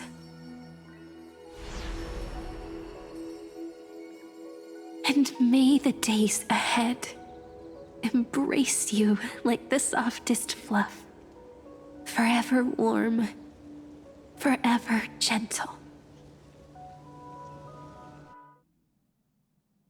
Now, let's turn to the next page. A page that exists because of you.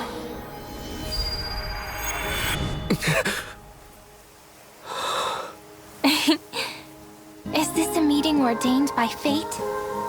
Or a long overdue reunion?